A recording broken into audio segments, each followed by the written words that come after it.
We're back, round 3, Michelin MX Nationals, powered by Milwaukee, here at Canada Heights. We've been racing today. It's been great, isn't it? I keep slapping you, sorry. What? And you were doing all this as well. It's been great. Track's a bit unusual today. I've not really seen it down to this hard base for a while. I think it's down to the weather we've had. We've had a lot of warm weather. And yeah, bit different to normal Canada Heights. But you're going to sit back and you're going to watch, I don't know how many hours, loads of them. All day you've got to put up with us. Hundreds and bouts of hours. Is that a word? It is now. Watching some great racing. So sit back, here we go, round 3, Michelin MX Nationals, powered by Milwaukee. Enjoy, people. These lot are going to, look, track walk. You'll be seeing these kids throughout the day. Stay tuned all day, folks. Stick with us, Michelin MX Nationals. Love it. Yeah, indeed. Good morning, everybody. Welcome to the Michelin MX Nationals, round 3 here, powered by Milwaukee at Canada Heights. Well, yesterday's racing, as you can see, me and Callum was very excited after yesterday's racing. Loving it. It was. We'll go through all the results from yesterday in a short while. The weather here is, let's just say, muggy. It's very sticky, isn't it? I've got back of knee sweat. You don't need that. Really bad. And we're in a sweat box. Yeah, not a big place. But anyway, that's our woes. We're not here to tell you about our misfortunes. No. We're here to bring you the live action throughout the day here at the Michelin MX Nationals, powered by Milwaukee. It's going to be great. The track actually is in good nick. We had a small amount, I think, a very small amount of overnight rain. We do have scheduled a thunderstorm or two later on the day. The track needs it. Yeah, it does. Basically, we need it. It would be so nice. But the riders, obviously, we don't want a torrential downpour too much, but the track will take it, to be fair. Bob's going to be down there, isn't he, with all his goggles. Bob will be down there with all his goggles, panicking about who's going to be wearing what, whose roll-offs are going to work and everything. So we've got our man on site who preps the riders' goggles, Goggle Shop Bob, and he may have a pretty busy day today, Jeff. I'm pretty certain about that. Yeah, it's you know, because it is going to rain, no doubt. What you'll see on track at the minute, I believe, is the expert class out on track. This is their just free practice. Up next, we have the pros coming out for a free practice session. They raced yesterday, of course, but let's just go through yesterday. I think we'll cover this one class at a time. Yeah, we'll do one class at a time. Do you want me to just kick things off then with the MX Nationals small wheel H5cc Championship? This class is brought to you by Synthol Oils. Cole McCulloch is leading, the day. Well, that's the championship. Well, yeah, he's been pretty good. The number 5, Cole McCulloch, and he's on the GRT KTM team. Yeah. And then we've got Chester Hyde second. So this is championship. Yeah. Hayden Stat is in third. Drew Stock as well. He's been having a good year. Drew. Alfie Osborne in 5th. Zane Stevens in 6th. Lewis Spat 7th. Zane Sidley Deakin. Freddie Gardner, and then rounding out the top 10 is Kaylin J. Griffith after the first day. Yeah, so the small wheel 85 class. Interestingly, Cole McCulloch obviously had a healthy lead, but obviously round 2 we had that issue with the date clashing or whatever, so he missed the first 2 rounds. He's now got back into the lead by 4 points over Chester Hyde, but Chester Hyde actually had a better day yesterday. He had a first and a second. So that's going tooth and nail. That should be interesting to watch. The big wheel 85 Synthol class. It's Billy Askew, diminutive, with a 27-point lead. He was dominant yesterday, taking 2 moto wins. He actually had a comfortable lead in the first moto, threw it away with 4 laps to go, or 3 laps to go, and then still picked off the riders on a last lap surge to get to the front. So he's hard to beat and looking good going into today. Josh Fell, number 79, is second in the championship at the minute. Not such a good day for him yesterday. Didn't score any points in the opening round. Ben Musto on that Matt Gardner machine. KTM is currently in 3rd. He had a pretty good day yesterday with a 3rd and a 2nd, but wanted a bit more. Tyler Hooley, he had an indifferent day. He started off okay, but had a bad second moto. I actually understand that he might have gone home, so I'm not sure what the issue is with that. Ryan Waggett came in, well, he's currently 5th in the championship. Had an okay day yesterday, as did Harrison Greenoff. A couple of little mistakes, keeping him out of the top 3 or 4. He is 6th in the championship. Then you've got Will Haddock in 7th. 8th is Ollie Budd. 9th is Jack Mirror, and rounding out the top 10, who had a good day yesterday with a 3rd in one moto, was Charlie Richmond. So moving on to that, let's move on to the belt. We've got the pros going out on track at the minute. Just sit back and watch them. We won't need to commentate on them. Let's just get these championship positions in order. Okay, up next we got the Bell Race FX Rookie 125 class. I'll let Callum go through that. Thank you very much, Jeff. And just a quick announcement to our paddock here. 85s, we want to get you down to the line for your first moto of the day as well. So if you guys can get yourselves ready and down to the start, that'd be great. But the MX Nationals MXY1 125 Championship, which is brought to you by Bell and RFX. Charlie Heyman leading the way, number 22 there, Midlands rider, I know him quite well, from my neck of the woods. Followed by Jaden High as well in the second. Rafe Broadley, he was a good one on the big wheels as well, wasn't he, last year, the 72. Bailey Johnson as well, he's in 4th. 5th is George Hopkins. 6th, Arai Elcock. 7th, Reese Ross. And 8th is Charlie Reynolds. 9th is Charlie Griffiths. And 10th is Hudson Roper. But this championship well, Heyman's quite in the lead, isn't he? The battle really is for second and third in the MX Nationals Y1 125.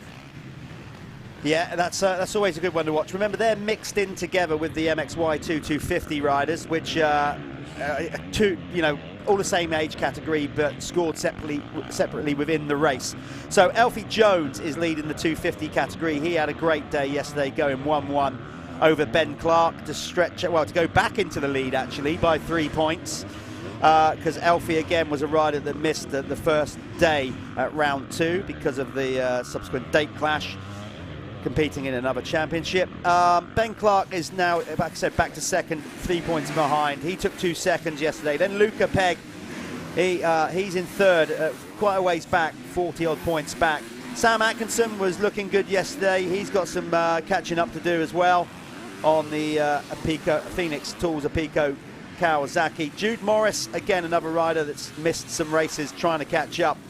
So he had a relatively good day tomorrow. Not what he would have wanted. He had a 4th and a 2nd, I think, or was it? No, I'm looking at the wrong line. Actually, yeah, he had not such a good day at all. So I'm not sure what happened to him. Tyler Westcott is currently in 6th in the championship on his gas ahead of Lewis Glynn. Then it's Josh Bassett for 8th. 9th is Leon William, and then Jake Barker rounds out the top 10 in the MXY2 250 category. I'll pass over to Callum now, and we go through the British Clubman MX2 Championship. That one's brought to you by Moto Connection. So the Moto Connection British Clubman Championship, leading the way is Ben Wainwright at the moment. So the 41, Ben Wainwright, again another local lad to me. 198 points, but Guy Prince, who's in second, 196 points. And then Elliot Pugh, 189 points. So that championship is separated by 9 points in the top 3. So that is going to be a really good one to watch, the Clubman MX2.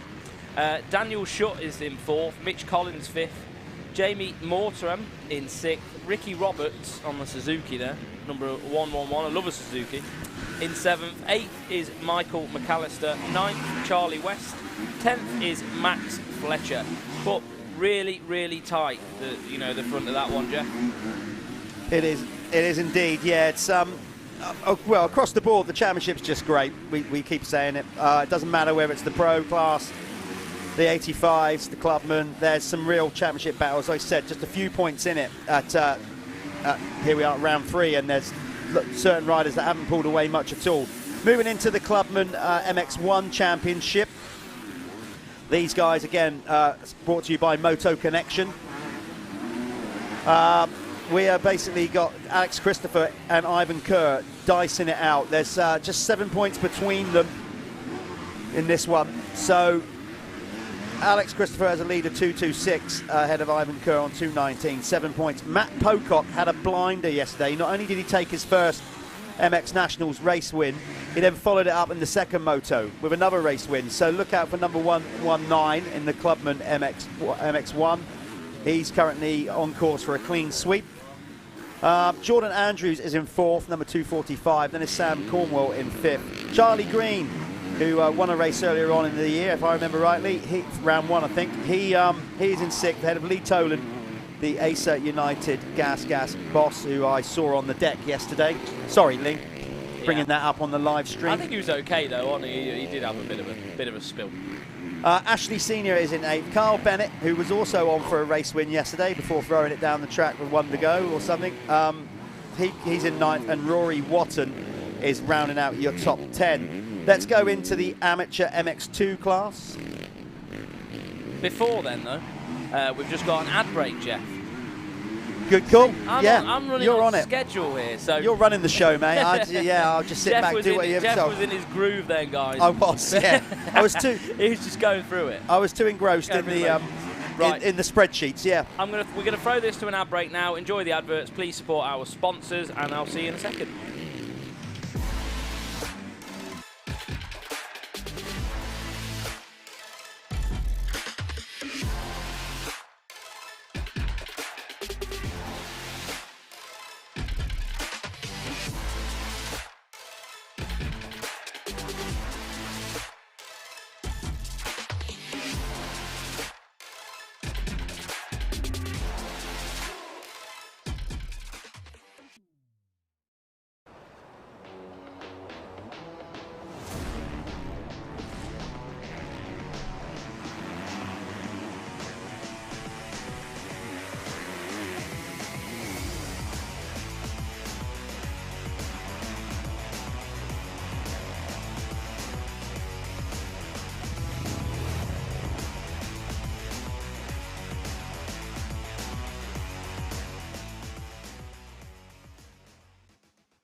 The tyre rolls, but just very slight, which gives it more grip and more feel on the way in, which is what I like preferably. So it's definitely a good change they've made. You know, it's a kind of scary thing whenever somebody brings a new tyre out. You're like, I don't know, the old one was good, but no, they've definitely it's a better tyre, and I'm looking forward to racing the rest of the year. Michelin, a better way forward.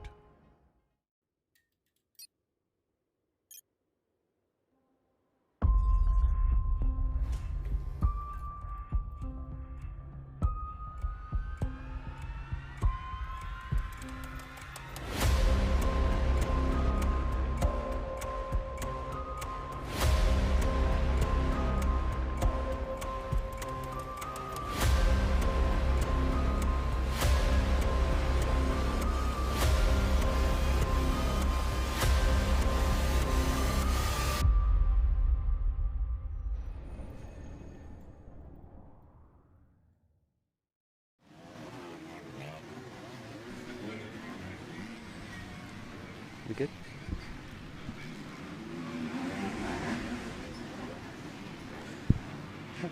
Okay. Welcome back. As you can see, we still got the pros just out there. Yeah. Yeah, Good. we've still got the pros just finishing off their time practice. We're going to get straight into the thick of it here with the Sinto 85cc class. As soon as these guys, the flag, we are actually based on the finish line in our little green box. Box of hell. No, it's not that bad. It just could do with some air conditioning. But anyway, the flag is out. Barry Flagman, as we said, he's very dedicated to being the flagman. Do you know, he actually has a checkered flag duvet set. Yeah. His sofa is done up in checkered flag. He's got checkered flag rugs. Loves it. He sees everything in black and white. Is apparently so. Apparently so. So we got the 85s coming out anytime soon. So we're just going to get these guys over the line. Then we're going to go down to the start line, and you'll be able to see them starting to get lined up. So we're going to get straight into it. Big shout out, huge, monumental shout out to all our incredible sponsors. Michelin, of course, title sponsors from the get-go back in 2014. Milwaukee are getting behind the series this year. We've got new people coming in from round one as well. We've got the guys at Gritty People, Ready Mindset Go, which are just fantastic. Yeah, check that out on the finish line. Check it out on the finish line. So Gritty People, they help coach athletes, help with, you know, like any sort of mental troubles that athletes are going to be dealing with, how to deal with, you know, sponsors and all sorts of stuff. So Gritty People, massive shout out to those guys, and really big thank you for getting behind the MX Nationals. Yeah, doing an incredible job. Of course, we got Bell, Race Effects, Moto Connection, Apico, Factory Racing, Broadcliff. The list goes on. We got Planet Moto first across the line, first lap leader. We've got to do all that as well today and yesterday, so we're bringing up to speed with that. That's a little competition, basically, where excuse me, where we're going to get get me out of here. Get me out of here. we're going to get basically riders first over the line get points, 5 points towards a competition to win a Spanish motocross holiday, courtesy of Planet Moto. So that's a cool little add-on as well. We got the Keck's Fastest Lap Award. We will get all the fastest laps from yesterday, but of course that only counts if they stay from yesterday. They might be beaten today, so it's the fastest lap of the weekend. In each class. Yeah, maybe. Do you know what? Maybe some of those could be beaten in these first blocks, Jeff, because the track, we was expecting a lot of rain, weren't we? So I don't think it's been watered that heavily. So I think the track will be running a bit quicker this morning until the rain comes down. So we might see some changes there. Yeah, I think it will do, because yesterday we had more qualifying sessions, longer practice sessions, so the track would have got rougher by the time we got to the racing. Definitely. Today we just had little 10-minute sprint practice sessions just for everybody to recap. So I expect the fastest laps to come from the first block of racing today. Yeah, I would agree. I'm definitely behind that. And do you know what? I really hope this rain holds off for us today, Jeff. It's lingering there, but the sky looks pretty bright at the minute. So hopefully we can get the first few blocks in without Bob having a heart attack over roll-offs. Right, well, talking of the track, let's obviously, for you viewers at home, wherever you are in the world, thanks for tuning in. Sorry for the slight delay on getting started today. That was just because of a track incident. But we're back on schedule now. So look, sit back. This is what it's like to do a lap around this circuit. I think we went on board with Ike Carter yesterday. So put your tea down just for a minute, because you might get overexcited, and just see what it's like to do a lap around Canada Heights. Okay, well, that's Ike coming off over the finish line. They drop down this hill into, that's very sweeping and fast. A lot of overtaking there. We saw Tommy Searle actually and Jake Nichols get together yesterday. Then they go round. That's where the first corner joins. Yeah, so then we're sort of off into the back of the track now. The track now is actually running the opposite way, isn't it? So this would have been different before, you know, for a lot of people who've been ridden over the past couple of years. But we're in the wood section. Gets quite damp through here. Ground's a little bit different. You can see the ruts as they come in through here, and it's like that all day, isn't it? And it just gets deeper and deeper and deeper. Yeah, out there, that's called Eastwood, and out there, that's more sort of clay content up there, so you get sort of deeper ruts, and then as you come down this hill, this sweeps back, as you said, there's been so many variations of the circuit at Canada Heights down the years. That's a lovely step down. Used to be a massive step up going the other way. A tight right. Now you can see we're getting into a bit more sand, because obviously over the years, the sand has still pushed down to the bottom of the hill. this switchback, it used to go back round those trees, but we cut that out. That was a bit muddy. Onto this nice step down, and now we get into a real nice flowing part of the track, Callum. Yeah, very high speed down there as well. Extremely high speed down the hill. I'd probably, you know, these guys probably pushing 50 mile an hour down there, which is nuts. And then you'll see them go right through here, over a little roll off, and then into this tabletop, and then they're going to approach the whoops, the whoop section. Few different variants you here. Ike's probably going to go double, and then just little wheel tap there, and then into this absolute launcher, which we saw Millward sending yesterday. Love that launcher. Now that used to be kind of like a corner on that, and it slowed it down, but now they just made it a good old-fashioned ski jump. Yeah. And I mean, they launched the pros launch up to what basically used to be called the staircase, the steps. It's now kind of a series of a couple of tabletops and step-ups. There used to be sort of more drop-offs as Stephen Clark there trying to get out of the way of Ike Carter and back across the line for another lap. So basically that's what it's like to do a lap around Canada Heights. Of course, that was on his own. Yeah.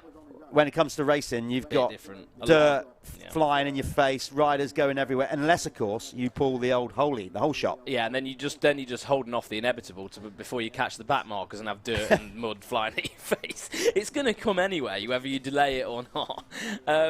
We've got someone on the live stream here, Jeff. Gary Quincy says, Jeff, get the cakes out. Do you know what that's about?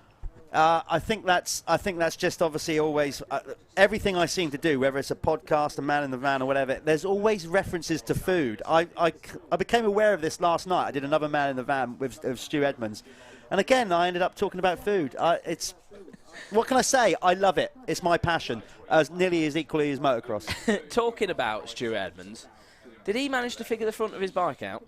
Because I know he was having a bit of an issue with those forks, wasn't he?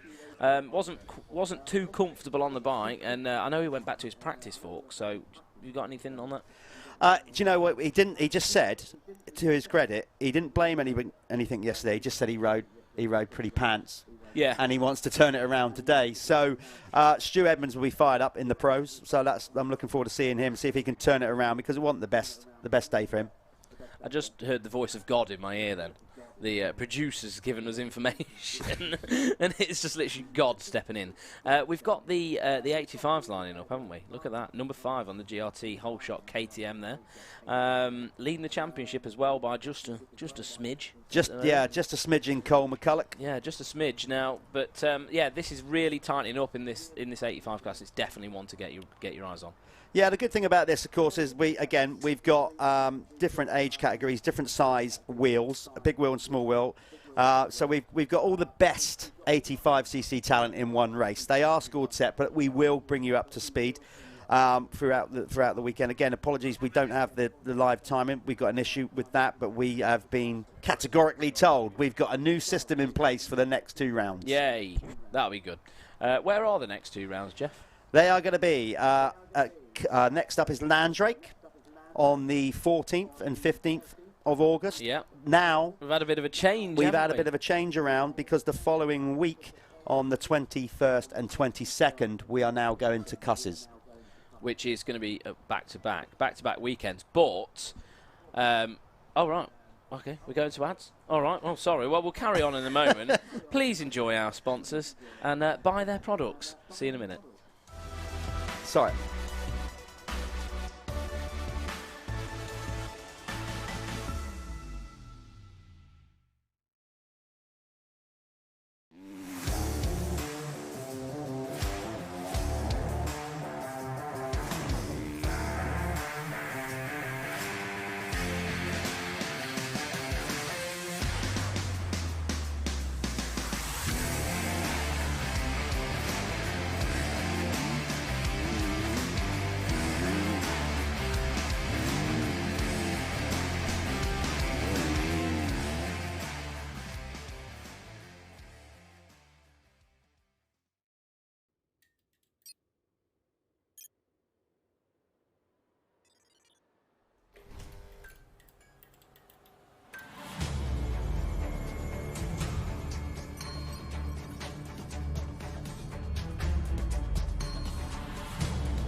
Right then, it looks like we're ready to load these guys up, the 85cc class, for their opening moto of the day. It's going to be a good one. Yesterday was a great one for number 441. He absolutely smashed it.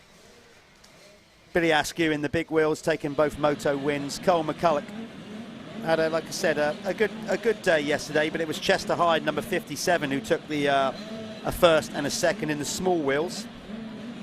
But I expect Billy Askew 441. He loves this track anyway. It's one of his favourites, and he's just riding so well.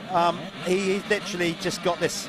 He's got some tenacity, but he's diminutive. He's growing a bit now, of course, but his technique, what I really like. And I also like the fact that he thinks out of the box a little bit. He's got more creative lines, I've noticed, than some of the other riders. Yeah, definitely. Probably a little bit more mature, maybe, in the way he's thinking when he's attacking the track. Got 101 there, Hooley as well. Oh, okay, Hooley's back in the game. I heard that he might not be here, but that's good. So he's back in it. Also quite a smart rider. Lacking a bit of the intensity, I think, at the minute. So he needs to work on that. But, again, a really smart rider. If you watch him, he almost looks like a slowed-down pro. Yeah, I think Tyler is still... he got injured, didn't he, at round one, and then he's had another injury from there. And I don't think he's just quite fully fit at the minute, so he's still in it, but he's just not quite firing on all cylinders. Yeah, I think just dealing with a few little issues. But you know, this is motocross. It's one of the only sports really where people are going to go down to the line and line up for battle with broken bones, sprained joints. It's absolutely savage, isn't it? Someone on the live stream as well saying hello from New York, Jeff. So hello to you in New York. Yeah, that's pretty cool. And that was the perfect sales pitch to any parent wanting to get their kid into the sport. Sure. Yeah, just get them into it. It's all right. They break bones, but they love it. Hey, it's just normal, isn't it? But that's what motocross is. So you just deal with it. Once this sport, I tell you, it just does. Once you start with it, that's it. Very rarely will you walk out of it. It is a unique sport. It is a family-orientated sport. It brings everybody together. You just see, you just need to have the whole package. You need to dedicate yourself to it as a family. You need to be fit. You need to be focused.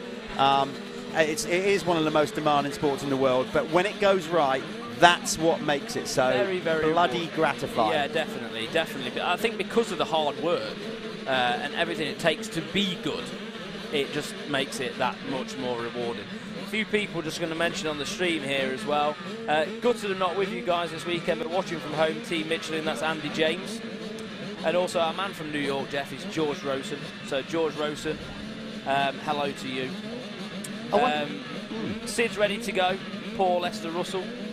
You know, a few comments coming through. Yeah. Keep them coming, guys. Keep them coming. Absolutely. So yeah, if you throw some comments our way, we do our best to answer them. Hello from Skeg Vegas. Wow, no place on earth like Skeg Vegas. Here we go with the 85s. Beanie Reese there on the Team Green Fast and Female machine. She's one of our female racers. She's got a flyer on that Kawasaki on the outside. Can she sweep in? Long way. It looked like Charlie Richmond to me. Right, yeah, so let's let the guys come around and settle in for the first lap of this race. So you've just seen them all come through the start there. As you see, all these guys just funnel into one corner. Pretty sketchy stuff. Looks like the number 30. It's Charlie Richmond. Yeah, Richmond leading the way. And is that Askew behind him? It is indeed. Billy Askew with another great start for Billy Askew in second, but it is number 30, Charlie Richmond, leading the way on the Matt Gardner KTM. At least I think he's on Matt Gardner. I'm sure he is. I can't believe it's early in the morning. I need more coffee. I say that everyone. Do you know what I need? I need water. We've got plenty of water in here. You'll be all right. Yeah, I need some lubrication. You can see the elevation change here at Canada Heights and a mixture of the dirt. It's definitely more hard pack at the top. A lot more softer down the bottom near the lagoon, which they built, the Sid Cup Club. Saying that, there's still that really hard base. It's one of those tracks, I think, Jeff, which you cannot force the issue. You've got to be a bit patient on it. You can't, like when we was at Fat Cats, Hawkstone, you can just gain so much time on someone you know, because it's sand, you can just get a better run out of the corner and stuff like that. Here, you've still got that really hard technical base, which makes that a little bit more difficult. And I think you're working for tenths, you know, around this track. And the other thing, like the rollers and things like that, there's a lot of time to be lost on a lap round here as well. Yeah, you've got to be very precise, there's no doubt about it. It cuts up in a different way. This track, we're going to see more square edge bumps than we have at rounds 1 and 2. No doubt about it. Yeah, you'll see the bikes a little bit more nervous. Like, you'll start seeing bikes get a bit nervous on some of the bumps, especially the really, really edgy accelerating bumps. It makes it really technical. Okay, the Planet Moto first lap leader was indeed... Okay, you're excited by it, aren't you? And you're not even scoring the points. The first lap Planet Moto first lap leader was just getting it done before the line was Billy Askew. So Billy Askew takes 5 points towards the Planet Moto first lap leader. There you can see the Planet Moto banners in shot there. As I said, at the end of the year, across all classes except for the pros, whoever has the most points will get a fully paid trip holiday, riding holiday, down to Spain. So all their bikes will be taken down for them, accommodation, all that. For I think it's going to be a 2-week holiday or a week's holiday. Either way, what a brilliant prize. That'll do, yeah, that will do. And also gives these boys a little bit of time to get some well-needed practice in as well. A lot of these kids, you know, as COVID's starting to ease, probably want to get back into doing a bit of European racing. So what a good start to that. You know, get them out there in Spain in the heat, work them like dogs for a bit.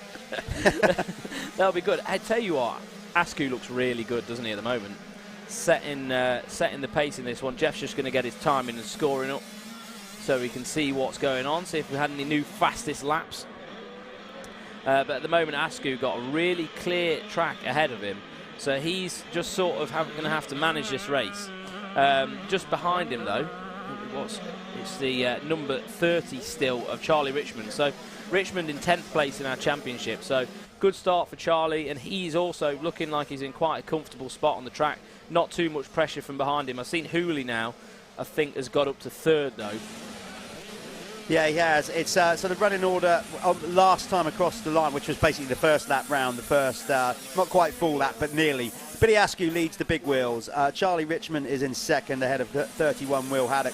Then it was Tyler Hooley that we think is now up to 3rd. Let's just get a visual on that. Yeah, so Hooley is up past Will Haddock now into 3rd. Haddock back to 4th. Then it's Ryan Waggett. Harrison Greenoff is in 6th. Then it's Josh Vale, Jack Meara, Levi Saunders, and William Murphy. So that is your top 10 in the big wheel. In the small wheel, it's Cole McCulloch on the GRT whole shot machine leading the way ahead of number 18, Drew Stock. Little Drew Stock out there. He's coming good. Chester Hyde, who went 1-2 yesterday, is in 3rd. Then it's Gus Musto, who started well yesterday, but had a bit of a crash in the first motor, fell down the leaderboard. Zane Stevens is in 5th. Good start for Zane. Then it's Alfie Osborne. Zane Zibley Deacon is in 7th, ahead of Hayden Statt. Lewis Spratt is currently 9th. Then it's, Mason Jones is now up. It's moving around all the time.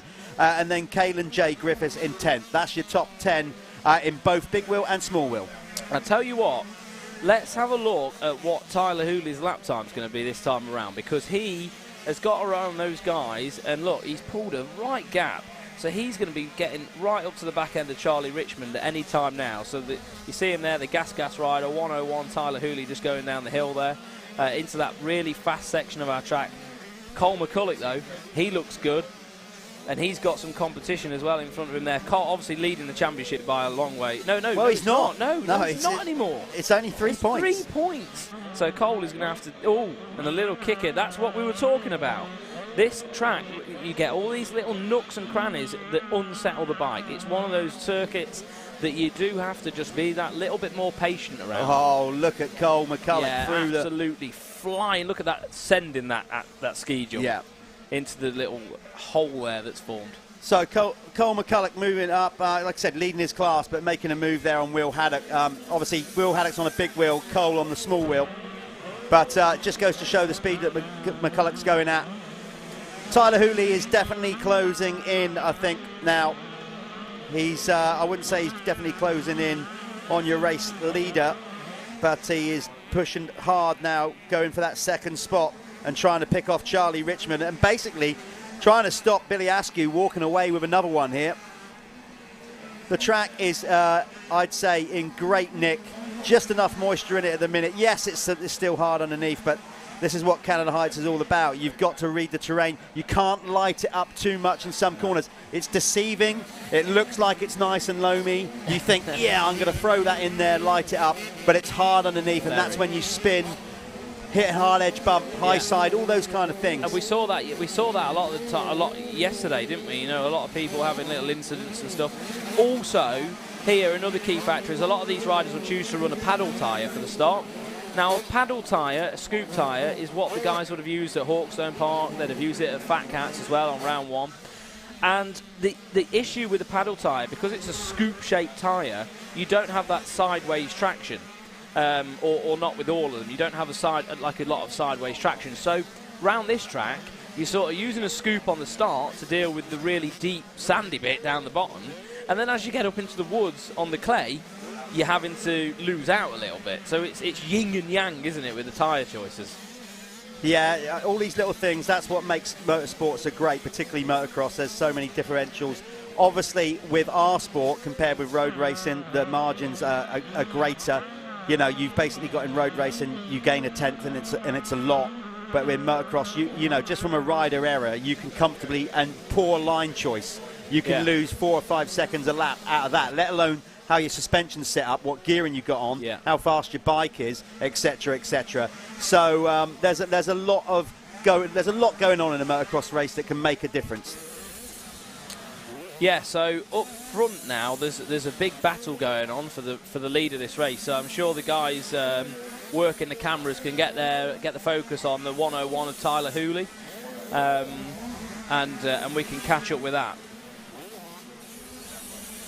Yeah, currently the leaders have gone into the wooded section, and it's definitely a case that Tyler Hooley is closing in now on the second place rider.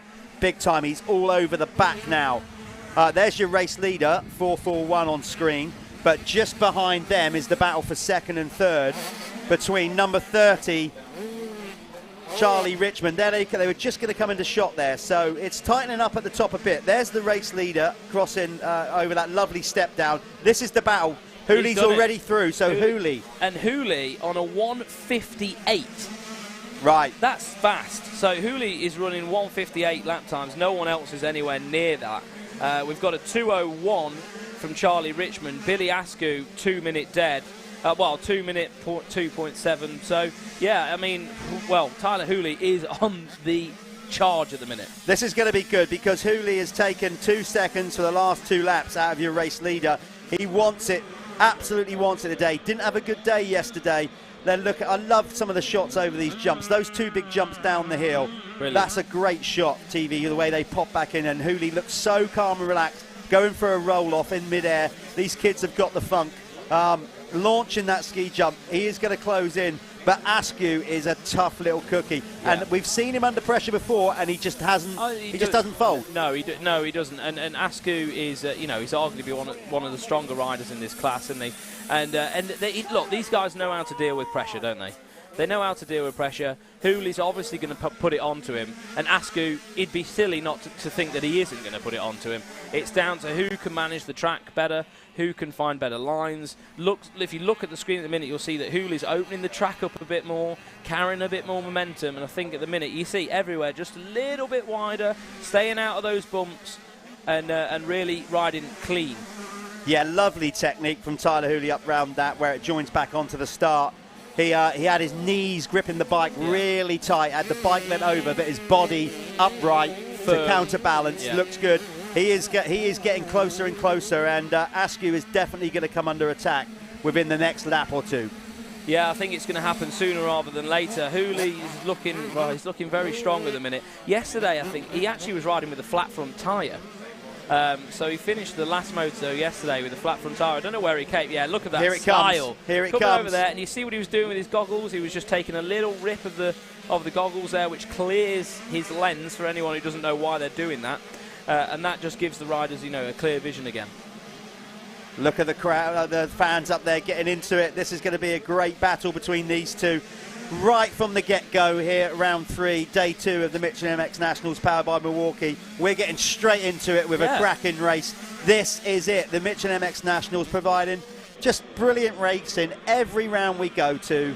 We are seeing a real championship battle across all classes. I get well excited. I mean, and I think it shows. The 85s as well. I love watching the 85s because they're absolutely on the limit, aren't they? You know, when you're watching 450s, things like that, they're a little bit like, oh well, you know, they're just they're pootling around. These kids, there's nothing left in these bikes. They're absolutely giving it death, aren't they? So. And as you see now, coming back up the hill, that first tabletop there that you can see they're not quite getting over is massive. You're not going to do that on a big wheel 85, I don't think. So they're coming round now to tick off another lap. The 441 still leading the way for the time being. Indeed. He is under pressure, though. They're starting to drop Charlie Richmond a little bit. Let's see what's going on with the small wheels further down the field. We'll keep the screen on these guys for a minute because this is a blinding battle. We don't want to turn the cameras away from this. But just to give you a rundown of what's happening in the small wheels, it's Cole McCulloch, number 5, still comfortably leading the way with a 15-second lead over Drew Stock. And then it's Chester Hyde, Gus Musto, Zane Stevens. That's your top 5. And then Alfie Osborne, Hayden Statt, Zane Zibley Deacon, Mason Jones, and Lewis Spratt. But we are all about this battle at the front of the field. What do you reckon, Callum? Do you reckon he's going to stick a wheel in there within the next lap? Yeah, I think maybe, throughout this lap, I think Tyler's going to sit there, wait for a little bobble to just make the pounce on him because I don't know. If you force the issue too soon, this track can bite you back. So the issue with that is, you know, from what we've seen this year and actually previous years as well, but particularly this year, is that Billy Askew just doesn't seem to make many mistakes at all. He is really calm under pressure. He's under a lot of pressure right now, and he's literally just looked exactly the same as he did at the start of the race. It's not phasing him at all. So I think for Hooley, it's not the guy that he'd want in front of him because sitting there and being patient, you know, is the right thing to do around here. But how long is that going to take for that mistake to come? Of course, what we got here as well, we got a. Let's dramatise it. Let's get stuck in. We got the battle of the coaches a bit as well because Billy Askew is coached by the RMJ program and those guys there. Ash Wild training the race leader, whereas Hooley is trained by Justin Morris. Yeah. And obviously, you know, there's a camaraderie, these guys, but let's not make bones about it. The coaches also want their guys to be somebody being coached by somebody else, so it adds a little bit of extra spice to what we're seeing out there. Yeah, maybe we should get the coaches in in a pen as well, like afterwards, and then get those guys chomping at each other's heels as well. But I mean, a race like this, when you've got two guys, well, now they're sort of lapping same sort of times. It comes down to stamina, doesn't it? It comes down to stamina. They're both just as able as each other. I've said it this year. I mean, I like the way Tyler's riding at the minute. His style on the bike's very, very efficient. But then when you look at someone like Billy Askew, he's not got the jazzle, I suppose. You know, but he just does the job, doesn't he? He gets it done, and there's no drama. Well, what I would say is that Billy is very energy efficient. You know, he's got hung up there though. He had to make a decision to try to go between two back markers. This is going to be tight as they're getting into lap traffic now at the top of the hill. This is going to be good. Look at the crowd going nuts. I love that. Look how close they are. I mean, literally, Hooley must be breathing the exhaust fumes. He's going to go for it. He slingshots around the outside. Pinches the corner. We've got a new race leader, Tyler Hooley, on that Troy Lee designed kit and gas machine. Takes the lead. Right. Oh! Whoa! Wow! Oh, my God. They just Tyler Hooley has just clipped another rider on that tabletop down there. They both survived. We saw at the GP last week at Oss when Monticelli jumped onto the back of Jeffrey Hurlins. It can happen, but this time both riders survived. Well, if the back marker doesn't know the leaders are coming through now, he never will. He definitely. And if the parents of Tyler Hooley want to get a nappy ready for your boy, he's probably gonna need it. That was close. That was so close. And, you know, that's motocross, isn't it? You know, when they start getting into back markers, it adds another element of surprise now and again. You know, when they're coming through so quick as well, when you're looking at the lap times between the top guys like Hooley and Askew compared to the guys being lapped now, you know, they're on a different wavelength, aren't they? They are definitely pushing it. We got, I think, 1 to go. I know you saw the backside of the board. It says 2 laps, but over the other side is the 1 lap board. So basically 1 to go. This is going to stop Billy Askew's chance of a clean sweep. Remember, he won both races tomorrow. He has got just about 3/4 of a lap to somehow retaliate and make a move. It's not going to be easy because Tyler Hooley is getting away a little bit here, but Tyler is going to come into lap traffic again, and we've already seen what can happen. Yeah, well, yeah, we literally just saw it the lap before, Tyler having a real close one as well, and he did not need that with his season. He's not had the cleanest of seasons so far, has he? So hopefully it hasn't aggravated anything. For the minute, Hooley looking strong. See the parents there, and the passion starts leaking out of everybody, It's not done yet. This is not done. Askew is on it. It's going to take one little mistake from a back marker. Oh, he's made it! He's done it. Askew off the inside of Hooley. Oh my God, the last lap. So Tyler had a decision to make there with a back marker. He didn't want to follow. They all get told not to follow, but on that occasion, I think he should have done. It was a tight left-hander, and just by following he would have had to get Askew to go way round the outside. Yeah. Tyler went wide and left the door wide open for Billy Askew to ride back through. So he's got to do it all over again with, well, let's be honest, he's not going to do it from there unless he gets an unbelievable drive coming up this hill. He's got the drive, but he's just 1 corner to go. I don't think he's going to get it done. His shrug of the shoulders, he's absolutely gutted. He's devastated. Here they're going to come across the line. It's another race win for Billy Askew. Yeah. Oh, Tyler Hooley is absolutely fuming under that lid. He's mortified. He threw that away. He threw that away through experience, maybe lack of experience. I don't know. We put that down to you know, he made a poor judgment in that corner with the back marker, but it's an element of racing that people have got to deal with. You learn from your mistakes, there's no doubt about it. We're going to try and go down there with the winner's circle. Doing the winner's circle a little bit different this time. We've got all technical. We don't have to run down there because, quite frankly, the finish line, the winner's circle is way away from our heart. And me and Callum, by our own admission, aren't the fittest 2 athletes in the world. Don't want to keep running up and down that hill. So we have got remote comms with the guys down there this time. So a bit like AMA Supercross, we're getting that professional. We're going to stick some bins on the guy's head, and hopefully we can speak to them from here. So we're just going to get them in the box down there. Be interesting to see what Billy Askew's got to say for himself. Tom Mile Crest says it's like a mini Carolian Hurlings on track. No. Listen to them 2 strokes, says Tom. Good luck, the 48 in the 4. Hawkstone Park 2012. Hillbilly said hi and love you all.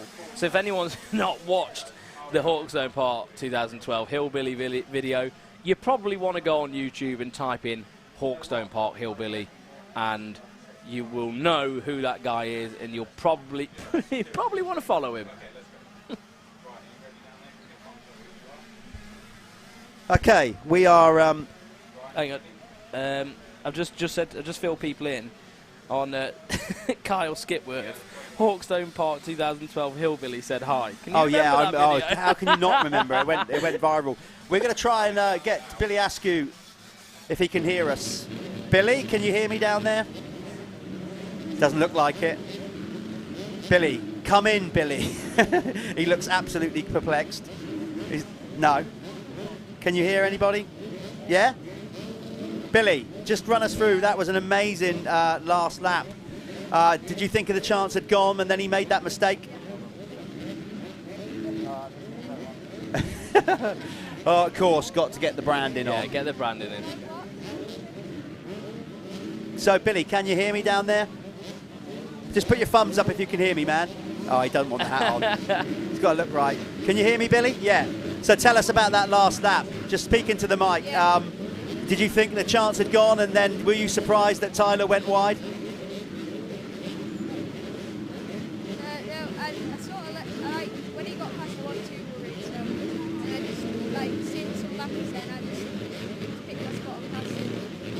Yeah, so you've got to be pleased with that. And then did you see the moment where they nearly collided in front of you in mid-air? I don't think he's going to be able to hear that. No, he can't hear that. Okay, look, we're gonna work on that, folks. Obviously, because the winner's circle is right down there near the start area as well, which doesn't help. But this is the MXY 1 and 2, so we'll lead you around the first lap of that. Go on, Callum, back to you. Yeah, I mean, I was zoned out then, if I'm honest with you. Alfie Jones, though, gets the start on this one, and obviously they're all fighting for that first lap. What are you doing? Sorry, Jeff's just gone out the front to make rude gestures at me. So yeah, Alfie Jones, early race leader in this one. See him there, coming down the drop down. He is going to take, hopefully, he will be wanting this Planet Moto first lap because that goes towards their holiday in Spain. So he's on for that at the minute. And I think, like me and Jeff were talking about earlier, some fast laps are going to come out of these first motos because the rain's held off. Track's really firm at the minute.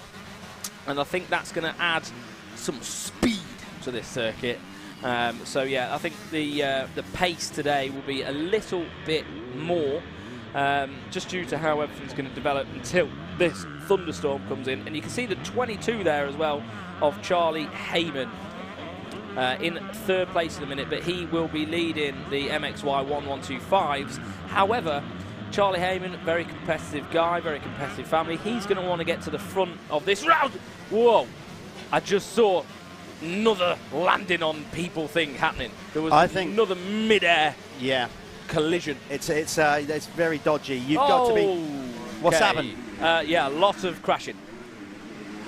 Okay, that did actually happen. Off one of our other cameras has picked up the aftermath of that near miss. We've got two bikes sprayed across the track. I think this may be a restart. Well, it's looking like it might be off screen. You guys can't see it. This could be a red flag incident. We've got about half a lap. I'm not saying it will be. We've got about half a lap for them to come round. Let's see. Okay, well, like I said, down there at the bottom there's a big crash. Let's just see if we can get through and not red flag this one. The rider is off the side of the track, so we might be okay if we can get the bike moved. Can't see who the rider is from here, but I think we'll be okay. I think we'll be able to keep this one rolling. In the meantime, Alfie Jones is leading the way again. He took 2 race wins yesterday. Charlie Heyman also took 2 wins in the 125s. He's further down the field a little bit. Remember, same age group, but riding basically different bikes. You can have a 125 for those that, because obviously at that age where some kids, just like Alfie Jones, just becomes overnight like some kind of heavyweight kickboxer.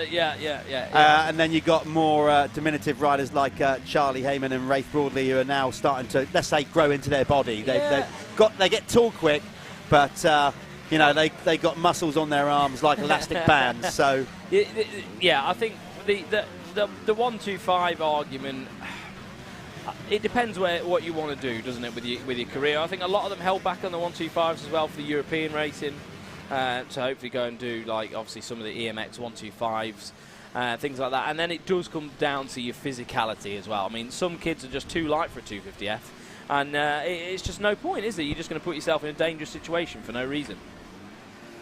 That is the case. Right now, though, this is, you can see how certain parts of the track are much more hard packed.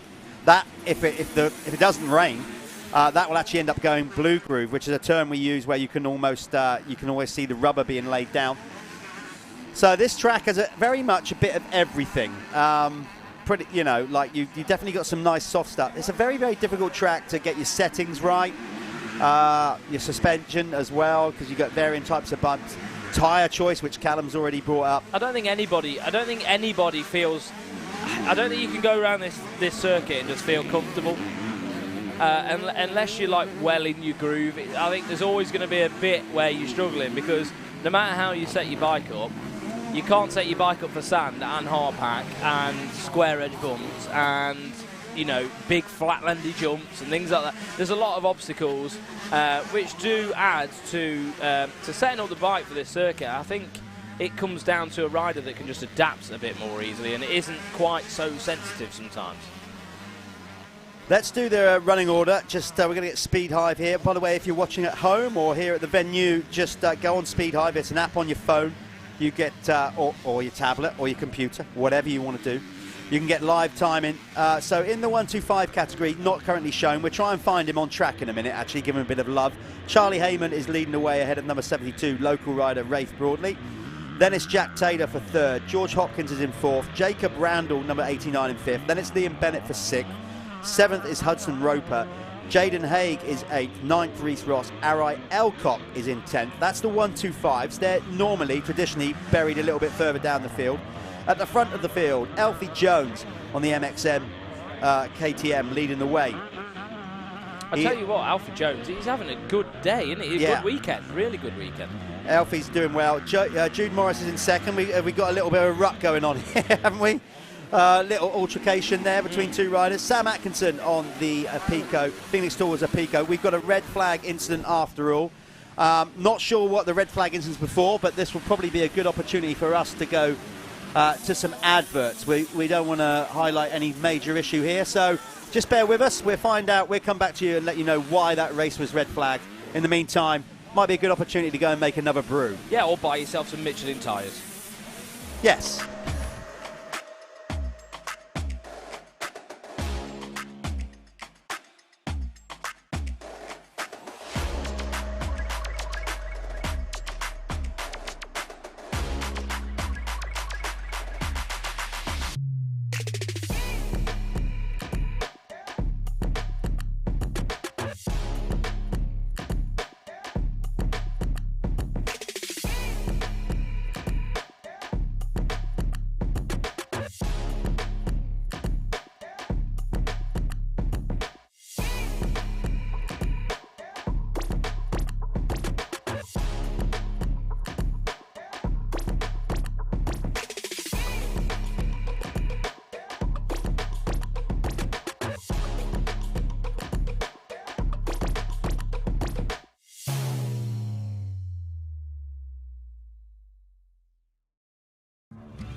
The tyre rolls, but just very slight, which gives it more grip and more feel on the way in, which is what I like preferably. So it's definitely a good change they've made. You know, it's a kind of scary thing whenever somebody brings a new tyre out. You're like, I don't know, the old one was good, but no, they've definitely it's a better tyre, and I'm looking forward to racing the rest of the year.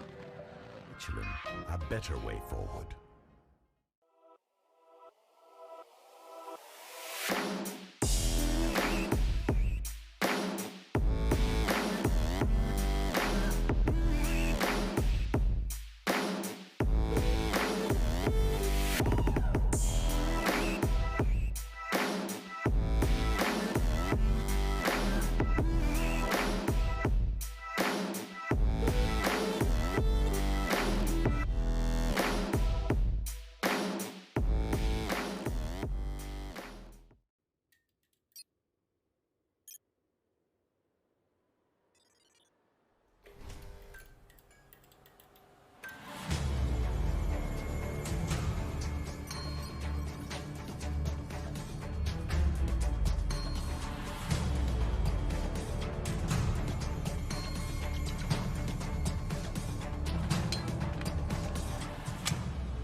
didn't get the type of start you want. The most important lesson my dad taught me was on those days you don't really feel like going the extra mile. You just got to go out there and do the work. The go time for me is the last half of the race. I'm trying to hunt down first place. For a true championship fight, you never want to give up.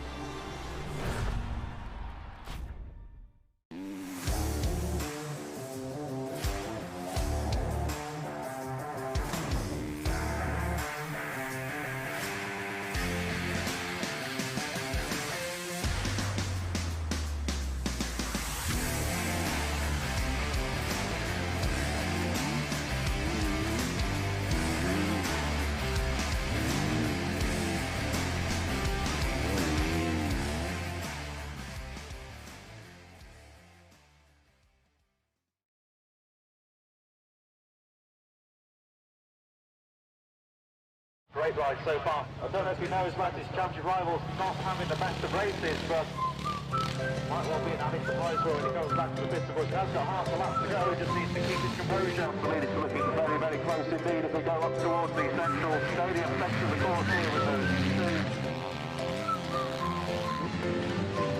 Quite a fast course. It gets very tough, bumpy and gnarly.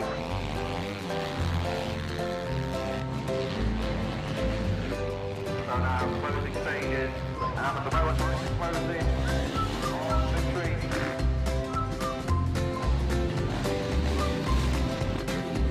Continues to pull away from one wins the race.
There you go, the power of advertising. I've just watched that Milwaukee advert, and I don't even do DIY, and I wanted to buy every single item just to put it all in a man cave I don't have. Great stuff, and credit to Milwaukee. Thank you very much for getting behind what we do. Right then, as you can see, we're going to do the restart here. That was a red flag incident. Ryder is being attended to by our incredible first aid and medical staff. We are going to rerun this race. We're not going to reschedule it. It's going to come straight up next, the rerun for the rookies. Sorry, the MXY 1 and 2. It is going to be a 16-minute plus 1 lap moto, so we're taking 2 minutes off the original race time. If anybody's new to this sport and is wondering what the hell they're seeing on screen, we have little mesh gates, basically. Well, they're not little, they're quite big and heavy. What that does, over the last 3 or 4 years, I think AMA Supercross were the first to do it. You used to start off dirt or concrete. Concrete was always a nightmare. You can see them laid down on top of the concrete. Some tracks had dirt, and then you get like a difficult rut, and the riders have to prep the rut. Now, what you get is consistency with your start technique and makes it fair for everybody, because sometimes you'd end up with a bad gate pick, a terrible rut. But now you've got these mesh gates. So what the guys do, they're now gone are the days of gardening with their feet and digging little holes. Now they all got to have a brush, and they come out and prep their launch pad. So that's what's happening there. And here we go. We're going to get them lined back up and then go for a restart. This will be the third moto of the weekend for the MXY 1 and 2. Tell you what, Jeff. Are you all right, Callum? You've been down the hill and back. It was pleasant just stepping out of that door. And now I've realised just how hot it is in here. And I think death is upon me. But yeah, so these guys, like Jeff was just talking about then, getting their start gate prepped for their restart, and we are going to have a shortened race because I've already covered some of the ground in that one, so it's not fair to push these guys through another 20 minutes. Let's just have a little read on the comments on here. So, is there a tear-off ban there like there was for the RHL Nationals? Don't know. I don't know whether that's a fact or not. We can get some fact-checking on that. I think a lot of the guys are using roll-offs now anyway. It's sort of been indoctrinated, hasn't it, into what people do. But I think that's down to the individual clubs and everything like that. Any other comments? We've got hi from Morgan Island. The Michelin ad from Hawkstone Park was class, Anthony Med says. I think I've had a text message as well to give someone a shout out. So I might as well just go through that. And if anyone's got my number, you're more than welcome to text me to give shout outs. You know, it's part of my job, Jeff. That's right. So here we are. This is from Aretha Wigger, so Aiden's mother. Morning, Cal. Could you give my work colleague's little boy a shout out? He's watching the live feed from home in Norwich, and his name is Jackson. So, hello, Jackson. Cheers for checking in and watching the live feed, and I hope you're going to watch some of the Wiggers in action a bit later. And his mum's name's Tara. He's watching Aiden and Lewis today. So, hello from Nanny Monica from Aiden and Lewis. She's also watching from home. So give them a big shout out. Yeah, that's right. Just get in contact with us. We can't give everybody a shout out, of course, but it's nice to know that we're not talking to nobody. Well, exactly that. So yeah, get involved, people. Any comments on what you see on the racing? If you've got an opinion on stuff, let's hear it. Lucy Westcott. Good luck, Tyler Westcott. She's sorry she's not here. So good luck, Westcotts. Yeah, Tyler Westcott. Lucy is just Tyler's sister. Yeah, he didn't get a good start that one. So actually, he was a rider that benefited from the red flag. He's got another chance at it now. There's little Charlie Putnam, who's moved. Not Charlie, sorry, Sid Putnam, who's moved up. You've got to love Sid now. Yeah, on to the 125 now. You'll see some of these guys do the start device. Here we go. You're going to probably see this here. So you see the little button. They have the forks pushed down. A lot of them will already have their forks compressed, won't they, already? But yeah, they'll crank those forks down, and you'll see the bikes get loaded up on the front end. Some of them not, some of them will, and that just helps keep the nose down, doesn't it, when they go and do a start, which you will see any minute now. These guys will leave the start line, and they'll be wanting to take the whole shot and the first lap led, won't they? Yeah, and we've got the fastest lap award as well, and we've got the first lap leader from Planet Moto as well. So here we go. This is going to be the rerun of Moto 3 of the MXY 1 and 2, brought to you by Bell and Race Effects. Here we go, 5-second board, gate will drop. Can Alfie Jones get the whole shot yet again?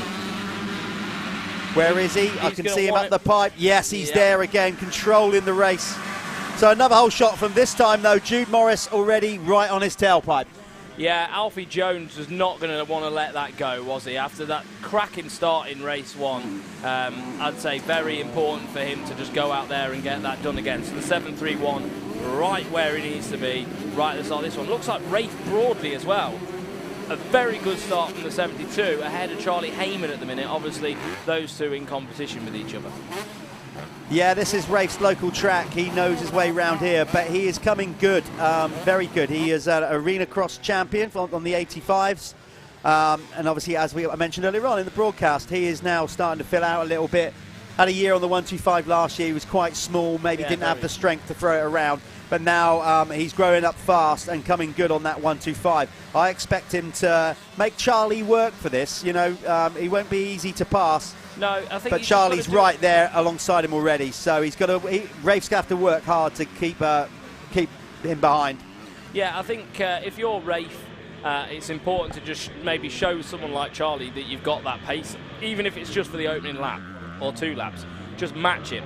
Even if Charlie gets round you, match him. Do everything you can not to let that 22 get away from you too far, because they've both got the same goals in life, and it's up to them whether they want to make it happen or not. But Rafe, looking good at the minute. He was always a small lad on the 85s as well, wasn't he? It took a while to get growing.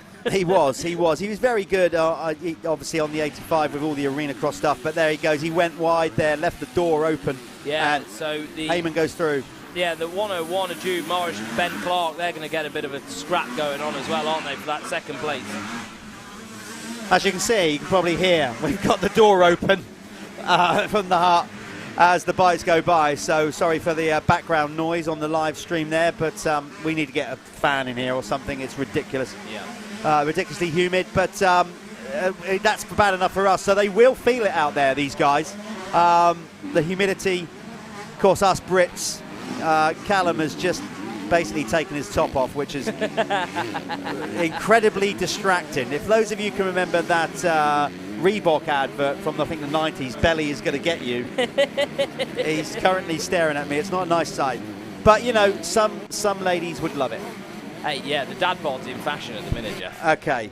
Let's not talk about your physique. Let's talk about Alfie Jones's physique. Alfie, as you can see there on that grey MXN KTM, again in total control. He is keeping an eye on what's going on behind him, and he's extremely confident. Alfie has done a lot of laps around this circuit as well, and he is looking good in this championship. He has a 3-point lead over Ben Clark. Doesn't sound a lot, and it's not a lot, but you got to bear in mind Alfie missed the first day of round 2 because he's racing in another championship with a date clash, unfortunately, but he is now back in control in this one. Lucy Westcott says it's his mum, not his sister. Well, that's a compliment to you, Lucy. Yeah. Kieran Ting says, come on, Charlie Heyman. Yeah, Charlie Heyman, he's getting the job done at the minute, and he's going to want to work the back of those front runners, isn't he, on the 250S for sure. So loads and loads of people on this live stream. Go on, Pego, says Leo Eden. So yeah, get on the live stream, leave us a comment. Someone says, hey Jeff, it's Jordan from Arena Cross. Good job today. So good to hear from you, Jordan. Yeah, so thanks very much, and keep those comments coming in. We do want to see them. I tell you what, dark horse in this one, Sam Atkinson. He didn't really get that good of a start, but he's working his way towards the front there. Yeah, he's fast. There's no doubt about it. Sam Atkinson has definitely got a turn of speed. It's just he can't seem to just get the gate with these guys. I think if he can, he could run with them. But Sam is definitely fast. Jude Morris, as I said, right on screen, 101. He didn't have necessarily the best day yesterday. Let's just go through. Yeah, he had like 13. So what's that? Like I think that was a 7th, and probably a 5th or 6th. So not where he wanted to be yesterday. He didn't get the points haul that he was looking for. Much better. I don't know if he's got any issues. He certainly looks okay over that jump, stylish. I don't know if he had any issues yesterday, any health issues or bike problems, but we've seen him at other rounds battling Alfie right at the sharp end, but Alfie Jones has just got the advantage over everybody else this weekend, it seems. So I'll give you a running order then. Again, we don't have the timing on screen, but we will have that for the remaining 2 rounds, which will make life much easier for you and for us. But if you want to get yourself on Speed Hive, it's an app on your phone, tablet, whatever you want to call it. Alfie Jones is currently leading the way in MXY2 with a 4-second lead over Jude Morris. Sam Atkinson is in 3rd ahead of Ben Clark, 277. Then it's number 51, Lewis Glynn. He is ahead of Josh Bassett, number 34. Then it's Liam William, Luca Peg, or Pego. I like that. It's funny how you just give nicknames at school and you just add an O on people's names, or an I, or whatever, or a Y, isn't it? It's either an O or a Y. Swanee, I was. Yeah, there you go. And then Tyler Westcott down in 9th, Jake Barker in 10th. Then in the 1-2-5 category, it is Charlie Heyman leading the way ahead of Rafe Broadley. Jack Taylor now in 3rd ahead of George Hopkins. Jacob Randall is in 5th. Number 5, Liam Bennett in 6th ahead of Hudson Roper on that Relax to Race gas. Then it's Jaden Haig in 8th, number 111. Reese Ross is in 9th, number 84. Reese, I think, moving up from the 85s there, and then in 10th, Arai Elcock.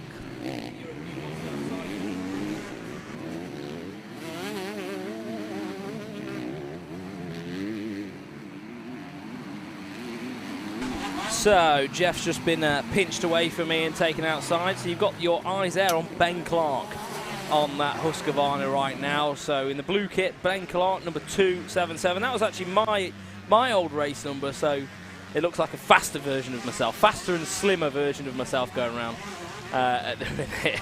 So Ben Clark just heading up the hill now, working the back of Jude Morris. Jude Morris, for the moment though, is sort of maintaining that pace. That gap isn't really changing between those two guys.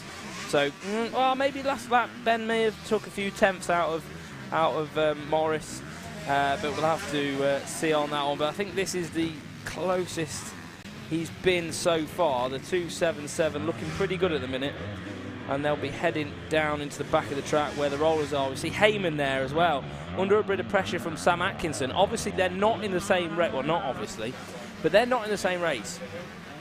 Heyman is on a 125. These other guys are on 250Fs. So they are in different categories because the capacity of the bikes is different. A 125 two-stroke, they race with the 250Fs, but are scored separately, obviously, because 125s are underpowered compared to the 250F machines. But in shot now, we've got Morris coming across the line, closely followed now by Ben Clark. Heyman under pressure from Atkinson, like I said before. Not direct pressure, they're not in the same race, but Heyman really does want to beat these guys, even though he's on a 125. This is the only way he's going to get quicker, by racing the faster bikes and seeing if he can get the job done against these boys. I'm just going to get my laps up as well, and you can do this as well. You can get Speed Hive up on your phone.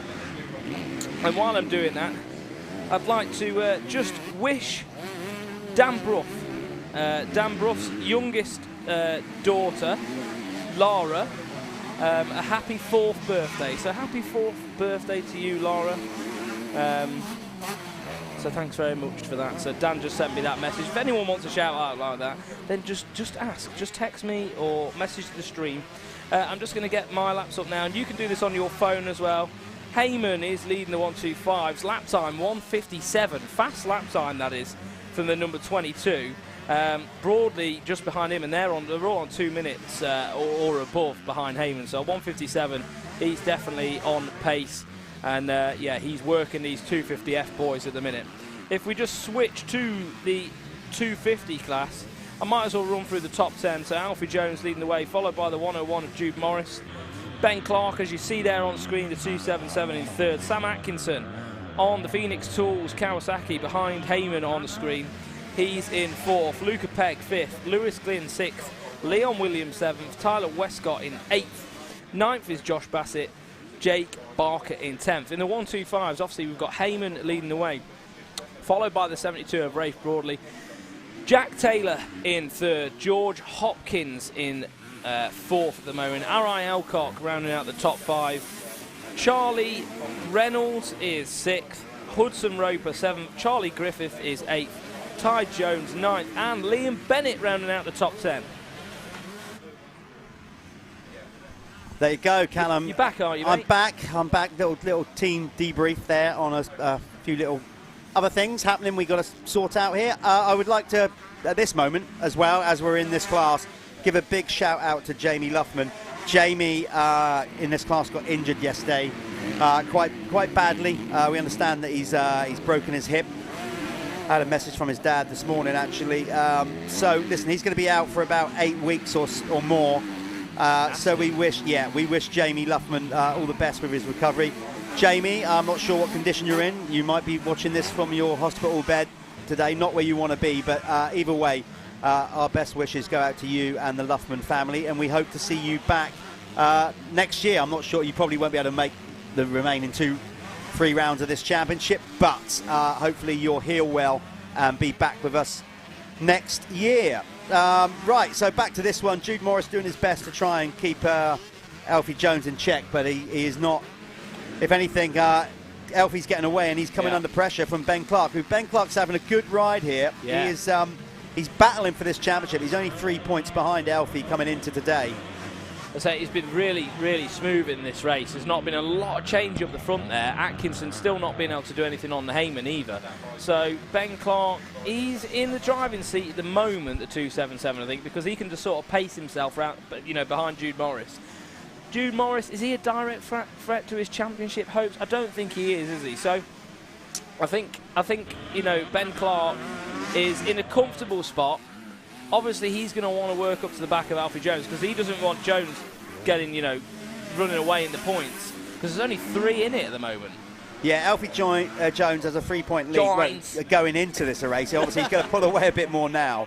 But Jude Morris is back in 5th, basically 45 points off the lead in the championship going into this one. So he's going to peg a bit back, but this is obviously going all good, all well so far this weekend for Alfie Jones on the MXM. KTM, he's looking good for another race win. He actually, round 1, clean swept. He won all 4 motos at round 1, and he's on course to do it again here. The reason he's only 3 points ahead, of course, is because the issues we had with date clashes at round 2, which discussions going on behind the scenes at the minute.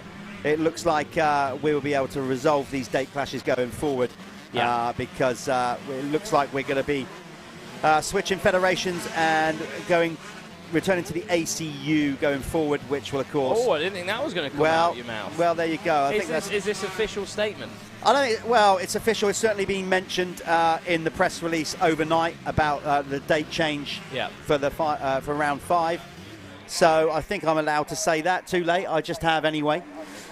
So hopefully we won't be having any date clashes next year, which will be just good for the greater good of the sport. Brilliant, absolutely brilliant. I mean, it's been a bit of a nightmare this year. So I mean, we've even managed to rectify some of these date clashes towards the end of the season, haven't we? We've managed to work with other parties to make sure that doesn't happen. And I get to go on holiday, Jeff.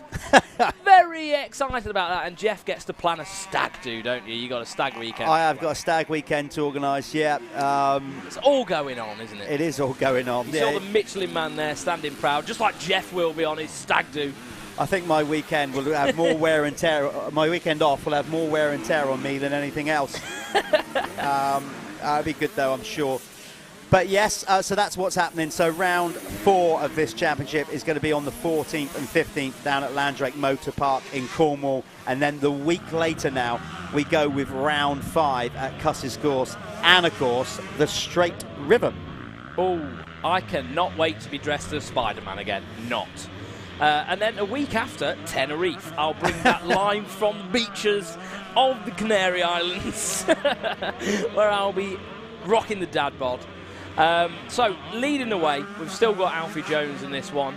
For the moment, followed by Jude Morris, as far as I'm aware. Obviously on screen, we haven't got them on screen at the minute. And then, behind Jude Morris, Ben Clark on the Husqvarna. So those guys still out front for the moment. And then Heyman, obviously, well clear of any other 125 on track. So Heyman is leading the way. Have you got some accurate timing and scoring there? I do indeed. Now, according to this... okay. Well, I don't think that's right. It's saying that Charlie Heyman's down in 12th, dropping down. So I think we've lost Charlie Heyman here. I can't see him out of our little window, our box here. So let's just give it another lap. But according to live timing, he is dropping down. So he's either had, there's a yellow flag down on the second corner. We can't see.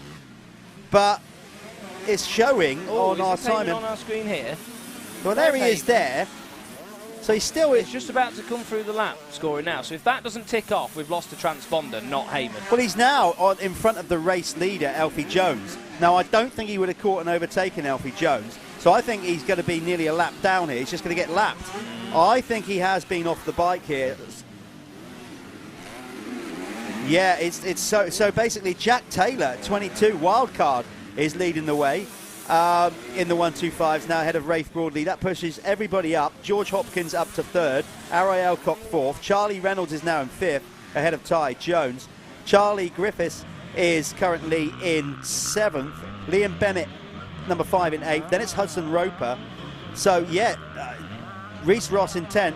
Then it's Ashton Barlow, Jude Turnton, then Jake Smith. Charlie Heyman is down in 14th. Wow, that does throw a spanner in the works, doesn't it? So Heyman, well, he's still got a clear, you know, there's a clear points gap over Rafe Broadley. Well, no, Gendon High in the championship, but still not ideal. Well, no, and not for the overall as well. That's going to have knock-on effects. Obviously, he's going to lose a bunch of points in trying to win the overall. In the 250, however, Alfie Jones is still leading the way. He's now stretched out his lead to 11 seconds. There's Heyman on screen now. I don't know what happened, but he's still running, so it must have been a mistake on his behalf, I would have thought.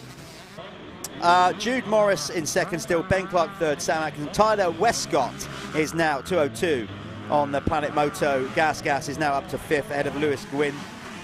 Then it's Liam Williams to seventh, eighth Luca Pegg, ninth Josh Bassett, and then Jake Barker. That is the running order in this MXY category, 125 and 250. God, it's getting hot in here, Jeff. Bring on the rain. Bring on the rain. God, if you are listening, bring on that water and cool us in this sweat box of a building. So they're just going to, yeah, well, they're going around on their last lap now. So we're going to see, well, Jones is clearly in the lead, isn't he? That's Taylor there. So Taylor is he leading the way? He's leading the 125s, yeah. So if you can see him, he's a wild card, not in the series championship, but maybe he should have done. Maybe he should. He should have done. He's looking very good at the minute. Time-wise, though, all of these guys way off of Heyman at the minute. Heyman's just got to get some consistency together, man. Like it seems to be every week. Yeah, it hasn't quite, but obviously comfortably leading the championship. But they definitely want to try and win all the races. So far, I mean, last year, listen, different kettle of fish. He won every race in the 85 category. By about a minute. By a country mile. The kid of the class, no doubt. Just total dominance last year. In the 125 class, yes, he's leading the championship. But he hasn't been able to put together any of those clean sweeps yet. The best he's come to doing that was at round 2 at Hawkstone, where he took 3 moto wins, but then took a second in Moto 3. So he hasn't actually done a clean sweep. And he's not looking like he's going to do one this weekend either. No. And I think very frustrating for the 22, if I'm honest with you. Look, he wants to push on these 250 guys. Is it necessary to be pushing that hard? I don't know. You know, we'll all have different opinions on that, because he could have just backed it off a tenth or two, like, and it wouldn't have mattered if Atkinson got around him. It really wouldn't have made any difference. But it would have made a difference perhaps for the overall. You know, that's the only thing that can be affected by this. And the 22 Heyman just, again, I don't know. Put it down to judgment, experience, age, I don't know. Well, he's just getting to grips to the 125 as well. It's going to happen, but I don't think he's overly worried about it. He's got a good lead in the championship. Here's the other 22. If you're wondering why we've got 2 22s out there, it's because Jack Taylor is riding as a wild card. So he didn't register his number. He normally rides 22, but because he's just riding this one-off round, he is basically number 22 on the plate like Heyman, and he's going to win. So we're still going to get 22 winning a race, well, that's but a different one. Alfie Jones has just taken the race win. We're going to try one more time, I believe, with the winner's circle to do the remote headset. If we still having technical issues with that, I think it's going to be a case of me and Callum having to borrow a moped, which would be fun in its own right, and whiz down. Ooh, getting on the brakes down the hill. Whiz down to do the winner's circle. So we're going to try this one more time, all you guys. Obviously, we've got a much different setup to what we've had 2 rounds, where we could have the winner's circle right next to the finish line. This time we've had to put it way down the bottom near the start. So hopefully we get Rafe Broadley going across the line. So we're going to try this with Alfie Jones. If it doesn't work, like I said, we'll have to do it manually. Get yourself down there. Yeah, so these guys will just circulate now. We will go to the winner's circle as soon as possible, and then you might be able to enjoy some more adverts. You will indeed. Up next, we've got the Moto Connection Clubman class coming out next. Close one in this one as well, between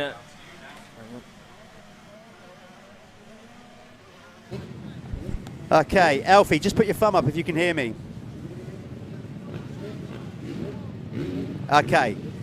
Right, Elfie, you can hear me. Cool. Just run us through. That's 3 for 3. Looking good. Again, you look like in complete control. Do you feel like you've even got more in the tank? Yeah, definitely. Trying to keep my head right smooth. I don't need to do more than what I need to do. Minimise mistakes. Just going out, having fun, really. Yeah, you look in complete control. Was you gauging everybody behind or just focusing on your own race?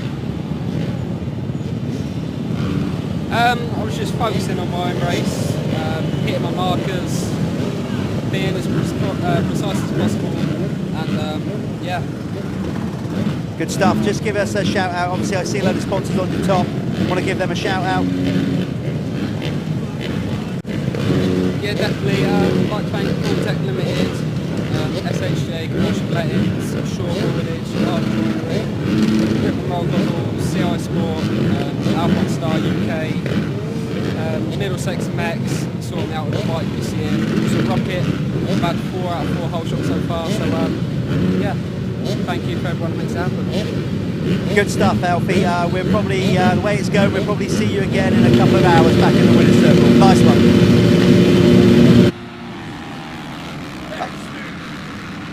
Very smooth, sir. Very smooth. Okay, we managed to get that done. Obviously, we'll try and get it so we get the microphone a little bit closer to the guys next time so you can hear them a bit better, but at least we've got that working. Figured it out. We've figured it out. This is the Clubman Moto Connection class off the line. The backbone, the very essence, the troopers, the heroes, the real heroes of the Michelin MX Nationals. Without them, we say it every time. Why are we doing that? I don't know. Without these guys, there is no Michelin MX Nationals. The weekend warriors, the guys that buy all the product, the guys that have to go back to work on Monday aching. Yeah, too right. Well-deserved aching as well. So there we've got, I've just got the championship standings in front of you there, Jeff. Can you see those? Got them. So we've got MX1, MX2. They're obviously joint. Well, they're a joint class separated by engine capacity. MX2, look, Ben Wainwright, Guy Prince. There's 2 points between them. So really, really close in MX2. MX1, little bit of a gap. Alex Christopher's got a nice little gap. Well, 7 points. It's just what I mean. It's so tight. Yeah, it is tight. It is tight. So, to be fair, the Clubman class is brewing up to be a good one.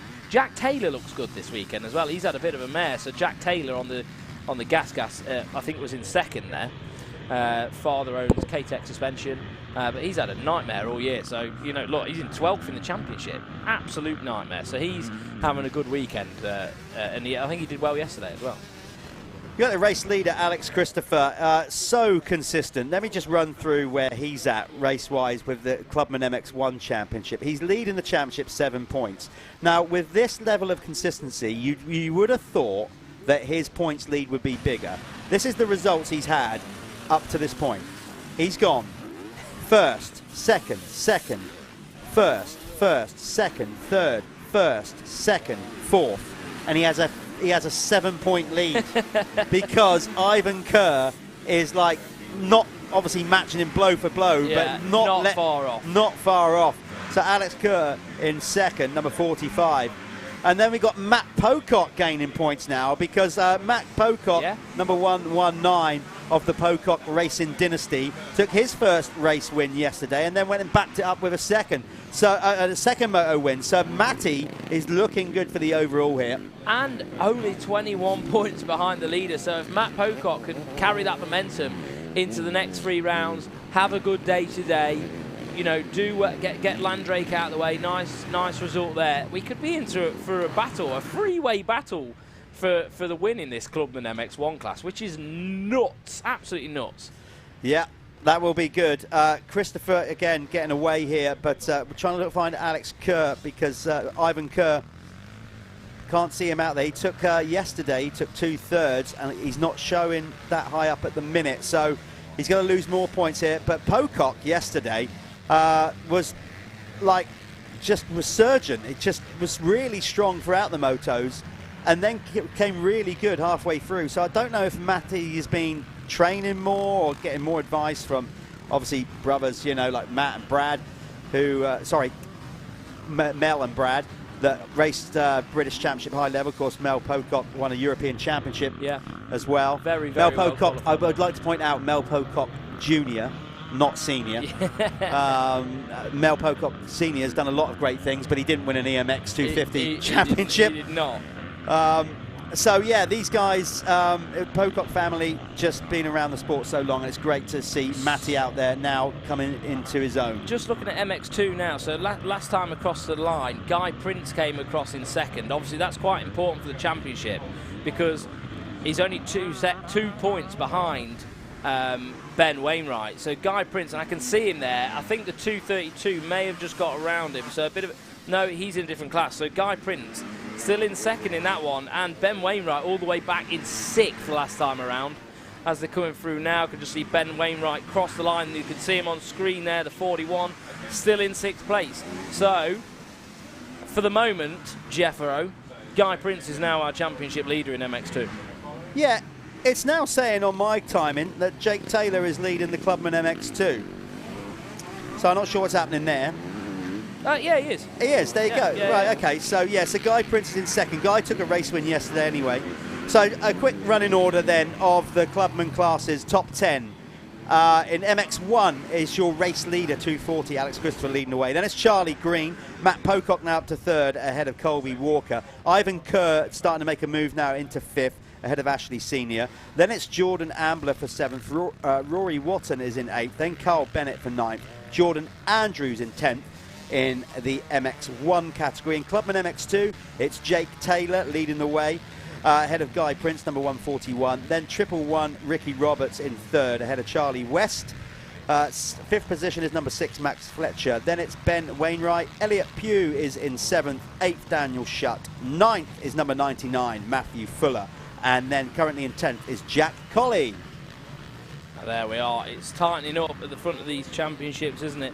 So Pocock as well, Matt Pocock with another good start, really, another good start to a moto. So wonder if Matt Pocock can chip away on Charlie Green and Alex Christopher, and yeah, do what he did yesterday. He got the job done, didn't he, Jeff? So we will see, keep our eyes on the 119 of Matthew Pocock, and also the MX2 Championship. Like I was saying before, Guy Prince will now, if it finishes as it is, he will now be the championship leader over Ben Wainwright. It is that close.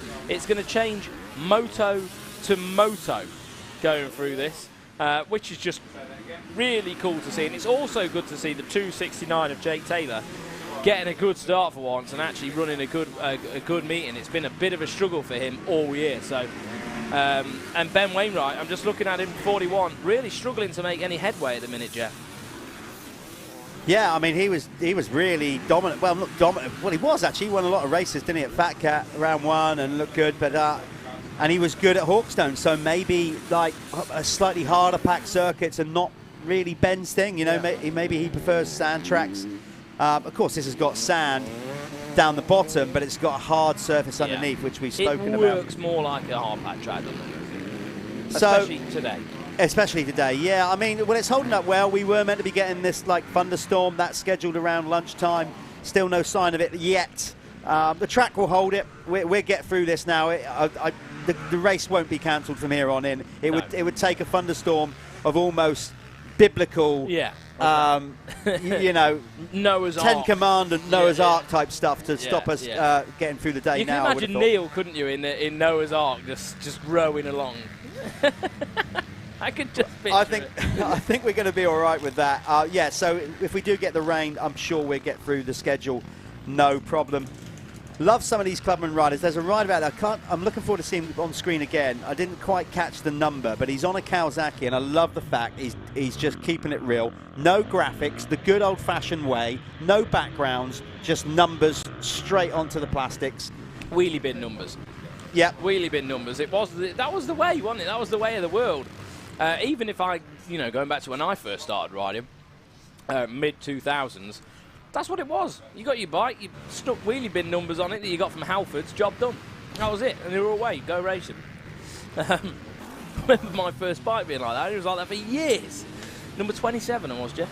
Yeah, I'm aware of that, yeah. But obviously the good thing about that is there's, again, industry-wise, that means we got more graphics companies now. And basically, clubmen wanting to be like pros, getting all their bikes done. It's cool. And like I said, these are the guys that without them, brands like a Pico, like Race Effects, or Cinto, all these here, without these guys buying the product, those brands wouldn't be able to then invest in the series to improve the series. So the bottom line is, it's the clubman guys, like I said, that very much, not only with their entries into race, because we always get full lineups, but they support the series by going out there and buying the product. They do. And if you guys are watching at home and don't race the Michelin MX Nationals, do the same. If you want to see this series improve, buy the products from the people that are sponsoring this series. Yeah, 100%. Get behind the people that get behind the sport. That is what we've got to do to grow it. And this sport is amazing. It's a motorsport that's accessible to many people. I hear it time and time again. Why does motocross not get the same amount of fans as road racing and all this? Well, it's because you can get on your bike and go and do it. Road racing, all these other sports, inaccessible. Motocross, you know, fortunately, the days we live in now, people can afford to get a motocross bike and go riding. And in the 70s, 80s, 90s, that wasn't possible. And people didn't have the money to do that. So what a sport we are involved in. That's it. That's the sales pitch for motocross. There'll be another one in about 20 minutes. Oh, will be. Yeah, this is good stuff. The track, that corner down there is really technical. It's great. You can see a couple of ruts there. And it's looking like good sort. That part, like I said, all the sand has washed to the bottom down the years and got down there. So that's more the sand-based circuit. These whoops, rollers, whichever you want to call them. Look at, there's just so much fun rolling whoops when you attack them at speed to bounce through them, or the timing. Obviously, that's modern motocross for you. Most tracks have them now, and you've got to practice them and get good at them because you can lose a lot of time. But the track right now is holding up great. I'd say it's pretty much as good as you could get it, regards of the moisture in the ground right now. No dust kicking up, but it's not too wet either, not too heavy. No, I don't know. Did Mother Nature water it, or did the club get some water down? I got to say, I don't know what happened last night, because I was 2 glasses of red wine in, and then I was just zonked. Yeah. I watched the AMA Nationals, the opening 450 moto, and then I thought, I better park up the vino and get to bed. Don't want to be. But you, on the other hand, I understand, carried on doing a bit of. Yeah, I had a few drinks last night. Yeah, got a bit. Well, no, to be fair, I woke up this morning. I was fine. Went out for a meal, got a bit out of hand. Normal, you know, normal scenario for me. But I did get back and I did try and watch some of the AMA before I passed out. And it was a good one, actually. So if you haven't watched that yet, then save it for yourself. But after the Michelin MX Nationals, of course. Stay here with us first, and then you can go and do whatever you want. Yeah. But we won't give you a spoiler. No. But it was some good racing. But leading the way, so I'll run through the top 10 in Clubman MX1. In MX1 in the minute, Alex Christopher leads the way. With the fastest lap of the race so far as well. I've just pressed something on my phone which has just broken whatever it was going to do. Ivan Kerr in second, 16 seconds behind Alex Christopher, so Christopher got a good run at the minute. Kyle Bennett as well in third, so Kyle having a really good run. Partner obviously is a big help at the Michelin MX Nationals. Becky, she really does graft her butt off to help get these events done. Charlie Green in fourth, Matthew Pocock back in fifth. So it must have been a bit of an issue for Matt Pocock in this one. Sixth, Jordan Ambler, Ashley Senior seventh, Jordan Andrews in eighth, Rory Watton in ninth, Cobley Walker rounding out the top 10. In Clubman MX2, Jake Taylor leading the way and with the fastest lap of the race so far, 3 seconds over Guy Prince. Ricky Roberts on that Suzuki, which you've probably noticed on screen because they're like rare, really rare, shiny objects nowadays. Fourth, we've got Max Fletcher, and then Charlie West in fifth. Ben Wainwright in sixth. Seventh is Elliot Pugh.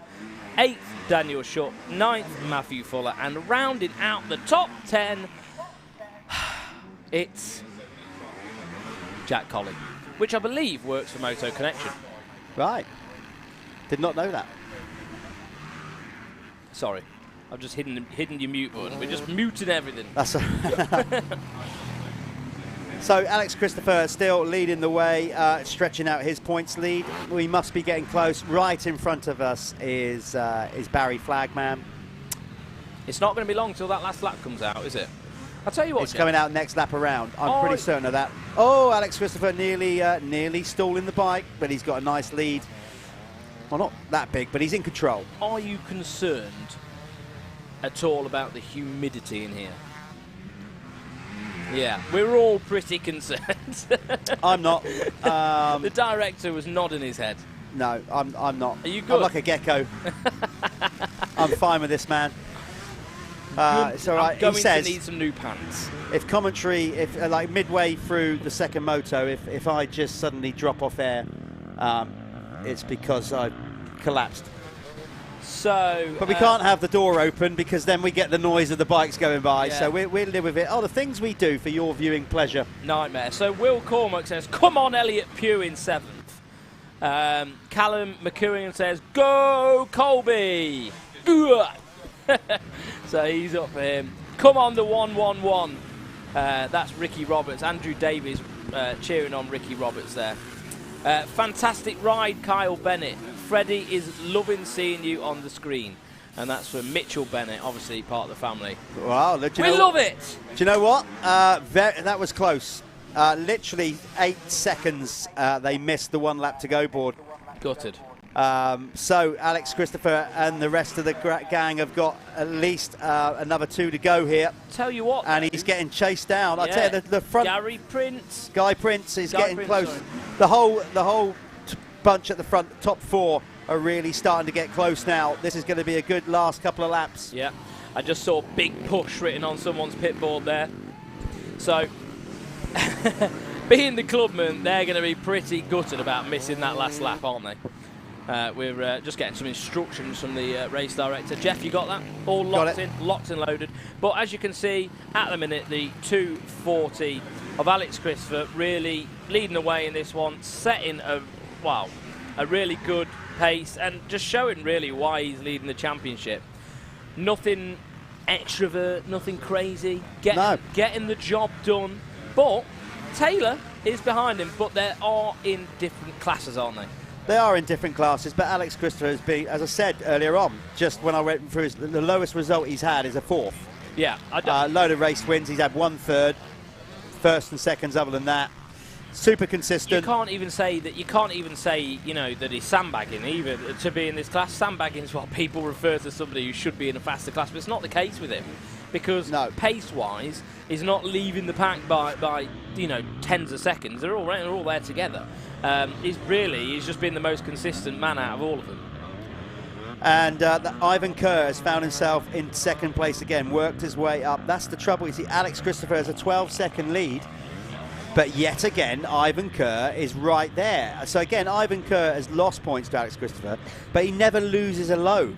And this one it just takes one mistake from these guys. Yeah. And that's it's going to be wide open with it again. So Anthony Med says you always get a deal off Jack Colley at Motor Connection. So if you want a deal at Motor Connection, give him a call, ask for Jack Colley, and said he's the deal maker. So he is the deal maker down there. Get onto him, and Motor Connection obviously helping out our series, aren't they? Yeah, there you go. They are the sponsors of this class, and then you've got a great that you've got Jack working there as well. So hit up Motor Connection, arguably the UK's largest online stock retail. Yeah, the guys have pretty much got everything motocross-wise in stock. Planet Moto first lap lead has just appeared on the board. Well, I think we're a bit late for that. I don't know who took the first lap lead. Wrong button from our producer. These things happen. Well, we are only human after all. That's it.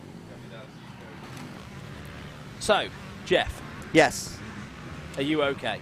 I'm fine. Like I said, I'm loving life in here. No, I'm just asking. That's all. You just look a bit distressed. Do I? It's probably hunger. I'm going to go for a banana. It was like panic was setting in. No, I'm all good, man. All right. Okay. Cool. That's fine then. Well, oh, bananas is it? Lovely job. Well, as you can see on screen, still well in control. The 240 of Alex Christopher at the minute with the red background as well, and the red background means championship leader. So he is taken that in his stride. He's actually got the red plate on there, and fair play to him for doing that. Hopefully we get to have a chat with him in the winner's circle in just a moment. And not too far behind, Jake Taylor, sorry. And that's, but again, it's not going to make any difference in the race because they're all, they're all separately. I think Alex Christopher's got a nice lead in MX1 at the moment.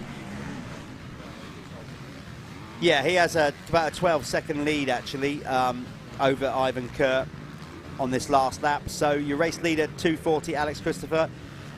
Keep it on the island, no silly mistakes. He's just got one corner to go. There you go, up over the hill, round this, over the tunnel, and here he comes. Checkered flag. Oh, Barry's got some class about him, hasn't he, with that? Did you see how he just released the flag? Well, beautiful, beautifully done. Yeah, well, he does all kind of like Zen training for that. You laugh. I mean, people think I make this stuff up. I don't. He spends hours. Really? Yeah, he spends hours practicing in his living room. Yeah, okay, let's throw to an advert, and then we're going to speak to Alex Christopher.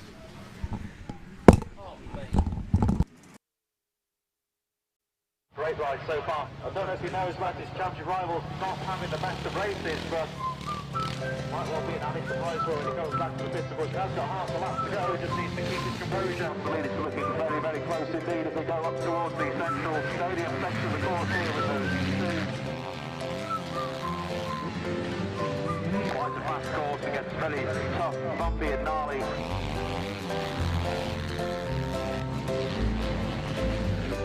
So now the closing stages, and the Perrett closing on victory.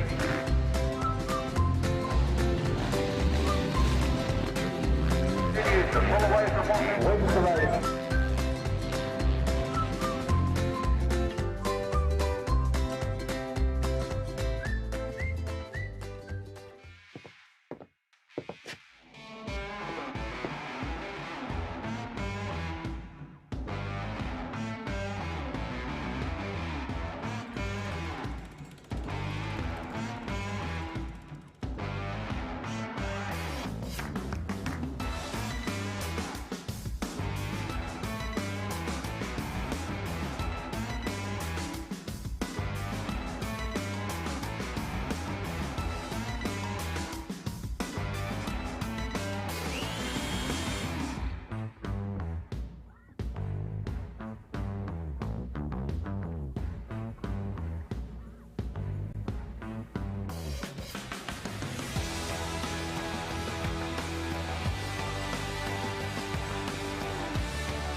Right, here we are back then. This is the amateur class. Let's get ready to rumble! The heat is clearly starting to affect you. Here we're back to the amateur class. This one brought to you by Broadcliff Plant Hire Sales and Apico Factory Racing. So this looks like good. The 611 there with the whole shot. This is where we just so next level up from the Clubman. These guys amateur, they're just that little bit faster. than the Clubman riders. Then we go into the experts, which are virtual pros, and then we get the classes 40. Yeah, so it was Callum Gordon, I think, that got the whole shot in that. Obviously, we don't have any prizes for whole shot yet. So if anyone does want to sponsor the whole shot, get in touch with Michelin MX2. We can accommodate that. But it was Callum Gordon who took the whole shot from what my eyes saw anyway.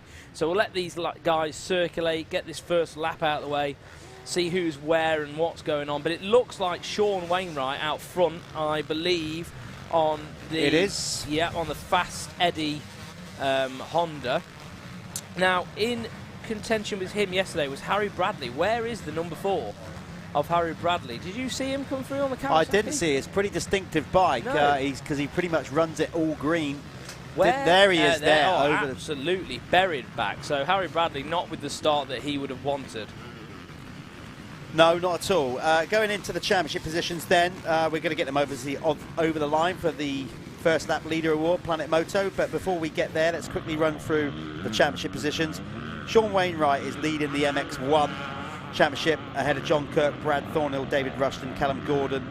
That's your top 5 there. Top 5 in the MX2 category, the 250 machines. It's Sean Springer on the gas ahead of Dan Bruff. Then it's Harry Foster, Aidan Gardner, and then Lewis King London, the rider from the Isle of Wight. That's your top 5. Right, it's going to be a first lap leader award for Sean Wainwright. More points on the board. Is he over the line? About now, first lap leader. Boom, there we are. We just about got him in time. First lap leader was Sean Wainwright, number 741. So, bit of a drama here for Harry Bradley. So he's going to have to pick guys off left, right and centre. Looks like Sean Springer has got a better start than Dan Bruff as well. So Dan Bruff a little bit further back. Obviously Dan Bruff and Springer battling for the MX2 Amateur Championship. Springer and Bruff, pretty similar stories actually, weren't they? Good big riders back in the day, good sort of prospects coming up through like youth ranks, you know, went off, did their lines, worked and all that sort of stuff. And they're back here racing and enjoying it. Both guys very capable riders and used to be pro riders back in the day. Yeah, they've and they're now doing it themselves. That's the point, like paying for all their own racing. Yeah. I was speaking to Sean Springer's dad actually last night and Sean together. Darren, and he was just basically saying how A, it's nice that he's not having the fun his son's racing anymore, but secondly how like Sean now obviously having to pay for it as well now has an appreciation of everything that there's is, you know, the family had done to that point. Yeah. So same with Dan as well, very similar story. Yeah. You know, and obviously you go away from the sport, and like I said, it's very difficult to walk away from this sport. Yeah. Even if you do it for a few years, the woodpecker starts going on the side of your head, saying, "Come on, you know you want to," and before you know it, you're back in it. You want to do it before you're too old, don't you? You know, there is a biological clock on motocross. There is indeed. It says somebody. Well, you say that, and I'm coming up to 49 this year, and I've obviously made the intelligent decision to start riding again. Yeah, makes sense. Yeah, of course it does. Hey, don't blame you, mate. I was all right. I went riding in the week last week. Felt good. That was Wednesday. Woke up. Felt all right. No problem. Thursday, no problem. Friday morning, went to put the kettle on. Had severe back strain lifting the kettle, pouring the kettle, and that is not an exaggeration. But you know, just the honesty. Like I went like a delayed. Oh, horrendous! Yeah, I went to just pour the water in to make my coffee, and just like back spasms all down my right hand side. It wasn't good. But hey, I just need to ride more. Number 4, Harry Bradley is chipping away at him now. He's probably let's give you guys a running order then. Out on track currently is the amateur class brought to you by. Obviously, for the overall of today, though, in MX1, it's going to be between Sean Wainwright and Harry Bradley. So those are getting close. But the current running order with 4:37 on the clock and 1 full lap down in the amateur MX1 category. It is Sean Wainwright leading the way ahead of Paul Atkinson. Harry Bradley now up to 3rd in that category. Then it's Callum Gordon for 4th. Carl Hayward is in 5th. Stephen Kelly, the Irishman, in 6th ahead of Ben Hayward. Then it's Brad Thornhill in 8th, number 95 on the cab screen's Crescent Machine.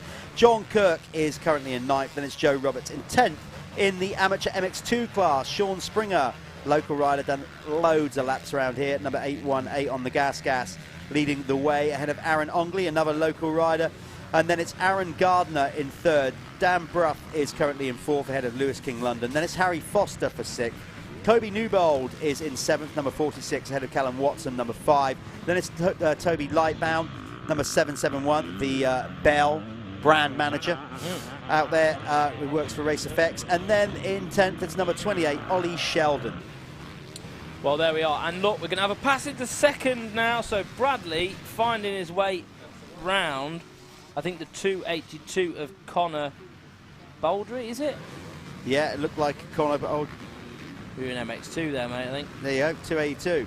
Yeah, but they're in the same race, remember? Ah, right, okay. Yeah. I'm with you. Oh, no, it's not. It was Paul Atkinson. So he's gone into second. Yeah, so Bradley up to second now. I think Bradley got 2 wins yesterday. So Sean Wainwright leading the way now in MX1. So Wainwright and Bradley battling for the overall this weekend. I don't think Bradley's there in the championship, is he? No.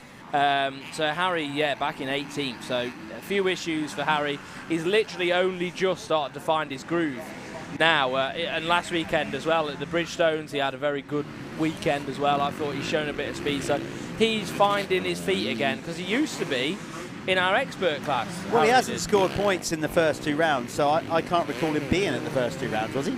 I think there was an issue. Right. I think at the first round maybe. Okay, so, but anyway, he took 2 moto wins yesterday, so he's looking good for the overall. He's now obviously going to be putting some moves on Sean Wainwright if he can bridge that gap, which is currently, let's just get up on screen here, gap between Sean Wainwright and Harry Bradley is currently 7.5 seconds. Fastest lap of the race goes to Sean Wainwright at the minute. Of course, Keck's fastest lap awards, we got to wait till the weekend's over to work out who's done the fastest lap in each class. We both think they're going to be today, don't we? We do. Harry Bradley looking down at the bottom of his bike there, looked like he had an issue. I know yesterday Harry got a, he said in the second race there was a stone caught just behind the rear brake pedal near where the foot peg is. So when he was going to press the rear brake, there was just nothing happening, and he was like thinking, oh no, and Sean was catching him up. It was getting really close, and then literally the last lap this stone freed, and he managed to just hold on for the race win, but there was a panic setting in for the number 4. Yeah, there's a lot of tiny little pebbles around Canada Heights, particularly up the start straight. Tiny little round pebbles. You notice them when you get up the start straight. You definitely get roosted if you make a bad start. And there's a few out on track, not so much out on track, but they're just that kind of size to cause problems. Yeah, get in place. Yeah, definitely. See the gritty people start line there, ready, mind, set, go. Finish line, sorry, not start line. Very well observed there. Sorry, mate. Thank you. I'm paying attention. See, I do listen to you. I don't just. Yeah, I know. Yeah, I don't just let you waffle on and switch off. I could just waffle on and switch off. Is that what you want me to do? No, I'm just saying. I'm good. So we've still got eyes here on the number 4, Bradley, working his way to the front. We've got Bruff there, the 33, and he's under a bit of pressure from Aaron Gardner, is it? Just behind him on the 7. So Aaron Gardner back in 4th place in the championship, quite far away from Bruff. It's really between Dan and Sean Springer, and Bruffy, the number 33, really needs to start beating Sean, because Sean is starting to get a bit of a gap now. 14 points between those two, which really is, it's a good race weekend against a bad one, isn't it? Yeah. 14 points. So yeah, it's still very, very close here in the MX Nationals Amateur MX2 class, and even the MX1 as well. Where's John Kirk? I'm trying to find him on the timing screen here. He's down in 8th, so he's not having a great one. He's moved up a few spaces, but yeah, I can see. Not great. Where did he start? Should we just click on him? So started in 9th, so he's only managed to move up 1 spot. So yeah, not the weekend that John Kirk, or at least the day, starts the day that John Kirk would want, because Sean Wainwright at the minute is running away with this one. Yeah, Sean Wainwright is your current race leader, number 741. He has a lead over Harry Bradley of nearly 9 seconds now as they work their way down up. So the race leader is already up the staircase and the steps, and now back across the finish line. But Springer in the MX2 is keeping him very honest. I think we're trying to get the guys out there in field on the cameras to pick up the 2 race leaders, because that is battling up good battle shaping up there. Jeff was passing the mic like a hot potato then, trying to get it out of his hands. So we've got them on camera now. There's the race leader, and there's Springer. So yeah. So and is that Ongley? Probably is. Yeah. Yeah, it might be Ongley. Yeah. So that's the battle for MX2 supremacy. Just ahead of them is the MX1 race leader. But this is a great battle. This is for MX2 race win. Yeah. So 2 local riders. Ongley and Springer. Yeah, very right. 2 local riders, very close to here. They've both done their fair share of laps around here. I'd say Springer's got the upper hand of experience due to age over Ongley. Ongley's still quite a young rider, isn't he, Ongley? So not very old at all, the 75. That's brewing up, though, to be a good race. And they're catching. They're catching Wainwright. They are catching Wainwright. And if they get around Wainwright, is that going to be able to help Harry get into the eyesight line? Absolutely. If these 2 MX2 riders start messing with Sean Wainwright's race, that could mess his momentum, and then before you know it, Harry Bradley, because Harry Bradley is still 9 seconds behind. That's a lot. These 3 have checked out. Yeah. It's there. He's there, so if anything goes wrong for Wainwright, if these 2 MX2 riders start mixing with him, they've got a battle on their own, though. Look at this. Ongley is all over Sean Springer for the lead in MX2. Your actual race leader, there he is with the yellow plate, is Sean Wainwright.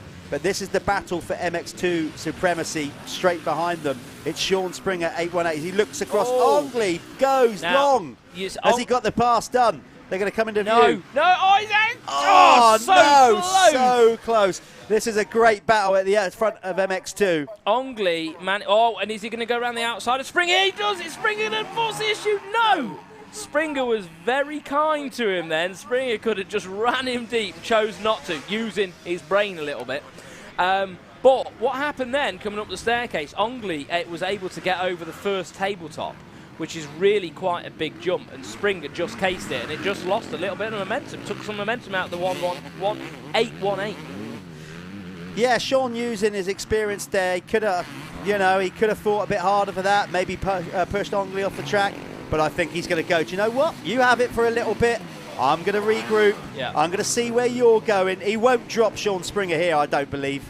I think Sean's just going to take his time with this. He's already right back on him. There you go, you see. Just thinking, right, okay, you caught me up. You was going quicker.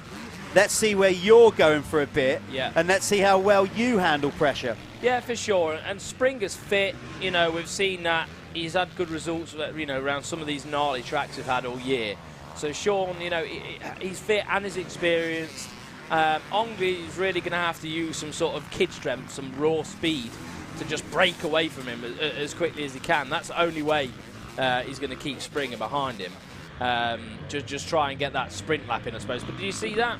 Oh no, they'll both manage to get that one. That's not the staircase, though, is it? No, but Aaron was a bit nose high off that one. He's starting to get a bit loose. Through the whoops there, over the ski jump, jumping not too long, not as long as we see the pro guys jump. They actually jump over that hole at the bottom there, you believe it or not. But as they come back to the staircase now, you'll probably watch the 75 get over this first table, which is big. Look, big stretch, gets over it. Springer, again, just casing, taking some momentum away from the 818. Yeah, that's a different line choice. You see Bradley starting to catch up behind as well. What Aaron is doing there is just going that little bit wider at the bottom to get the run. Springer taking the inside line, but then, of course, hasn't got the momentum. So just goes to show lines working, multiple lines around this circuit. Yes, but I think here is, it gets technical, doesn't it? It looks like Ongley is just starting to break away now. Rider number 7 in the MX2 category. He's classed as rider number 7. He's got 75 on his bike. Sorry, I'm looking at Aaron Gardner, that's why. That confused me. Yeah, that was my bad. So Ongley looking good, but as is Sean Wainwright, going for yet another moto win. He has had 1, 2, 3, 4, 5, 6, 7 moto wins this year. He didn't take a moto win yesterday, though. And he had a pretty bad second race by his standards. So this, if he gets it done, will be his first moto win here at round 3 at Canada Heights. Ongley is just charging. He's going for the race win outright. He's on it. He's really started to push now. but Sean Wainwright has got a lot of experience. Sorry there, just in my phone, just looking at what's going on at home, mate. I've got a very sick missus today, so she's looking after the kid at home. So hello, Mel, if you're watching, and I hope you can keep yourself off the toilet. Bless her. No, she's struggling at home with Cooper. So if you are watching, I think you are. Hello, son, and hello, Mel. I hope you're having a nice day. Leading the way, though, and quite convincingly now. Looks like Sean Wainwright's pulled away a little bit from the rest of the pack. So the 74 managing to just maintain that pace that he's setting at the start of the race. Obviously, fitness is there for the 74. When you watch him, though, very efficient, very smooth rider, no dramatics, probably good for this track. Similar to Harry as well, actually. There's no craziness going on. There's no whipping and doing anything daft. They are going to be next lap round, I would imagine, taking the last lap flag. What do you think? It looks like it to me. Barry is getting ready here on the comms. Lap time suggests it's going to be next lap around. Yep, the Sean Wainwright. Flag gloves are going to be there in full force, but they'll come round to take the last lap. And on screen right now, you can see the Planet Moto banners there. So Planet Moto, obviously they're putting in a competition to win a holiday to Spain. And that's for our first lap leaders. So, you know, if you just got one lap in you, hot laps, get involved. Because you guys are the ones going to Spain on that nice holiday. 74, Sean Wainwright on screen at the minute in that blue Troy Lee gear. He is riding on the Fast Eddie Honda. And just heading back up the hill there, up to the step up. And behind him in MX1 is Harry Bradley. And then we've got the battle in MX2 between Sean Springer and Aaron Ongley at the minute. So it's all going on in this amateur race, this amateur championship. Both championships all wide open at the minute. There's only small points differences between the top guys, and it's still there for the taking. In the MX1 and in the MX2 class. Ongley now just settled into a nice pace in second. Don't think Springer's going to be able to do anything about Ongley there. And then Harry just settled in for fourth. So these guys, I don't think there's much going to change up the front. They're just going to circulate in their positions. Probably feeling a bit of fatigue now as they've sort of get into the back end of this race. This is their third moto of the weekend, and they've done 2 practice time sessions as well. So yeah, probably feeling a bit of fatigue. And that's why you see probably a little bit less urgency now towards the back end of this moto. But Sean Wainwright just comes round to take the last lap. What are you doing? Why are you doing that? Right, listen. I've had a banana, so I'm all energised. So we're going to try the winner's circle manually. So I'm going to get athlete as I am. You're going to go down there. I'm going to run down the hill to try and grab the race winner. Okay. Obviously, with a few little technical issues, we're going to still try and get these winner circles interviews done. So I'm going to make my way down there. You cover it. I'm on. Yeah, I'm in. Okay, and then hopefully we'll get this done. So you bring this one home. You're going to love it out there, mate. Nice and cool, fresh air, unlike in this oven that we're in here. So you can see yellow flags there on screen. Someone's just gone down. He's in a bush. So there's a man in the bush. He looks like he's okay. He's standing up. Again, this track, it can bite you. There's all sorts of like nooks and crannies, little sharp edges everywhere and things like that. And yeah, it can bite you, the Canada Heights circuit, especially if you don't respect it. But also when fatigue starts setting in, you know, little errors. Could have been someone else who was involved in it, maybe nudging you off the track, because there's plenty of lines that feed into one line around here as well. And you see there, Gritty People, ready, mindset, go. If anybody wants to get involved with Gritty People, follow them on their Instagrams, get in touch with them. The woman there, Kay, she's amazing, works with a lot of athletes on their mindset, on how they're feeling, how to deal with issues, working at the minute with Olivia Reynolds on like potential, you know, fame, because she's going to go meet Travis Pastrana soon, and how to deal with people on social media, things like that. So amazing service that Gritty People do there, Ready Mindset Go, and they're well involved with all sorts of sports. And yeah, big shout out to those guys for getting a lot of these athletes prepped and ready to go racing on the weekend. And it's a massive thing, mindset, massive thing. You've got to know that you can do it. There's nothing that beats the feeling of getting on a start line and just knowing that you're going to take the whole shot, because if you know you're going to take the whole shot, you are some sort of beast. There we are. 74, Sean Wainwright crossing the line, and then Ongley, Aaron Ongley taking the win in MX2, followed by Springer, second place man in MX2, and then coming across the line shortly should be the number 4 of Harry Bradley if there wasn't any issues on the last lap. Just waiting for some more riders to come through now. It's actually Dan Bruff, the 33, so he will be third place man in MX2. It looks like we've lost Harry Bradley. So here, oh no, here he is. So Bradley coming across the line. He's actually second in MX1, so there must have been some issue for him on the last lap. I know he was dealing with some pretty bad blisters and stuff, so maybe perhaps Harry's in quite a bit of pain there. So we're just going to take you over to the adverts now. Enjoy these, and please get behind our sponsors. Thank you very much.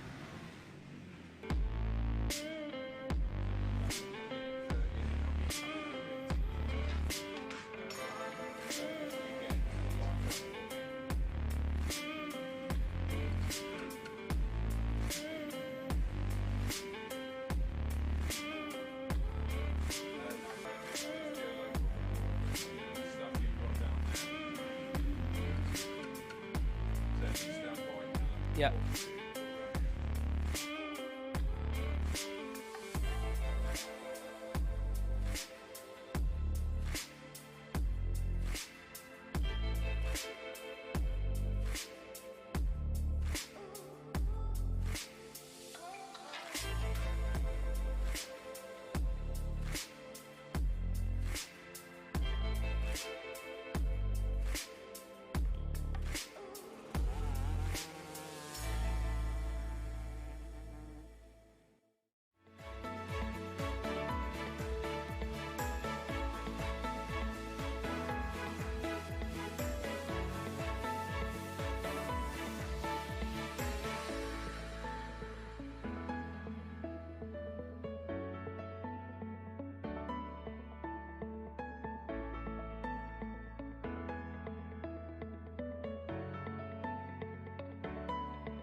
Okay, we're down here in the winner's circle with Aaron Ongley. Aaron, very quickly, that was a great ride. You were even catching Sean Wainwright a little bit. You had a really good battle at the front. Local for you though, so how do you feel about the track? Yeah, the track's pretty rough. I've just coming back from a broken farm, and this is the first proper track with bumps I've ridden. But it's feeling good, and my starts haven't been very good, but I managed to pull through a bit better on the first couple of laps in that one. So. And you must have raced Sean several times around here, haven't you? I mean, do you get to race, because you're both local to the circuit?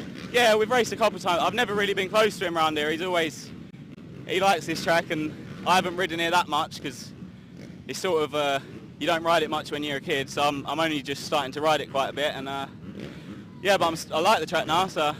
I see you're running the 723. I met the guys last night. They said, make sure you give us a good plug. I didn't have to, because you've gone and done it for us. Yeah, so. There they are over there. Yeah, that's my brother. He sorts on my bike out and that, so thanks 723. Yeah, nice one. Well, look, well done. Good race win. As you can see, just show you that. There you go. That's what you got to deal with in motocross. Bit of an injury, has to run the old wrist brace. Nice one. Well done. Lovely, cheers.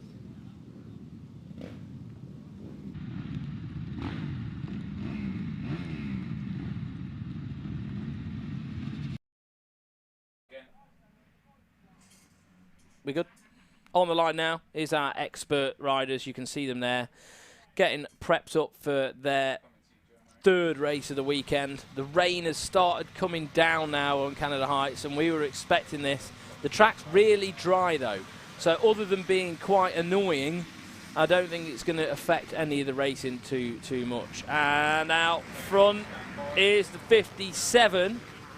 So let's get the I'm just going to get my championship sheets out in front of me. Let's get those sent across there. So, expert MX1 and expert MX2, I've got it here. So, taking the whole shot, let me just see. Maybe we haven't got him on here as a championship rider. I know it looks like Richard Bird. So it's Richard Bird who managed to get the start there, and you can see the rain coming down really heavy now. So Bird just dropping down the hill, going to be pretty slick in some spots. Some parts of the track, there's going to be some real blue groove areas that the riders are going to have to be pretty careful on. Number 3, Ben Edwards there behind him, and then I think it's the 14 maybe of Clayton there. I'm not sure. Let me just get my eyes on that. So that's, yeah, the 14 of Clayton on the team green Kawasaki in 3rd. So brewing up to be a good one here in this race. Obviously some factors now. Rain is coming down. May just be a shower. Looks like it may be slowing down up the top end of the circuit here.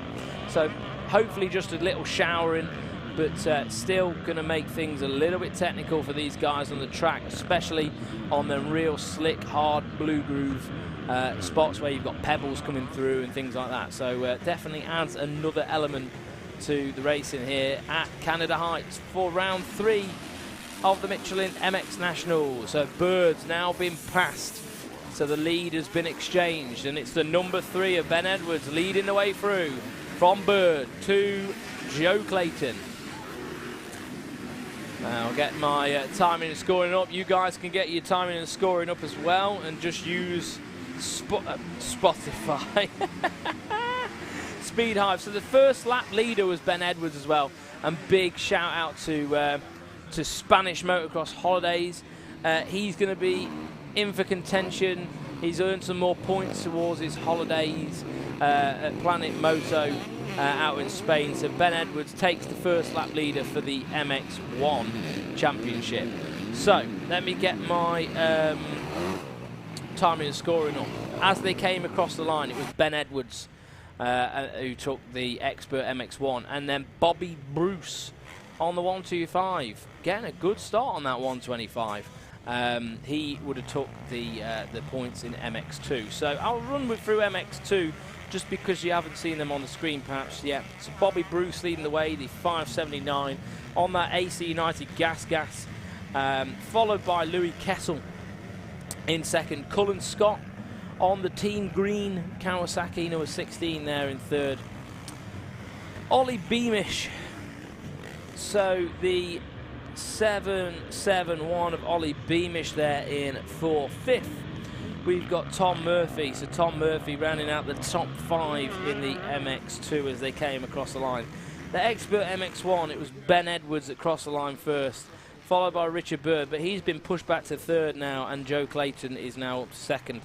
But it looks like we've got Glenn Phillips in fourth as they cross the line. Again, things may have changed now. And then rounding out the top 5, it's the 91 of Charlie Putnam on the Par Homes Race FX Husqvarna. So through the line again, we'll get a bit more of a better gauge on what's going on.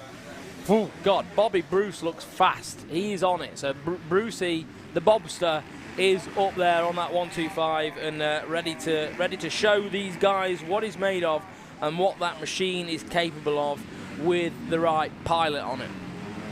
So as they came through that time, MX2, Bobby Bruce, Louis Kessel, Ollie Beamish, Cullen Scott, and number 5 of Tom Murphy. And on screen now you can see the number 14 of Joe Clayton now, the team green Kawasaki, and he's inching closer and closer to Ben Edwards. But Ben Edwards last time round did have the fastest lap of the race.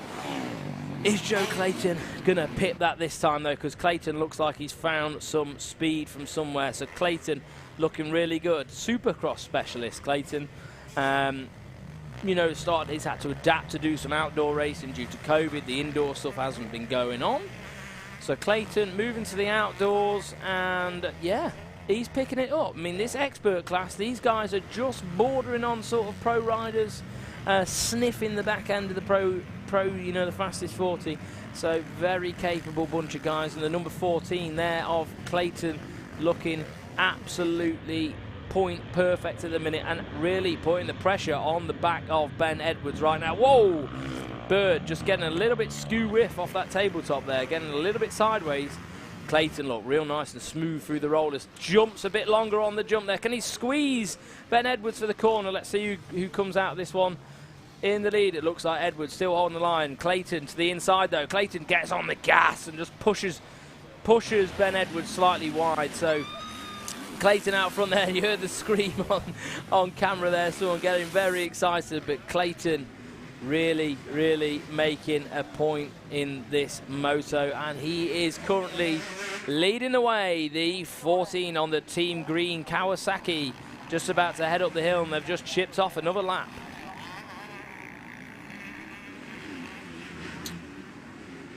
So Clayton last time round on 155 as opposed to Ben Edwards 157. So 155, that's probably got to be getting into one of the fastest times we've seen of the day so far.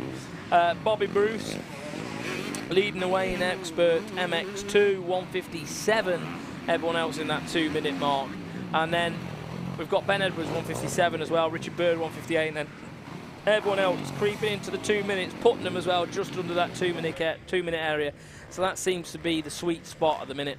I'm sure we'll see the pro riders just chipping away down into the probably early 150s when they get out on track, even though the rain is coming down. I think the circuit is holding it very well at the minute. It's just the right amount of rain.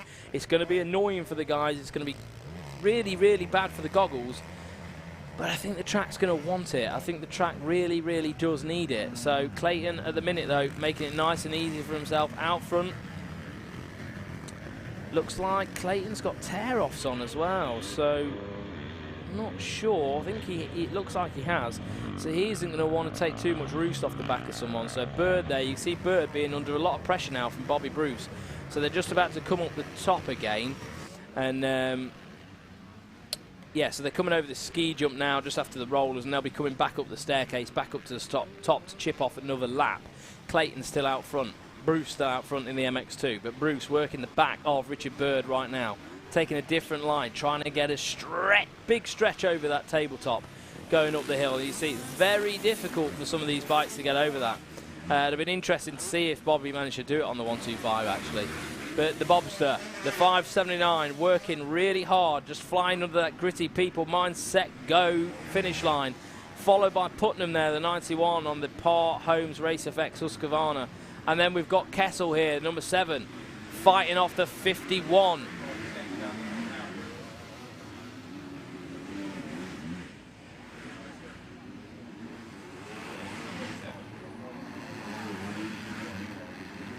So let me just get the timer scoring up again, and you guys can do this at home, see if anything's happened up the front. So Ollie Beamish there, still in 3rd in the MX2. We've got Bobby Bruce leading the way, Louis Kessel in 2nd. Joe Clayton leading the way, MX1. Ben Edwards in 2nd. Richard Bird in 3rd right now. But we have got the Bobster really working the back end out of Richard Bird at the minute. So we'll see if any changes happen up the front for the overall positions in this Expert Moto. How was your trip down there, Jeff? Yeah, good. Yeah, just trying to work out how we're going to do these winner circles things. I think we've got it sussed now. We'll take it in turns to go down. Are you okay with that? I'm good with that. We're both natural athletes, so it shouldn't be a problem. Good for us. Yeah, it is at the minute. It'll get a bit of fresh air. So basically what will happen for the rest of these live streams, what you'll see is with 1 lap to go, me and Callum will either run off down and do a winner circle interview, or we'll alternate. But right now, you've got some brilliant action going on track between Cullen Scott, number 16, the Team Green rider leading the championship, and the Acer United Gas rider, Tom Murphy, pushing him all the way. Cullen Scott is currently leading the championship by 12 points over Jake Preston.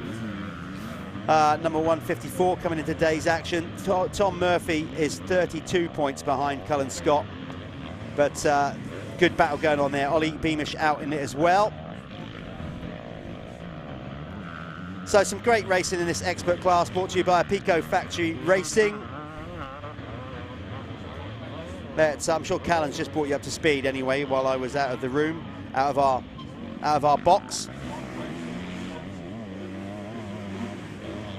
But Southgate, is that Southgate cruising? Yeah, that's not good. Last year's MX expert champion, MX1, touring, so I don't know what's happened to him.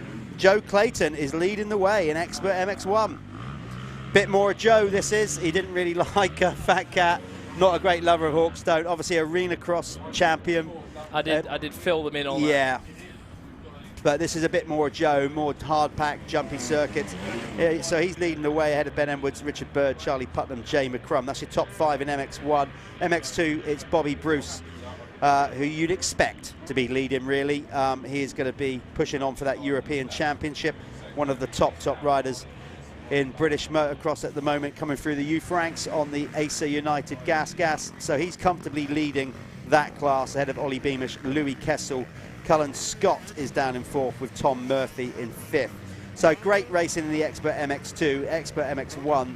Clayton looking good at this moment in time for his first race win of the year. Shouldn't have probably said that. Classic commentator's curse. Yeah. You've done it to him now. You've done it to him now. It looks like, ooh, Murphy was just trying to get up the inside of Scott then. So Murphy and Scott, a bit of a battle on track now between those two guys. The Team Green Kawasaki rider versus the Acer United Scaffolding Gas rider of Tom Murphy. Good race this, because they're closing in on Louis Kessel as well, so it's getting very tight with those riders out on track. Cullen Scott, Tom Murphy and Louis Kessel. Looked like somebody was just crashing in the background. Yeah. As we switch cameras, I'm sure that guy slid off there. There's Putnam across the line. We're going to catch this battle with these MX2 riders. They'll be coming around this corner anytime soon. So there you've got Beamish looking good, and then we've got this battle behind, and look at that. Cullen Scott has now gone past Louis Kessel, and now Murphy trying to make a move. Louis Kessel is looking like a wounded soldier at the minute. Yeah, Kessel just taking punts from both of those guys now. So Kessel all the way back. Is he in 4th place now? Yeah, he'll be back, well, back to 5th, I think. Yeah. So Scott actually looking the better man of the lot at the minute. But Murphy just clearing his goggles there. You saw he just pulled a tear off the 74 on the Acer Scaffolding gas there. So he's going to want to hook onto the back of Scott and be dragged through the pack. But those two guys, million miles away from Bruce at the moment. Bruce is just in a world of his own, isn't he, at the front?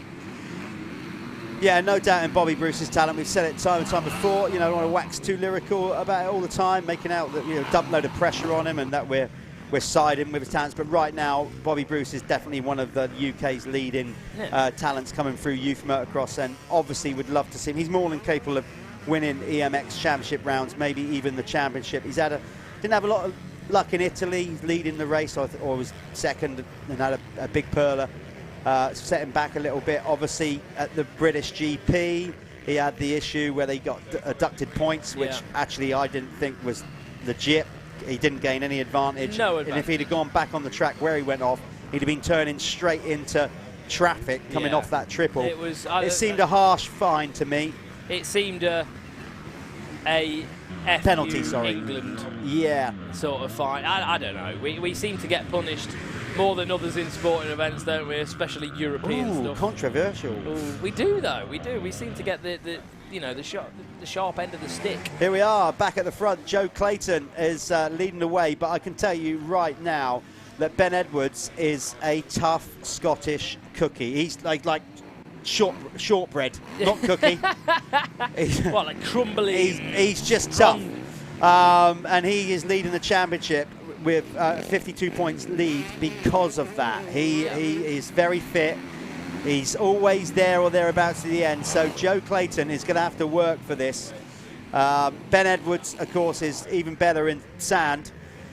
He's proved that at the opening 2 rounds. And Joe will really want this, though. It'll be a big confidence booster for him. So he's going to have to work hard. He's lost his laminates there, though, by the looks of it. The sack's gone. Yeah. There's no one in front of him at the minute, though. So he should be all right. Yeah. But the rain is going to be... Is it still raining? Still no, spitting it's trying to rain. It's on and off, but we could be due for a big downpour. But that rain wouldn't have affected the track too much. It was only a very quick, short shower. That would have just... bedded in by now. So Matty Smith on the live stream, Matty Smith says, Chrissy Cole, Woodside massive. And then we've got also as well, 16, Cullen Scott, good luck, Iceman. Remember, ride it hard. Sorry we can't be there due to work commitments. And that's from Paul Crossland. So supporter of the 16, Cullen Scott. This is getting good. This is a good battle out front, no doubt about it, between those two. Let's try and keep the cameras. Edwards had the run. He went outside. Edwards back now. Edwards back on the back of Scott. Well, he's done it. Edwards back into the lead. Yeah, goes. Cullen Scott's been pushed back. No, that's Clayton. Joe Clayton. Sorry. Is it the tear-offs? Is it them that's giving it again, that outside line at the bottom of the hill up the steps seems to be working. Obviously, you go wide. You lose, but you get the speed, the drive up the hill, the classic slingshot, basically. So round Milwaukee corner there, left round there, Richard Bird, the 57 on the Yamaha. He's followed by Bobby Bruce, who's leading the way in MX2 right now.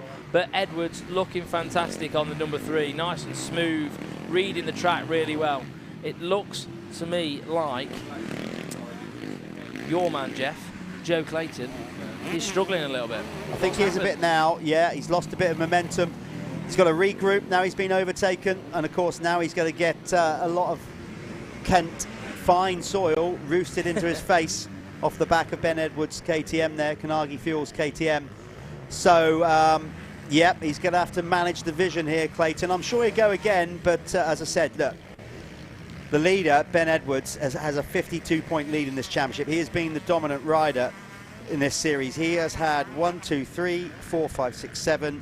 8 moto wins this year out of a possible 10 so far. Yeah, so well, to be fair, I think this is probably the ride of the season for Joe Clayton, really, isn't it? And even when Ben hasn't won, he's finished second. Yeah. So he's a tough guy to beat, number 3 out front. But Clayton, as we said, this is a bit more of his liking, the Team Green Kawasaki rider. He is looking, I'm not saying he's definitely going to do it, but he's looking to go and race the AMA Supercross next year and follow like Dylan Woodcock did. Yeah. So we may well see Joe at the early rounds of the AMA Supercross next year. That's more of his thing. That'd be fantastic. Definitely wants to concentrate more on Supercross. And of course, he'll be at the Airborne Gunner Supercross at Cusses Gorse on Tuesday the 2nd, along with riders like Dylan Walsh, Stephen Clark, Jack Brunel, Adam Chatfield. That's happening on Tuesday the 3rd of August down at Cusses Gorse. Kids racing in the daytime, adults in the evening. They're all going to be racing the Pro Invitational. They're going to be racing for the Melvin Brunel Memorial Trophy. Jack Brunel's dad, who unfortunately suddenly lost his life last year. So Jack has put his hand in his pocket, come up with a massive memorial trophy. So every year at the Airborne Gunner Supercross, the guys are going to be racing for the Melvin Brunel Memorial Trophy. So I'm looking forward to that. I love that. That's great. That's absolutely great. And obviously that's a new series coming to the UK, an outdoor Supercross thing. It's something we need, isn't it? A bit of Supercross racing. It's good. And it's similar to what we do here. We do the straight rhythm, don't we, at the last round at Cusses Course as well. Same track. Really open to doing development, things like that, aren't they? Obviously, of course, track builder down there. Is it Justin? Isn't it? Yep. Justin Bartley. He builds some of the best tracks around the UK, so he's got all the machinery down there to do these cool things as and when we sort of want to do them and test the waters with them. So straight rhythm, I'm looking forward to that. Yeah, straight rhythm will be obviously always good. We enjoy that. And the Airborne Gunner Supercross, yeah, you can, that's being laid on, presented by Steelhawk. So you can go on steelhawkmc.cc and get your tickets for that. Get yourself out and watch.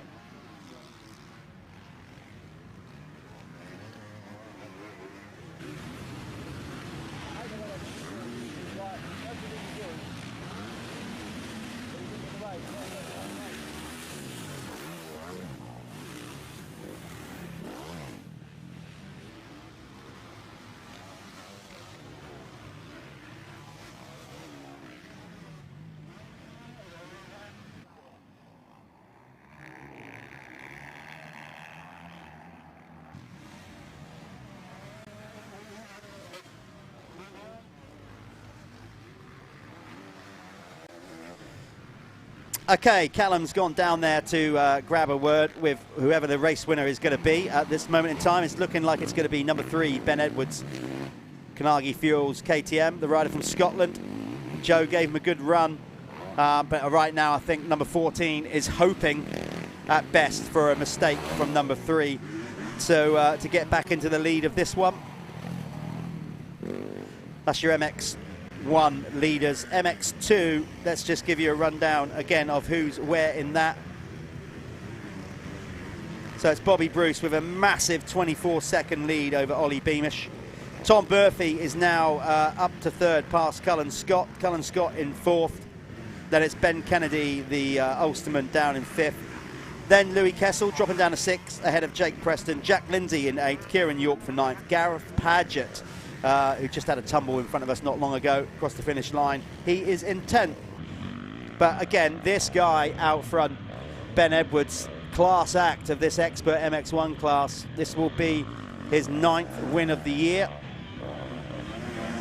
so far out of 11 races. And in those other 2 races, he finished second. So it's fair to say he's got a firm grip on this Pico Factory Racing British Expert MX2 Championship.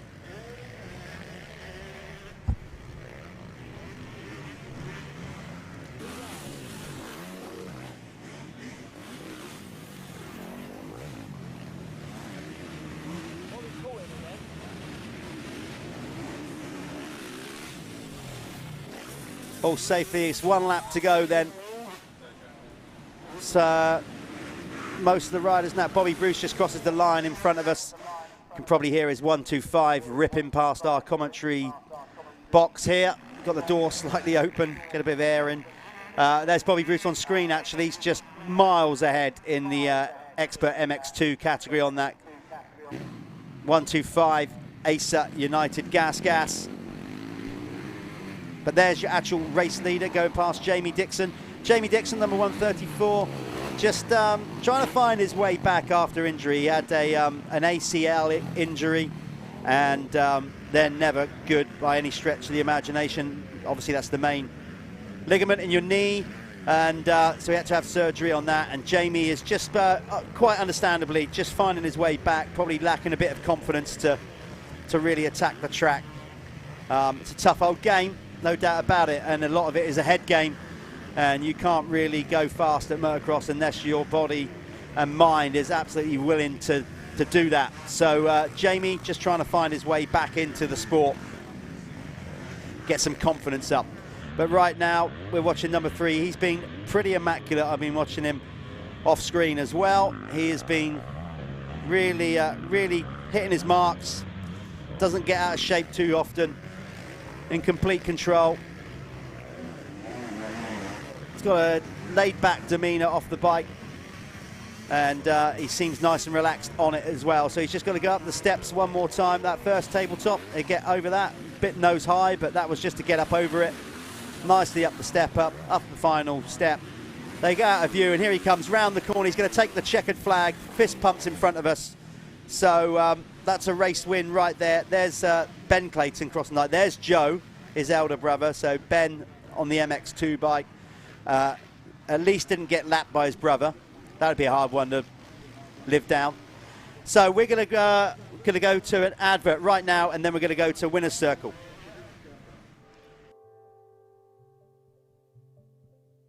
The tyre rolls, but just very slight, which gives it more grip and more feel on the way in, which is what I like preferably. So it's definitely a good change they've made. You know, it's a kind of scary thing whenever somebody brings a new tyre out. You're like, I don't know, the old one was good, but no, they've definitely it's a better tyre, and I'm looking forward to racing the rest of the year.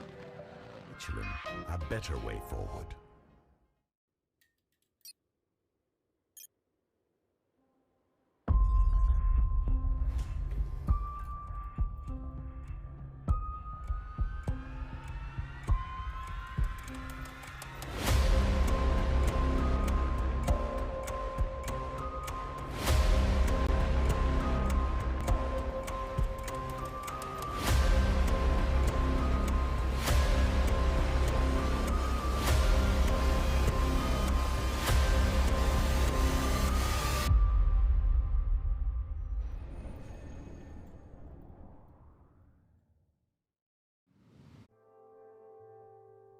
From the Michelin MX Nationals, and I'm joined by Ben Edwards, who just took the Moto win in the MX1 Expert class. That was a tough one though, big battle with Clayton for that. How did you manage the race? What did you do different?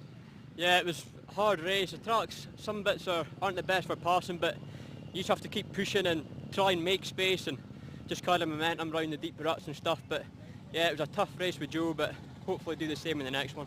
Yeah, it looks like you've got plenty of tear-offs on there as well, a few stacks of laminates, because Joe had run out, I think, and the rain obviously was a bit of a hindrance in that, wasn't it? Yeah, definitely. We were sitting at the start line, and I seen the rain coming on, and I thought, oh, might not have enough tear-offs on, but just tried to get clear vision the whole race, and yeah, it was good. Yeah, good job. So that was Ben Edwards. He took the MX1 win in the expert class, and well done.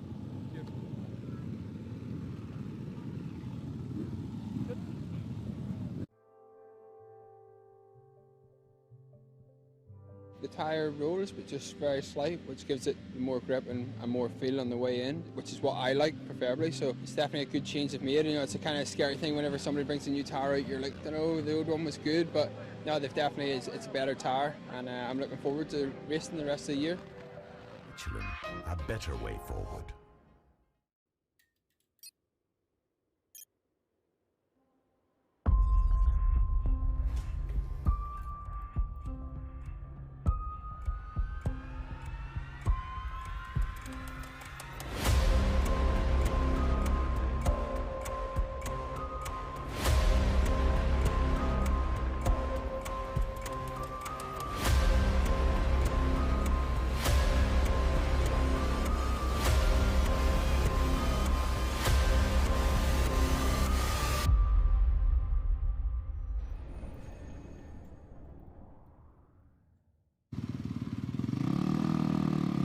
Hi, it's Callum from the Michelin MX Nationals. We're here with Bobby Bruce, the Bobster.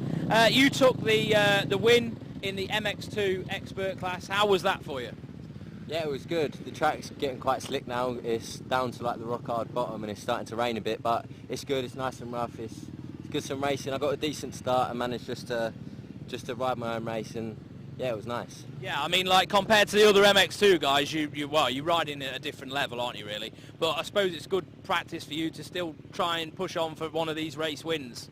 Yeah, definitely. The 450s were going quite well then, and they've got the extra power up the hill, so it's hard to latch onto them, but it was some good racing and had a good battle there. Yeah, good one. Well, we saw you nearly win a moto at Fat Cats at round 1, so maybe you can do it here today in the second race, but well done. Cheers. And that's it. Bobby Bruce.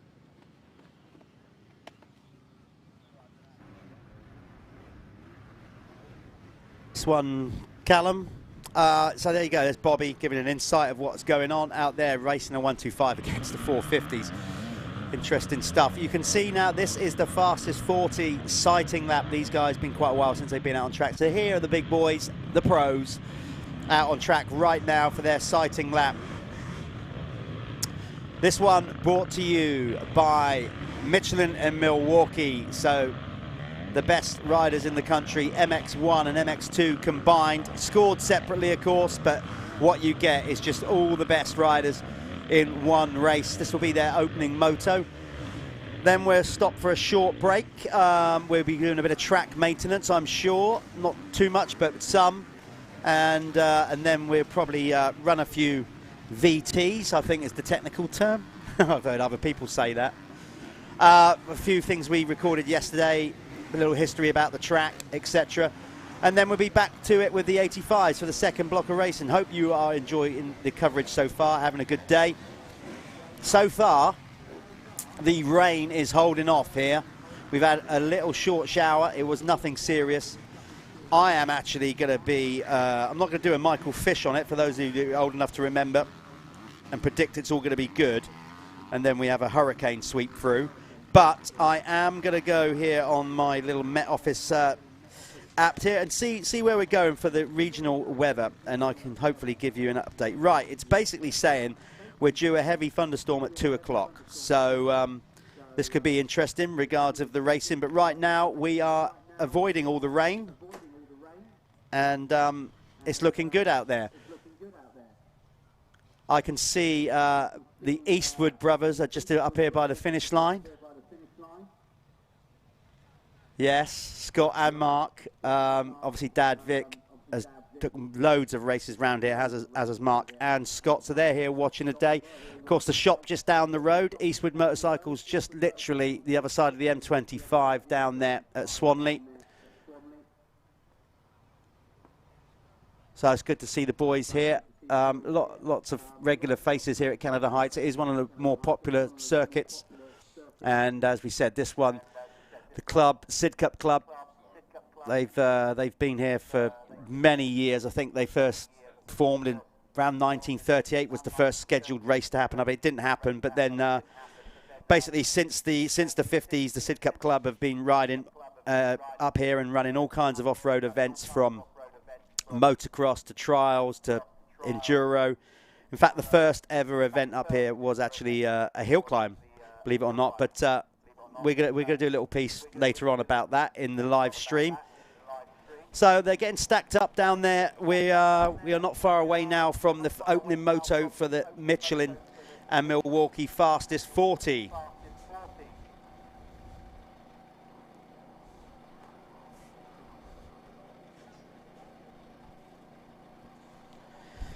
Let's do the championship positions on that then. Basically, these guys. So John Adamson on the Gabriel Solutions KTM went into the championship lead yesterday. He had a second and a first, and has gone into the lead by 1 point over Carlton Husband, who of course toughed it out at Hawkstone with that broken shoulder blade and collarbone injury.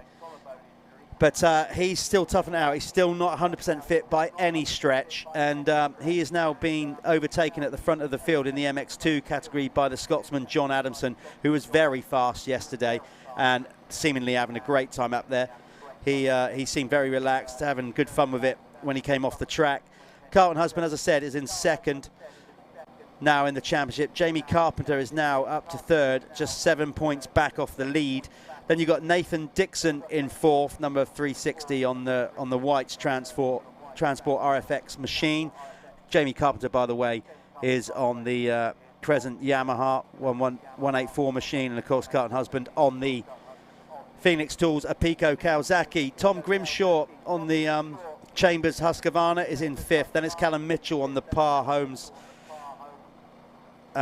Stebbins Superstore Husqvarna. Jamie Wainwright is seventh. Conrad Muse, of course, is not with us. He just did the first round. Then it's Jamie Law on the Apico Factory Racing two-stroke Husqvarna. Stephen Clark, who missed round two, is in 10th on the ASAT United Gas machine. He had an okay day yesterday, but not great. He took the opening moto win, but had a shock in second moto, hit the deck a couple of times. So he is more than capable of taking the race win in the MX1 class. Now, this is getting tight. Todd Kellett, who basically wasn't even going to do the series, sort of came in round one because of his beach racing series had been postponed due to COVID, and he finds himself in the lead. But I'm hearing that Todd Kellett isn't here today for whatever reason. I don't know. We'll try and find out why he's not. He had an okay day yesterday.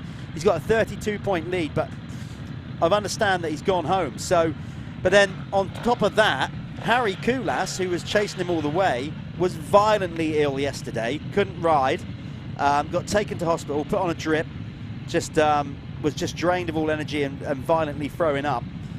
But so he is definitely going to feel it today. He's going to try and get out there to salvage points and maybe even put himself back in the championship lead, but he is definitely below par. So I'm not expecting Harry Koulas to be winning this one. Of course, we have got the return of Jake Nichols back to racing. There he is, number 45 on the Crendon Honda. There he is. So Jake has got injured just before round one, so this is his first MX Nationals round three. He did okay yesterday. He had, I think, a second and a third, something like that. But obviously way out the championship contention. There's Stephen Clark, 511 on the AC United Gas.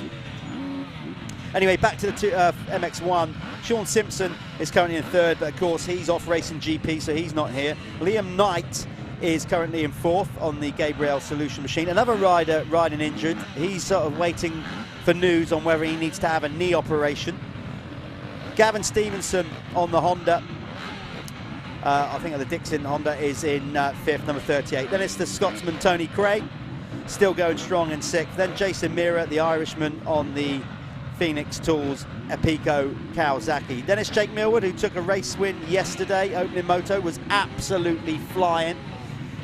again, he's a rider that's missed a couple of races and not where he wants to be. Gary Gibson is in 9th, number 14, and then rounding out the top 10 is the cab screens Crescent Yamaha of Dan Thornhill. There he is on the end. Kulas lining up on the end, of course, because he didn't do qualifying yesterday. He went out in the final moto to try and salvage some points. He could still come away from this leading the championship, even though he's rough as a dog. Yeah, no, he was seriously ill yesterday, like you said. Really not in a good place, but in order to score points today, he needed to race, I think a moto yesterday, so not in a good position on the start. Oh, carnage, yard sale, Clarkie's down, Gilbert's down, Knight's down. Who else is that? Who is that? That's it's Gavin Stevenson. Stevenson looked injured as well. Tommy Searle with the early lead, followed by Nichols. Yeah, it's a Crendon Honda 1-2, fast track Honda 1-2. Oh, looks like Stuart Edmonds has had a big one as well. So Edmonds not in a good, good way at the minute. That's not good at all. We was having a real great conversation last night with Stewie Edmonds about how upbeat he was feeling after not such a good day yesterday, and clearly it has not started well. He'd had a good start to this season as well, looking really good. So yeah, the 33-year-old Southern Irishman taking a beating on the start there. He's too old for this racing like now, isn't he? No, he says not. No, he'll fight age forever, I think Stewie will. Oh, there was that John Adamson, yesterday's second moto winner on the deck. This is a big shake-up, this is. So, when they cross the line, oh no, Stuart, I just saw Stuart there, so that must not have been Stuart. Right. That might have been Law. Yeah, Jamie Law maybe then. It was one of the Pico Factory Racing Husqvarna riders anyway, we know that. I thought it was maybe Law, but we'll wait for them to come through. Still not good either way. So yeah, no, there's Stewie. Yeah, so it's not so. It must have been Law. Yeah, apologies for making any Edmonds fans nervy. Sorry about that. But let's hope that Jamie Law's in good nick. So Searle through. We've got Nichols, then Bobrashev, then we've got I don't know what's his name. Florin Mio is leading the MX2 category on the opening lap. Yeah, well up there. Yeah, he's got a flyer actually on that Par Holmes Stebbins Husqvarna, the French rider, the young French rider. Yeah, God, I seriously apologise for any Edmonds fans for that miss bit of information there. But yeah, we really hope that Jamie Law is going to be okay after that one. Yeah, it looked like he'd done something. Something to his lower back there. It looked like to me, obviously to me. I'm sure. Down on the start, people hitting you and all that sort of stuff can all be going on, can't it? Well, I can say off screen he's up on his feet, which is great. Yeah. So that's always a good sign. Right. Going back then to the leader after they've crossed the green stripe. We don't do the Planet Moto first lap leader for the pros. They get enough. They get looked after and get their trip down to prize money, Spain paid anyway. So it's Tommy Searle leading the way on the Crendon Fast Track Honda ahead of his teammate Jake Nichols. Those two yesterday actually had a coming together in the first race. They did as teammates, and Tommy came off worse on the deck. He wasn't very happy about it, was he? But I mean, Jake had the inside, just probably a bit too aggressive. Yeah. He hasn't been riding, and there's factors, isn't there? But Tommy has put himself in the right position this time round, hasn't he? He has indeed. Jake Nichols, as I said in second, Evgeny Bobrashev on the Par Holmes Stebbins Superstore. Husky is in third and looking strong, I have to say. He is going with these guys. He's right there, look, behind Nichols. Those top three starting to break away. Then it's Mio, who's made an absolute flyer in the MX2 ahead of Brad Todd. So he's the clear MX2 leader. There's Banks Brown. Good to see him backing up there. Florin Mio actually looked good yesterday as well. He's French, so what I mean by that is they do have a lot of hard-packed circuits like this. It would be good for him. Elliot Banks Brown is in fifth in MX1. Then it's James Dunn on the Revo Kawasaki for sixth. Seventh is Jason Mira on the Phoenix Apico Racing Kawasaki. Then it's Harry Kulas in eighth. That's good. Got to bear in mind he's completely drained, was on a drip all day yesterday, said he feels completely low on energy. Then it's Dylan Woodcock out there. Oh, big crash just outside, we can't see it. Is that Mio going down? Yeah, Florin Mio and Is it me or is it Mitchell with Jay Haig? You can't see it. We're right outside of our window. No, it was Callum Mitchell and Jay Haig. Oh. There they go. Well, you can see Mitchell. Haig has now rode off. Unfortunately, we didn't get the cameras on that just in time. It was all getting a bit handcuffs. Handbags, fisticuffs. Yeah. There was a bit of an argument there. Some exchange of profanities, I think. So I think that one's going to rumble on when they get back to the paddock. Each blaming each other for that one. Anyway, so Stu Edmonds is now down to 10th after his good start, so I'm not sure what happened there. In MX1, it's Florent Mion leading the way, Carlton Husband in second, Michael Ellis returning to racing, the rider from down near Brighton in third. Then it's Jamie Carpenter on the 184 Crescent Yamaha. He is in fourth. Tom Grimshaw is in fifth. Number 16 on the Chambers Husqvarna. Then it's Jake Sheridan, number 122 for sixth. Ike Carter in seventh. Stephen Clark, bad start down in eighth. Then it was Jay Haig and Callum Mitchell. Yeah. But it's not anymore. Not anymore. That'll change when they come across the line this time round. Flora Mio is still clearly out front in MX2. Brad Todd, better start for him today in Moto 3 of this of the fastest 40, because he didn't have the best day yesterday, did he, Todd? So, and after a few good weekends as well, and last weekend when I was watching him do the Bridgestone Masters, he looked good there as well. So Brad Todd, he's not on form today. So hopefully Todd, he can find a bit of pace in this one and get brought on with the lead pack, because he's in a good position to do that right now. So as you can see, the gritty people finish line. Gary Gibson coming under it. That was Howard Wainwright behind him. And Clarkey, there is an issue. Oh, Clarkey's DNFing. Surely, well, he's got to be pulling out going that speed. Stephen Clark is pulling out the race. So, I wonder what's gone on there. Don't know, but anyway, back to the sharper end. There's Kulas. We're trying to pick up the leaders now. There's Woodcock trying to make a move on his Matt Smith Honda. Yeah, he wild went carding on that. By the look, he went round the outside. Ellis, Michael Ellis. Good save from Michael Ellis. He just about the front end washed there. He was, but has he now gone down round the corner? We don't know. We're going to try and get cameras on that. Whoever it is, they're quickly back up. Let's try to get back to the front of the field then, where we've got the race leader, number 100, Tommy Searle, on the Honda, the red Honda, ahead of his teammate, number 45, Jake Nichols. They're somewhere down the bottom end of the circuit. We've got our production team, cameramen now trying to find them. There they are. That's Tommy Searle. So Searle up the steps, going to cross the finish line now. Looking in, there's very much control on that Grendon Fast Track Honda. Yeah. Here he is across the line, ticking off another lap. That's Nichols actually in second. There's Searle already gone over the line.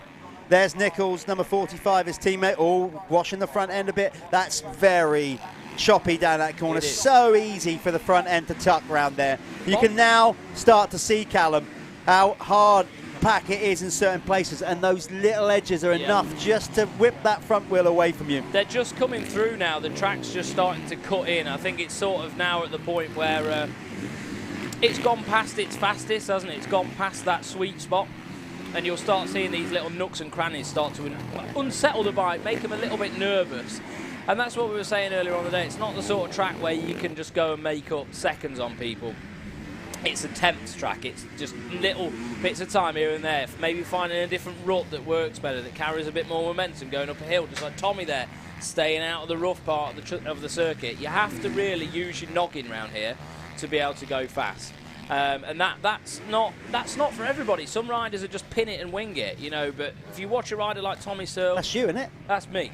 If you watch a rider like Tommy Searle, I watched him yesterday doing like some phenomenal lines when he was coming from the back, and it blew me away really, just the creativity. You saw there up the bank. Now watch Nichols. He won't do that. I know he won't. Look, straight through the middle over the bump. Bobby, let's hit the roughest part of the track.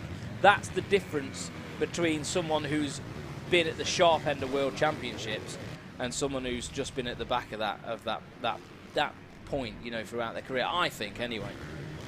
Well, if it rains, it's definitely going to be interesting, because it's getting quite, as we said, polished and hard pack out there. You can see there, landing off that jump. If we get heavy rain, the rain is going to take at least half an hour or more to really soften up and make it tacky. So if it hammers down now, the first couple of races are going to be ice rink material. Very much so. Bobby, number 777, pushing on Nichols. Definitely getting away at the front of the field is Tommy Searle. Let's give you a rundown of where they're currently at then with both classes. Right now in the MX1, you know who's leading that one. It's Tommy Searle on the Crendon Fast Track Honda ahead of his teammate Jake Nichols. Then it's Evgeny Bobrishev on the Par Holmes Stebbins Superstore Husqvarna. Brad Todd on the Motocycle Yamaha. Motocycle Yamaha. Whoa, Yeah. Kyle McNichol just hit him just in front of us here, Jeff. Just hit one of them really slick spots, nearly had him off the bike. There goes Bobby up past Nichols. Understandable. Jake Nichols hasn't raced for ages, and he did 2 motos yesterday. That back end seems to be dancing around everywhere. I think at this point Jake will just take a third. Obviously he's just happy to be back racing. He's not going to try going like a madman and get injured again. Race yourself back into fitness. You do, you very much do. Brad Todd, as I said, was in 4th. Then it was Elliot Banks-Brown on that Oakleaf 44 Honda. Harry Kulas up to 6th. That's great for him. You know, he'll take that all day long with Todd Kellett. Like I said, we need to find out what happened to Todd. So if anybody watch him knows, just let us know the reason why, because we only heard news this morning that he'd gone home, but we don't know why he'd gone home. So that's the championship leader. So whatever the reason was, it's got to be pretty drastic to just walk away from it when you're leading a championship. John Hall says, come on, Luke Benstead, 190, fastest bricklayer in the paddock. Deserves more backing, sports fans. I like that. I like that. So Kulas, as I said, was in 6th. 7th was Jason Mira, the Irishman, on the Phoenix Tools Apico Kawasaki. Stuart Edmonds on the Apico Factory Racing Husky was in, or is in 8th. 9th, Dylan Woodcock. This is MX1, by the way, on the Matt Smith Honda. And then Josh Gilbert on the Par Holmes Stebbins Husky. Again, another rider trying to work his way back to fitness after a knee operation. Currently in, well, he's just overtaken Woodcock, so he's up to 9th, Woodcock in 10th. Millward way down. Took a race win yesterday, and he's down in 11th.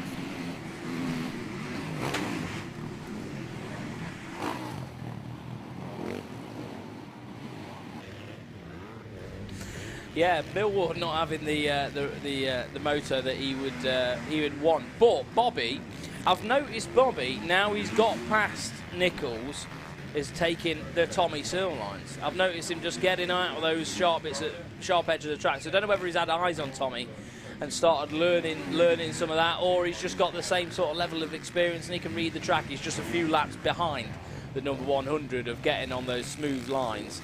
Obviously, when you're trying to pass somebody, you can't think like that, can you? Just look, if you watch Bobby here, though, he'll jump this jump straight to the outside, just as we saw Tommy do, up the bank there, not quite as far up the bank, but doing exactly like the 100 was doing, and opening up the track, using parts of the circuit that haven't been used yet. And a lot of that round here is getting up the banks, really. You'll see a lot of the guys getting the wheels right up those banks where there's still a smooth line. But going into there's really no smooth line.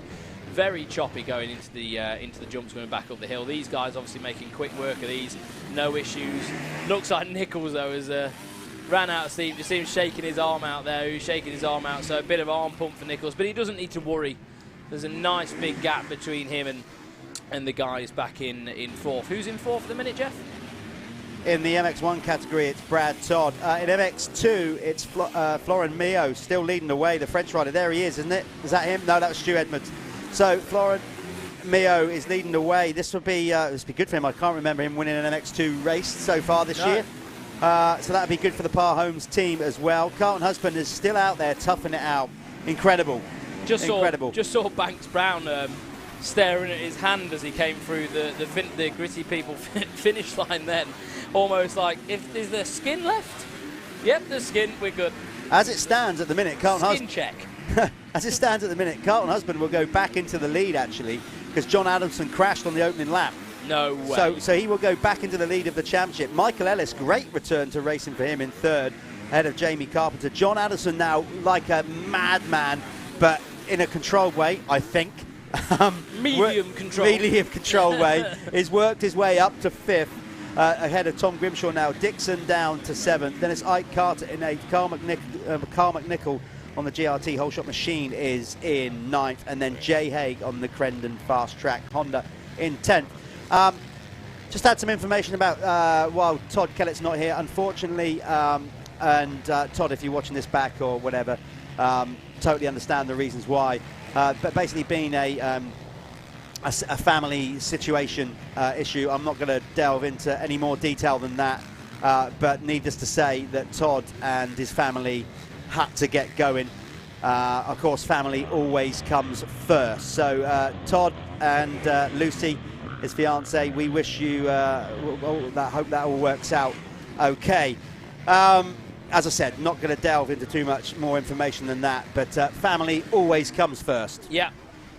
So Alison Huntley said, can you just give a list of where the riders are? Not too interested in chit-chat.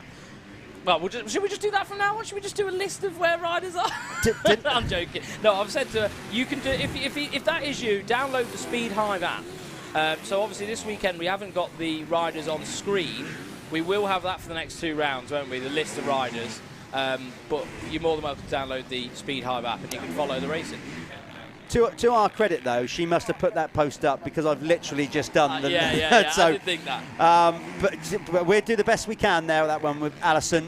We don't want to, obviously, every couple of laps we give you a rider update. And as we said, the next couple of championship rounds, we're going to have fancy graphics up on the screen telling you who's where in the race, or at least certainly the top 10 at all times and run through. So leading the way is Tommy Searle. That's what you need to know. Number 100 on the Honda, the Crendon Fast Track Honda. Bobashev chasing him down, 4.2 seconds behind.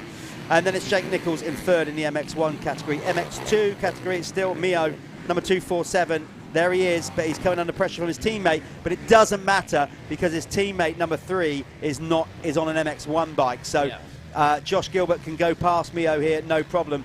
But the 247, there he is, the French rider, is your leading 250 MX2 rider. Yeah, so those guys at the minute probably just treating like another practice day down the track, isn't it, for the team? Doing chase the leader. Happens a lot with these teams. They all sort of work together, don't they? Flora Mio, obviously, yeah, like you said, a French rider. Come over to the UK to try out some of our racing. Obviously got a ride on the Par Homes RFX Husqvarna team. Good opportunity for him, and I think they're doing some GPs as well, aren't they? So Flora Mio absolutely showing his speed here today.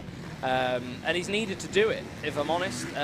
This is where he expects to be, I'd imagine, and he's probably feeling a lot more comfortable on this track, like you said.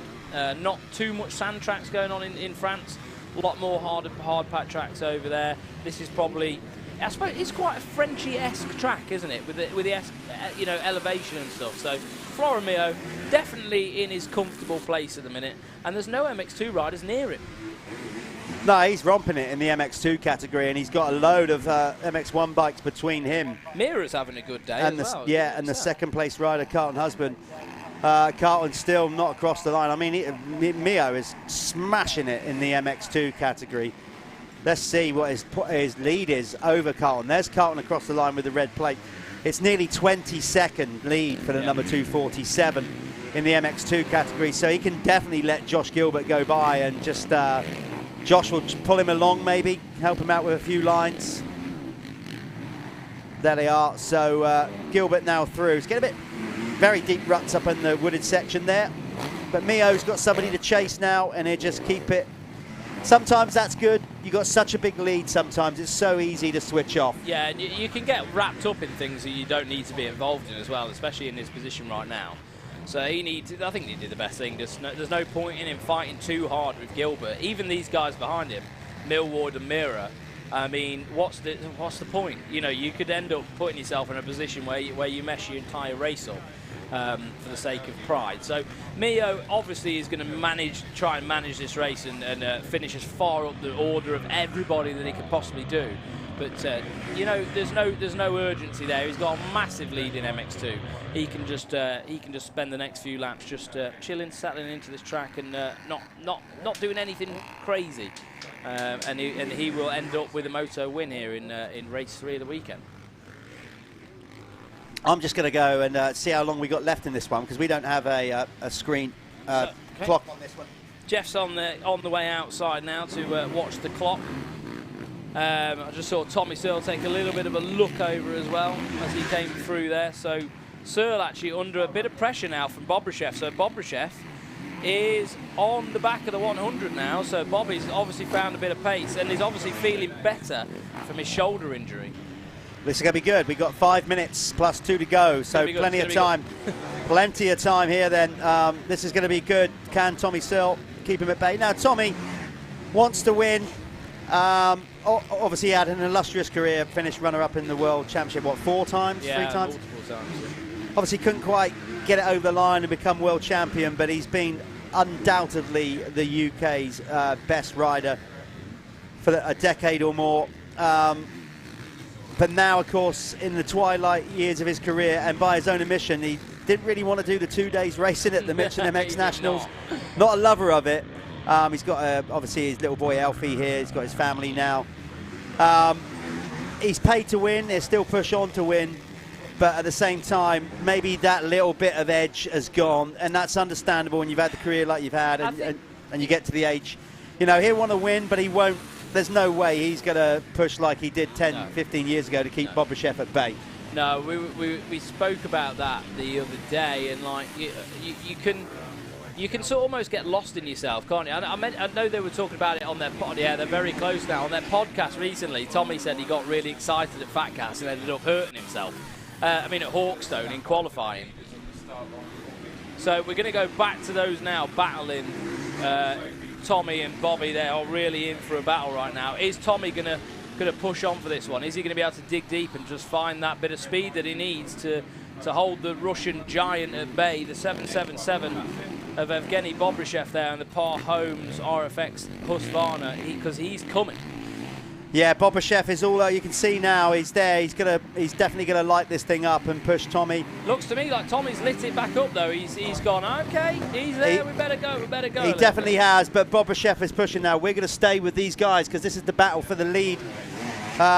Basically, it's all happening at the front now. It's sharpening up as most motocross races do in the pro category. 25 minutes plus 2. How long we got left, Jeff? Well, I think we've probably got about 3 minutes plus 2 to go. So it's getting tight. Of course, these guys longer races than anybody else, and it's very, very difficult to go flat out on a motocross bike for half an hour. Not many people in the world can do that. Basically, it's extremely physical. Exactly that. It's 25-minute moto, but of course, then you've got the 2 extra laps that pretty much brings it up to 30. Bobryshev looks like he's just like going, okay, I am not going to show my hand just yet. Yeah. I think he's going to wait until that 2-lap board comes out. And then the hustle will start. Dylan Woodcock out of our commentary booth here, I've just seen has been on the dirt as he just gets going again. But let's keep an eye on these guys at the front. Here they are. Yeah, you're right. I think Tommy is doing enough here. He's turned it up, hasn't he? And that's what Tommy's good at, especially nowadays. He knows when to switch it on, you know, and that's the difference. He knows when to switch it on. Before, you know, years ago, it was just full send all the time. And I think everyone's like that. You know, most young riders are like that. It's just absolute balls to the wall from the get-go. But as you get older, you start to develop yourself. You start to think about things a little bit more. You start to understand your body a little bit more. And I know Tommy Searle he's a professor with understanding his body. He's a very big advocate of having naps in the day. Like I know he trains twice a day. He's back to training twice a day now. Because he says to me, he's told me, well, he's not won races all year. And look at him. He's found that spark again. So he's back and he understands his body. And yeah, Tommy he's back to where he wants to be. Yeah, his team boss, Dave Thorpe, 3-time world champion, 4 if you include his vets, which you should do. He used to take races between motos, all those GPs in the heyday when he was winning those world titles.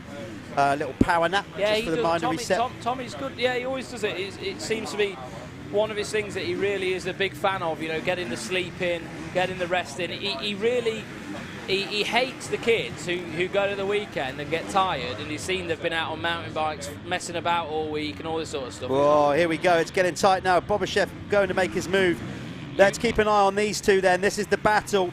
He's got the run through the whoops. He's as close as he's ever been, Bobashev. 7.77 against 100. They're going long over that jump. It's going to be 2 laps to go next time around. So here we go. We're getting down to the sharp end. Tommy's retaliated. Back at the MX2, it's Mio with an 18-second lead over Carlton Husband. Adamson up to 3rd now, ahead of Michael Ellis and James Carpenter. That's your top 5 in MX2. But we're sticking with this. Over the line they go. No, they did not get the 2-lap board. It's a 3-lapper. It's a 3-lapper from here then. I think this might play into Bobrashev's hands. I think you could be right. Slightly, because Tommy... Oh, we've got some news from Todd Kelly, have we? Yeah, you carry on. I'll read that. Yeah, you read that. So, obviously, you can see right now it's tightening up at the front. Tommy did manage to find a little bit of speed on the last couple of laps, but Bobby has responded.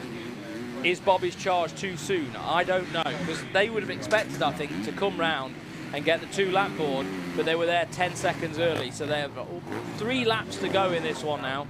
But Bobby is there, he's stalking him, he's monitoring him, he's seeing how this one's going to go down. Again, though, looks like Tommy has just elevated the pace a little bit. Every time Bobby's doing this, Tommy's going, okay, and then responding. But like I was saying before, Tommy at the minute, he's back up to fitness, training twice a day, doing what he can do in the week. He really wants to be 100% because he knows he's still there and he's still capable of winning races. He's still young and he still wants to get the job done. He's paid, like Jeff said, to win races, and that's the bottom line of it. He isn't paid to come 2nd, 3rd, 4th, he's paid to win. And Tommy definitely wants to do that. And look, he's took chunks out of the 777 again. So every time Bobashev reacts, Tommy responds. He does, and he's okay, because we thought Bobashev was going to do it. He's running out of real estate. 1 to go at this stage. 1 lap ago, I would have said Bobashev was going to get in there and make a move. We're now 1 lap further down the line, and I'd say Tommy's got this. I do think he's got it in check. Bobashev's going to have to make some, heroic move. Ivan Drago, Rocky type knockout punch to try and get past Tommy at this point. Russian stuff. Yeah, yeah. This is going to. Yeah. He needs the vodka. It's not done, but Tommy's got so much experience. I just think at this point, Bobashev is just that little bit too far back. Tommy, and always has been the expert of race management, of racecraft. He's always been the man. So Tommy, Jeff's going to go down and do the winner's circle, so you've left with me now. I'm going to ramble on and chat your ears off for the next 10 minutes. Because he's going to take a slow walk back up here, I'm sure, because it's nice and cool outside. So Tommy's always been the master of managing races, managing situations. Throughout his career, really, he's always been good at that.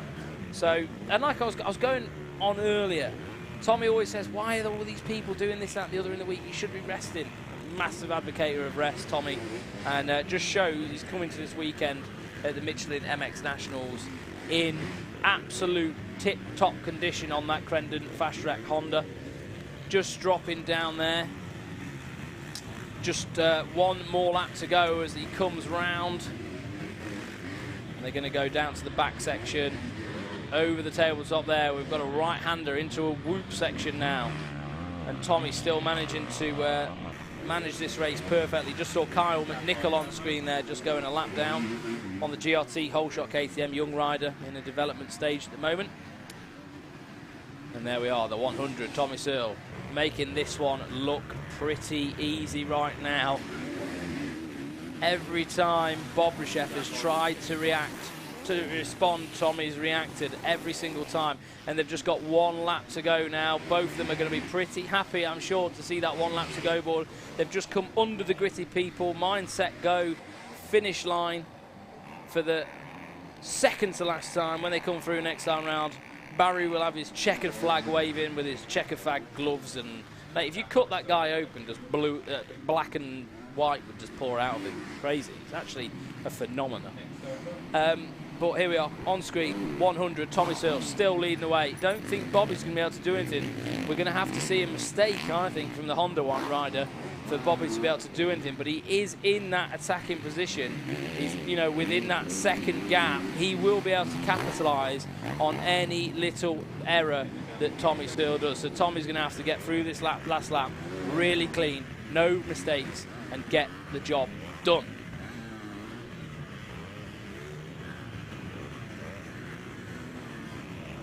Bobby's pretty close down now, though, changing lines slightly. So Bobby using different lines on the track. He's got close to Tommy now, so that's when he's going to start doing that. He doesn't want to be in the roost of that Honda, so he's going to try working different lines on the track, and that's how he's going to make a pass as well, if it's going to happen. He's pretty close, but I think Tommy has just about managed to get the upper hand of this one so far throughout the race as well. So he's always been reacting to any drive that Bobby's put on him, but Bobby round the outside coming to the rollers, is it going to carry a bit more momentum? Tommy there on screen, not jumping too long off that, they're just trying to jump a bit short. We saw Millwall sending that yesterday, but coming up the staircase for the very last time, there's the 100 on the Crendon Fast Track Honda, going up this staircase, over the tabletop, up the step up, very last time, round the corner, and about to take the checkered flag on the Gritty People mindset. Go! Finish line. Tommy Searle takes the win in Pro MX1, and we're waiting for the other guys to come through now. It was Bob Reshef who came over the line just behind Tommy there in second. Kyle McNichol coming through now. He is a lap down in the 250s. There's Jake Nichols. He's third in MX1, and this is, I think, Jamie Wainwright, also a lap down in that moto. So let's see who's coming through now. It looks like Kulas. Kulas is going to take fourth place in MX1. Absolutely sick as a dog yesterday was Kulas, and there we are. Stuart Edmonds, a bit of a better moto for Stuart Edmonds, a fifth for him. Sixth for Millward. Millward comes across the line, and then Mira takes seventh. So that was Jason Mira on the Phoenix Tools Kawasaki there. And then Gilbert, followed by a very tired looking Brad Todd. And this looks like Florin Mio. Yeah, Florin Mio coming over the line now. You can see him there. He takes the win in MX2. And that was, this is Howard Wainwright. I believe Howard Wainwright was a lap down as well. We've got Dan Thorney, another MX1 rider. Still no more MX2 riders coming through as of yet. So Florin Mio absolutely destroying the MX2 field. Here is Carlton Husband just about to cross the line. He is leading the championship, and he is second in MX2. It looked like Adamson just behind him as well. A load of MX2 riders coming through now. But that was the pro class. I'm going to send you down to Jeff now, and you can have a chat with Tommy Searle.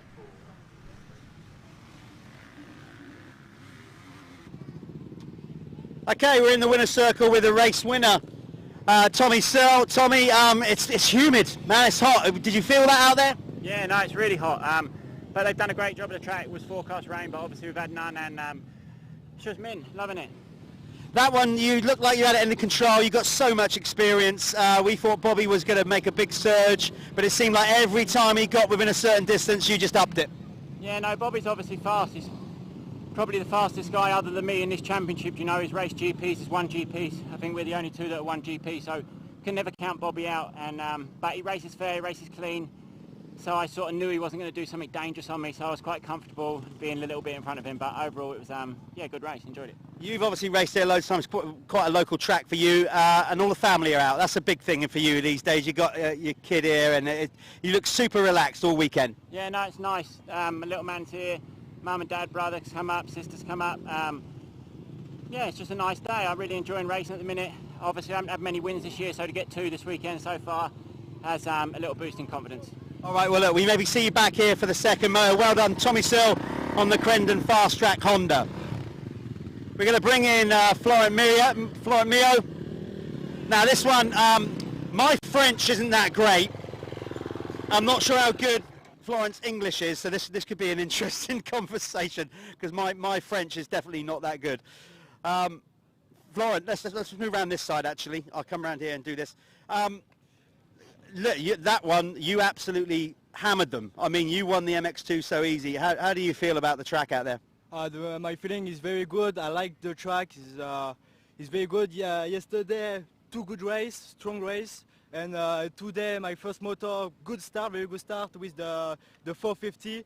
And the track is very, very rough. The free flap to go, my physical is very bad, and it's okay. I'm ready for the second game, for the second race. Me and Callum were saying in commentary, like obviously the first 2 rounds have been sand tracks. We all know that French riders, you know, you have a lot of hard pack tracks in France, you know, and this has got quite a hard base. Was that a bit of an advantage for you? Did you feel more at home on this circuit than the first 2 rounds? I don't know, no, man. This track is the same for the French track. I am a very good feeling for this track. Yeah. And it's great on a weekend, of course, when we did the Stephen Lemoyne Memorial, that a fellow French rider comes out and wins. So you know, that's a nice little accomplishment as well. Yeah, Stephen Lemoyne is my friend, but now he's dead, and I won't win for him. Well, you did that. It was a great ride. You've got the thing on there. There you go. Yeah, there's the Stephen Lemoyne sticker. That was a great ride. Well done on your first MX Nationals win as well, Flynn. Well done. So I hope you enjoyed that interview there with Jeff. So that was a little bit of an insight into Florent Mio, who took his first moto win. We're going to throw this now over to the history of this amazing circuit. So please enjoy this clip that we're going to show you, and we'll be right back for some more fantastic racing. Thank you very much. Right, folks, here we are. This is a little bit of a history lesson on Canada Heights. Why is it called Canada Heights? I often thought that. I've only just found this out today. It's called Canada Heights because in the First World War, Canadian troops were based right here on top of this hill. That is why this whole venue is called Canada Heights. It's as simple as that, which I thought was quite fascinating. The first ever event here, off-road event, was actually a hill climb grass track, believe it or not. All this was grass. And there was a hill climb up here in 1953, and then 3 years later in 1956 was the first ever scramble. That's when motocross kind of rooted itself here at Canada Heights. So the 50s is when it all started. Fast forward to the 60s, and that's when scrambling, motocross, really started to grow in the UK. And this was fundamental in the development of British motocross, because up here was the BBC Grandstand events. We had like big names, Jeff Smith, Dave Bickers, Vic Eastwood, local hero.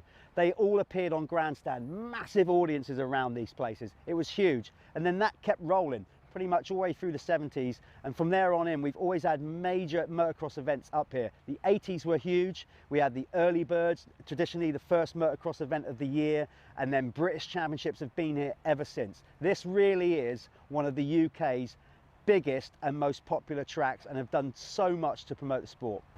So this place is run and owned by the Sidcup Club, a brilliant club. They've been looking after this place for so long. 1983 they actually came in with a consortium and bought the land, so it's actually owned by the Sidcup Club, and every year they invest back into the circuit. They have loads of events here every year. Every 3 or 4 years they change the track, mix it up. You can see it's still got lovely prime dirt soil, a bit more clay at the top, but this track has just got history all around it. It's got parts named after riders. Up there is Eastwood's, down there is Derek's Dive after Derek Elwell, one of the Sidcup members, took a big crash back in the day. All that bottom section is called that. So there's a lot of history and heritage in this place around Canada Heights and Sidcup Club, and we're honoured to come here with the Michelin MX Nationals powered by Milwaukee.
didn't get the type of start you wanted. The most important lesson my dad taught me was on those days, you don't really feel like going the extra mile. You just got to go out there and do the work. Came to play tonight. The go time for me is the last half of the race. I'm trying to hunt down first place. For a true championship fight, you never want to give up.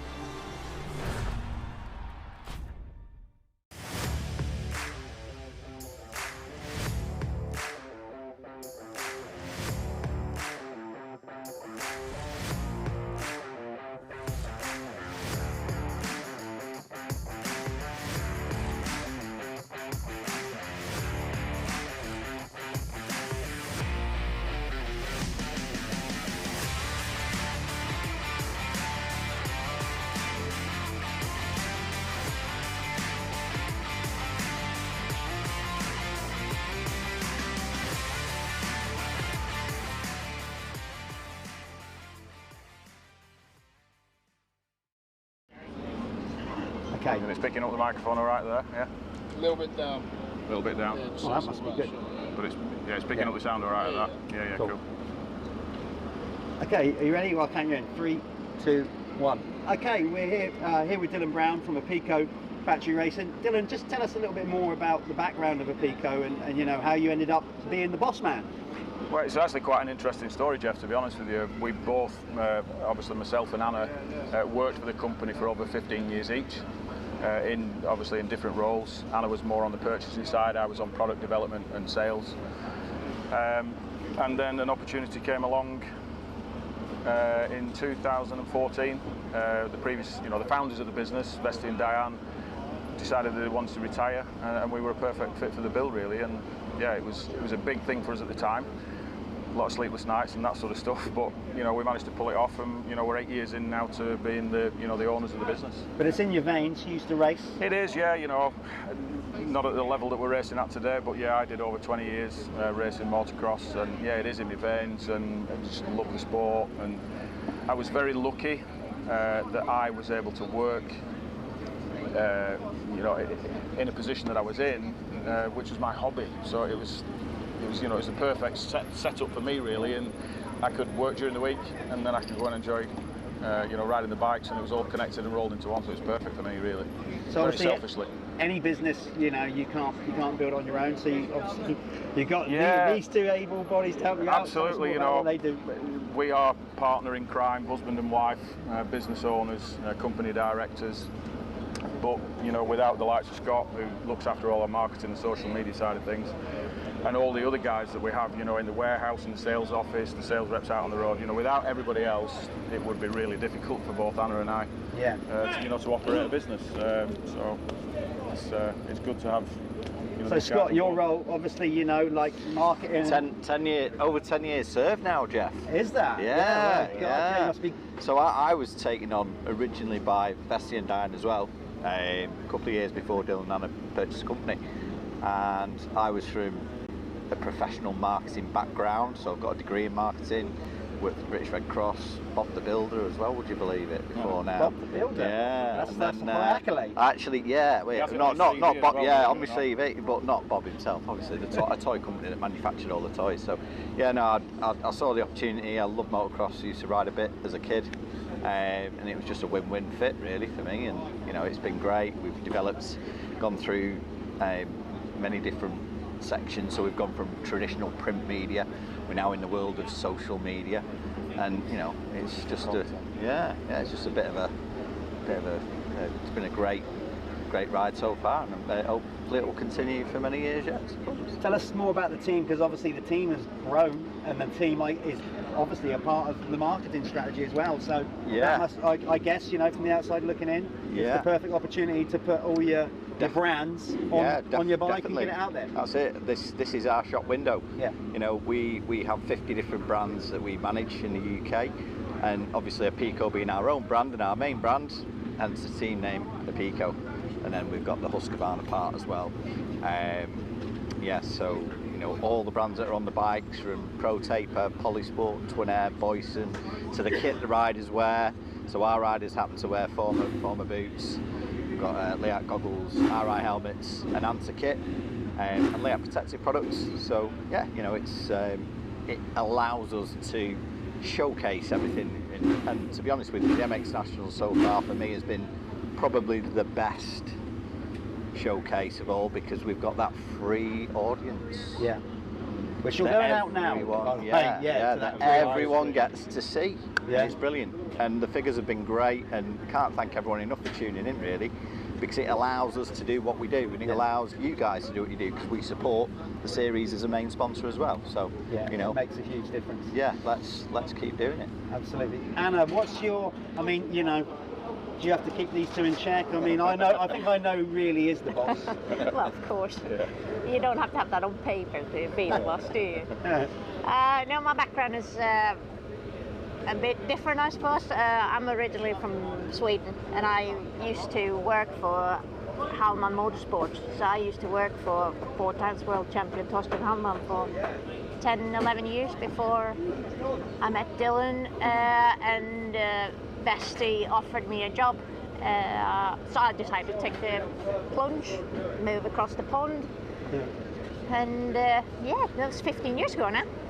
And if I can just add a little bit to that as well, it's actually Paul Irwin, who runs the MX National Series, who we have to thank for us being together today, because there was an opportunity where I actually went to Scandinavia with Paul on a business trip many years ago, and this is where we met. We actually met in Helsinki Airport. So there's actually an interesting story behind why Anna is in the UK, why we own a Pico, but also why we support the MX Nationals. Yeah, there you go. And as a company, Pico Factory Racing is really proud to be a part of the MX National Series. So what all you guys are doing is absolutely fantastic. Great to have you involved. Well, here's to another. What did you say it was? 15 years with the company? Well, the company was founded in 1984. Yeah. We were both employed by the company for 15 years, and we've owned it for just over 8 years now. So let's hope. There you go. Let's hope we can do another few decades just I'm sure you will. Look, thanks for supporting the Michelin MX Nationals. Really appreciate it. Hope you have a good weekend. Thanks very much, guys. Thank you. Cheers.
Hey, welcome back on the live stream, of course, and everybody here at the venue.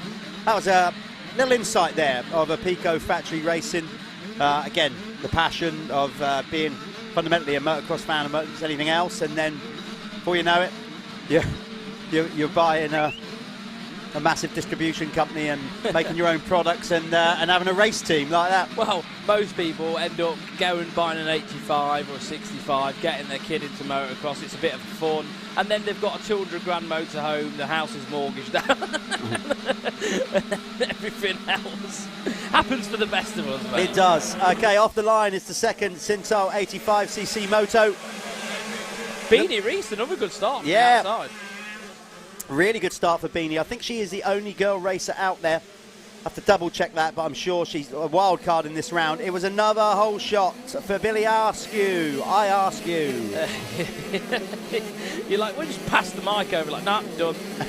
Done. So Billy Askew out front early on in this one again, making it easy for himself. Obviously, we saw Askew under pressure in race 1 from Hooley. There was a lot of pressure there that Askew had to deal with. And in the end, Hooley, a few things went wrong for him, didn't he? Well, there was a few little issues with the back markers, things like that. He had a very, very scary moment, actually. God, did he ever? Yeah, he did. So Askew, again, putting himself in a good position. Obviously got a good bike underneath him because he seems to be getting out the trap. And also a good set of reaction times on him as well. Who's there in second, Jeff? Can you see who that is? That is... Musto, I think. Yeah. Potentially. I'm just guessing at that because, quite frankly, I wasn't looking at the screen when you asked me. Well, I hope you haven't just given me false information. Well, probably have. I was actually just trying to get up on Speed Hive, believe it or not. I got people watching at home, people here at the venue, at the track. They said, if you want to see what's going on, it's a Speed Hive app. Just if you haven't got it, download it. Yeah. Just search it, and then you get live timing. It was indeed Ben Musto in second. Yeah. Sarah Jane Chambers says, "This is amazing. I can watch what happens at the top of the track while stood at the bottom." Yeah. She's well happy. Yeah. But yeah, you can do that. Well, you know, if you got, because this track isn't the best for viewing, you can sort of see different areas. Get us up there, get us up on your phones, and we can chat your ears off for the next 20 minutes while these 85s are ripping it around. Did you hear some parents then? I did. Getting involved. Go on. So it's the 163. Musto. So it is Musto. So at the minute. Well, hold on. Ben Musto, because Askew, followed by Ben Musco, followed by Hooley. Yeah. That's your big wheels. What about the small wheels? Small wheels, well, let's get them all over the line first. Cole McCulloch is over the line, leading the way in that one, ahead of Chester Hyde. Gus Musto, younger brother of Ben, is in third. Then it's Drew Stock. Then it'll be Hayden Statt, should be over the line after him. It's not, it's Lewis Spratt. Then it's Dane Stevens. First lap leader, of course, Planet Moto, was another 5 points on the board for Billy Askew. He's looking good for that holiday. You're going on holiday, mate. Well, there's other classes as well, of course. You know, it's not just, it's whoever scores the most points across all classes, with the exception of the pros. Yeah, big thanks to Planet Moto Spanish Holidays for that. Wicked prize, absolutely brilliant wicked prize. So these guys would enjoy that, I'm sure, a week or two down in Spain. Look at that, though. The 101 of Hooley again. Oh, did we just say a little look back then? Probably. From Askew. Askew under pressure now. Yeah. Looking back at Hooley. But in the opening moto, it took Hooley 3/4 of the race to get to that position. It did. He then got into the lead right here, and then lost the lead there 2 laps or a lap later. To a back marker, yeah. And I think, you know, now the track's got a bit rougher. Watching those two riders, Hooley's a bit taller. A little bit taller, able to use those long legs a little bit more on the really rough, sharp-edged areas of the track. So maybe Hooley, whoa, bit of a kick then for one of the bikes. So the bikes are going to start getting a bit nervous on this track now. But maybe Hooley can use those long legs to just be a little bit more efficient and yeah, you manage the bumps a little bit better. Don't rule out Musto as well. Ben Musto is a gritty character. He won't want to let them get away. This is going to be a great race in the Sintol big wheel class. Somewhere buried a bit further down is Cole McCulloch on the KTM, the GRT, whole shot KTM, leading the small wheels. But this big wheel battle is, there's Cole McCulloch there, number 5, the Ulster man, Kid. Ulster Kid leading the way. There's Harrison Greenoff, rider from down at Poole on the Consulux KTM. Not getting his normal dynamic start so much this weekend. So let's give you a rundown then of top to bottom in the big wheels first. It's Billy Askew leading the way ahead of Tyler Hooley. Then it's Ben Musto. Louis Vincent is in 4th ahead of Josh Bell. Will Haddock, number 31, in 6th ahead of Harrison Greenoff. Number 90, Kelvin Kelly, is in 8th. 9th is Charlie Richmond, not making a good start. Then it's Ryan Wagger. Jack Meara, another Ulsterman, in 11th. Then it's Levi Saunders. Ollie Bubb for 13th. William Murphy is 14th ahead of Jake Davis. Isaac Ash is in 16th ahead of Harvey Patchman. Then it's Benisov. Hold on, let's get this right. Blaze Vicious. He wins. He wins hand down for the coolest name. Yeah, and if we're not pronouncing that right, parents of Blaze Vicious, come and tell us. Yeah. And let us know how it's supposed to be pronounced. I think that's Venus Blaze Vicious. Amazing.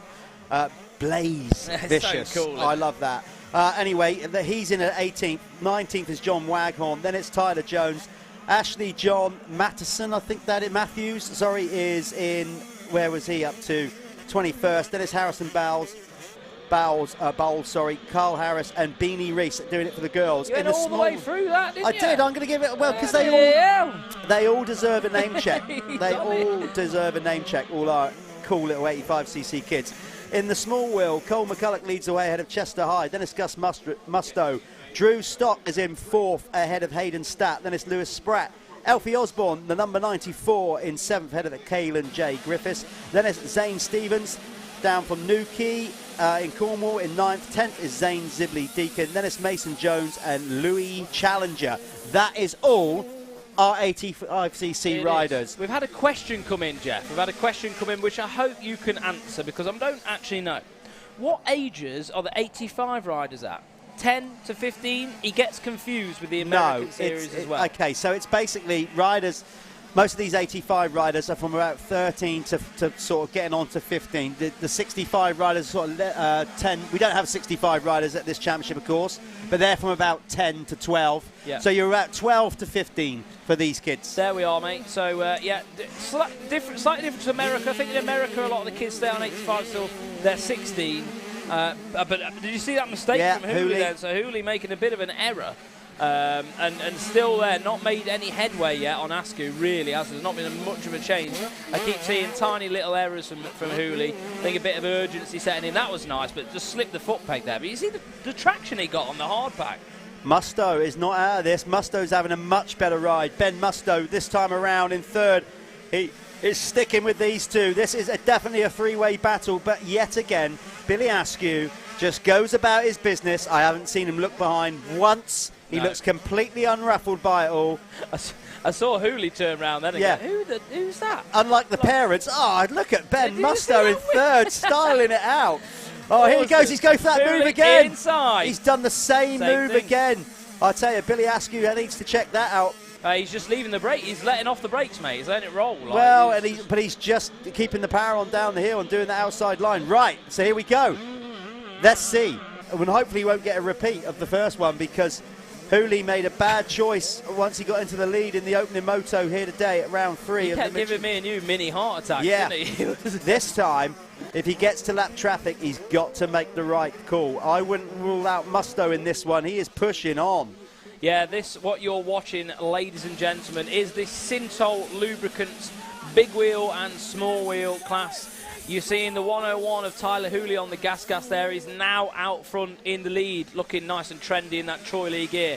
We've got the SJP Moto rider of Billy Askew just behind him. Askew taking the first win of the day earlier on. So 101 of Tyler Hooley up for some redemption, taking a little check back then.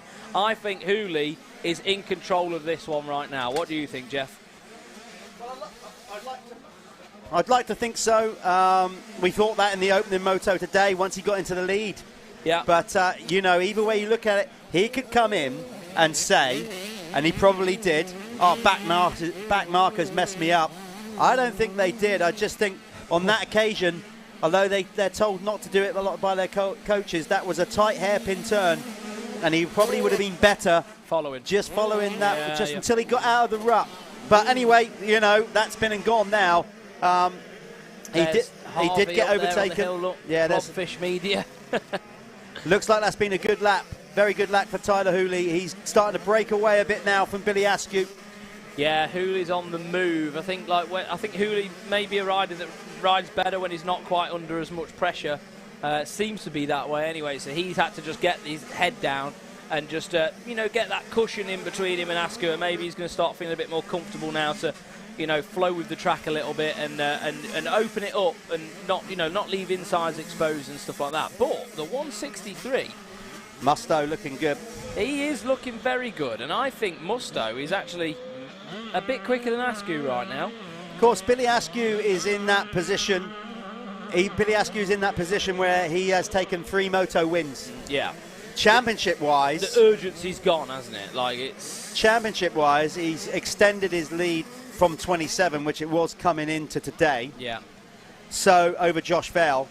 So in that sense, no real He could take a second or third, still win the overall and extend his championship lead. This is it. As far as, you know, I assume KTM UK are concerned and stuff like that, they want to see a rider that not just wins races, but also manages a championship.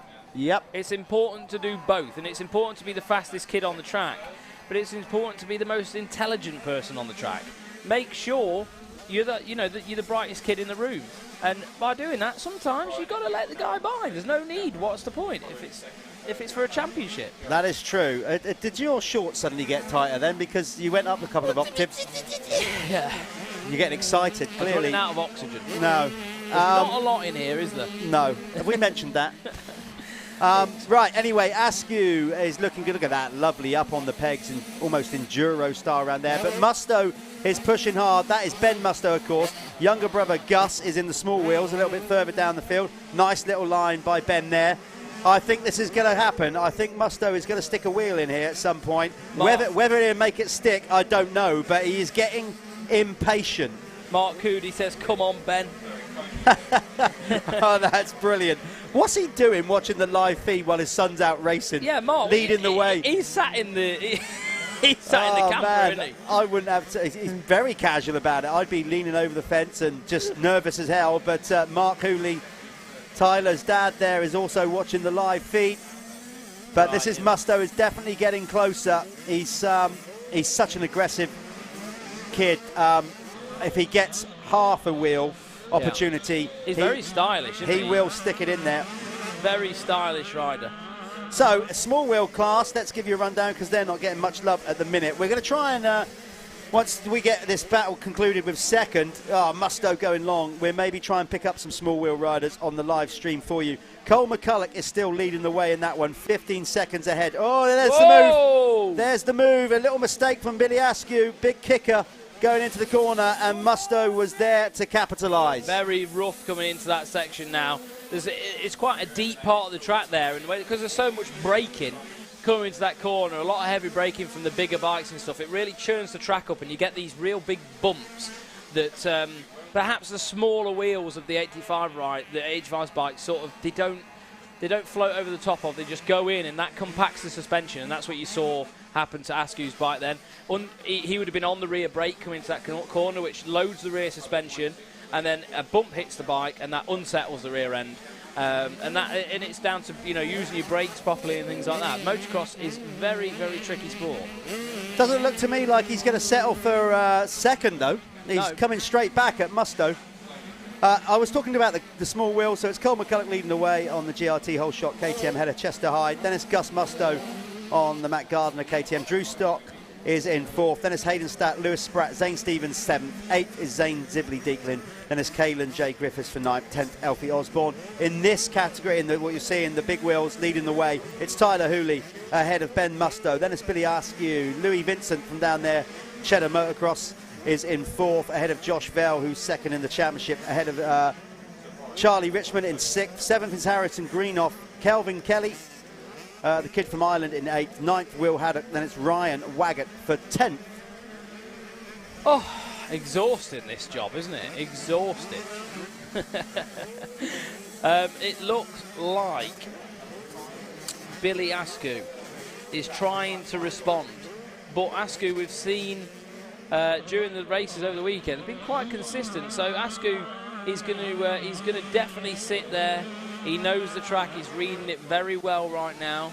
Askew's got 2 more laps. I think they'll come through actually, and they'll get the 1 lap to go. So he's got a little bit of time to go for it and have a go at getting back up to second spot in this one.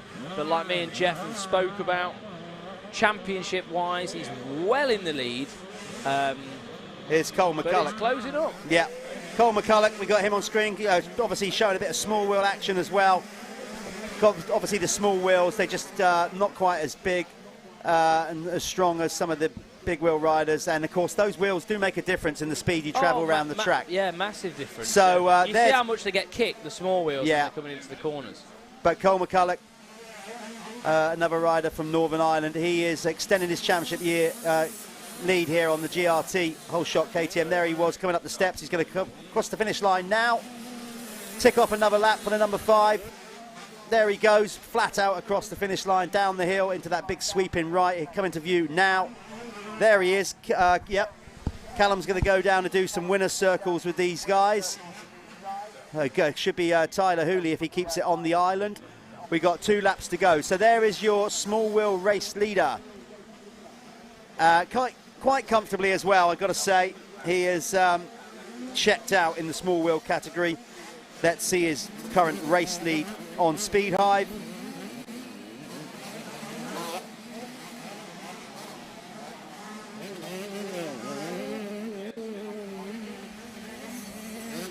Okay, just trying to get that up, but as always, just when you want it to work, it doesn't.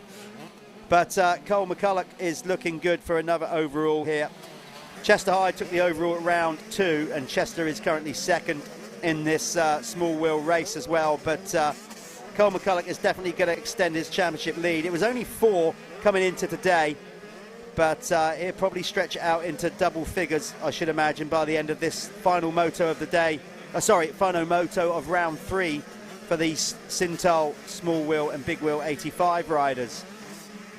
Still Hooley out front with the big wheels, Musto second, Askew third, and then in small wheel it is Cole McCulloch with a 17-second lead ahead of Chester Hyde, then Gus Musto, Drew Stock and Hayden Statt.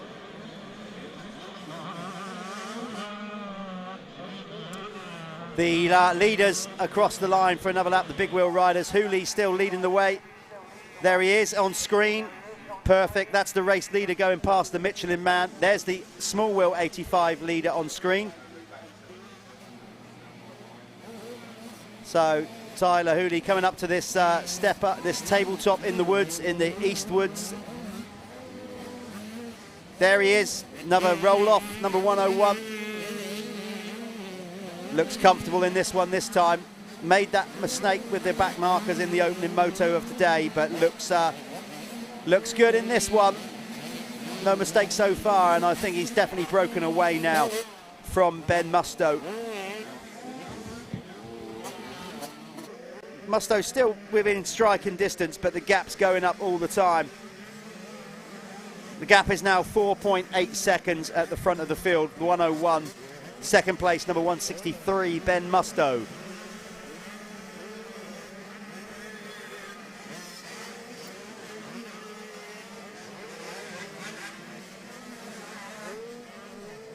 Looking very, very stylish, Tyler Hooley. Not sure what his plans are for next year. I guess he'll be moving up onto the 125s or maybe onto a 250 straight away. I think he could cope with that. He's growing quick. He's a big lad. So maybe that will be an option for him.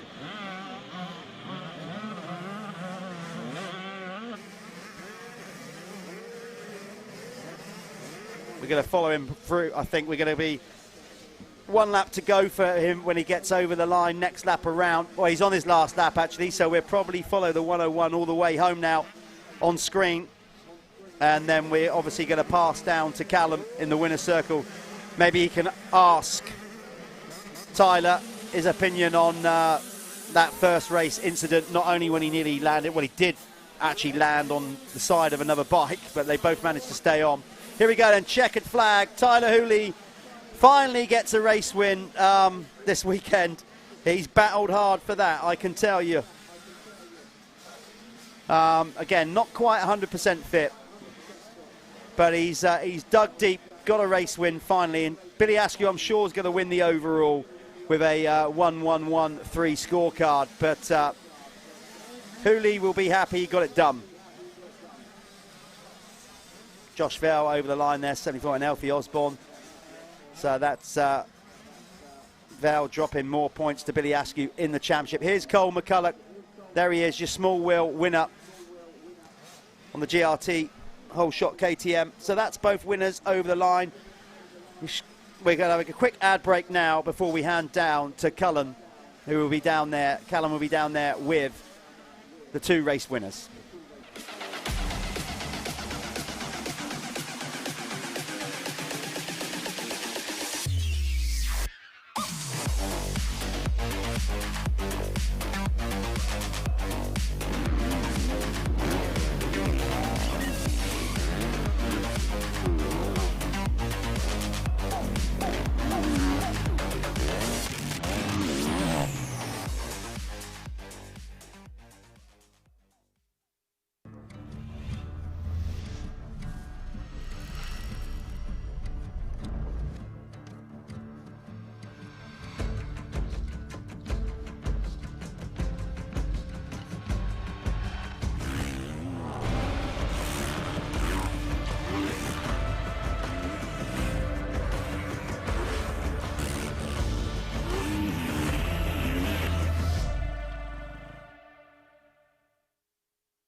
Michelin MX Nationals, and I'm here with Tyler Hooley, who took the last big wheel moto, Synthol Oils moto of the day.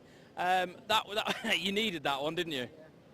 Well, this weekend I've had a few ups and downs, a couple of mistakes cost me a couple of moto wins, but it's good to finish on a high. Yeah, there's just literally been some tiny little errors, haven't there? But like in that one, you seem to have it dialed, and I think you got the headway in early and managed to pull away. Was there any differences to that one? Well, I got a good start this race, which made it a lot easier. But I'd just like to say a big thanks to my sponsors. Yeah, go ahead. Yeah, just all these what's on the shirt. So CI Sport, Gas, RSS, RFX, Talon, loads of them. Smith's Autos. There's Tyler Hooley. He takes the last moto of the day. Well done, Tyler. Kyle?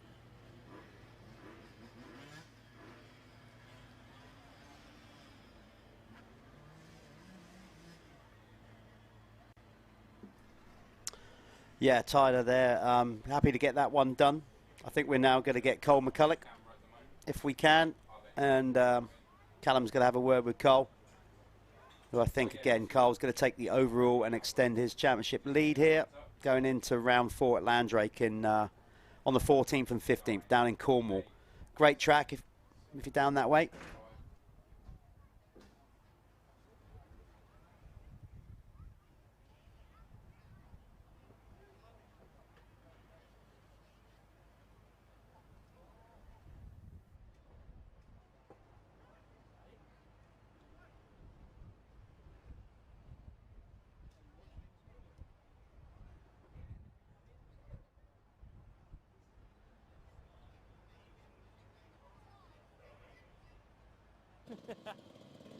My bad. Right, it's Callum from the Michelin MX Nationals. I'm here with Cole McCulloch, who took the last moto win in the Synthol Oils small wheel class.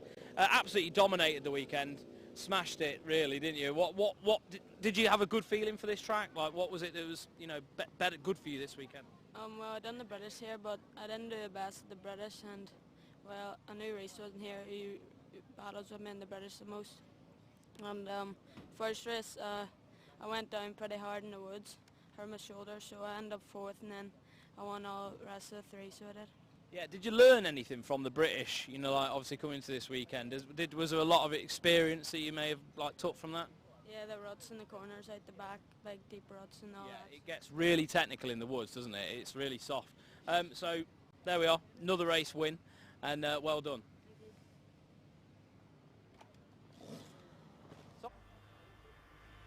Yeah, there's young Cole McCulloch, destined for good things, I'd like to think, if he can stay fit and healthy. Of course, that's half the battle in our game.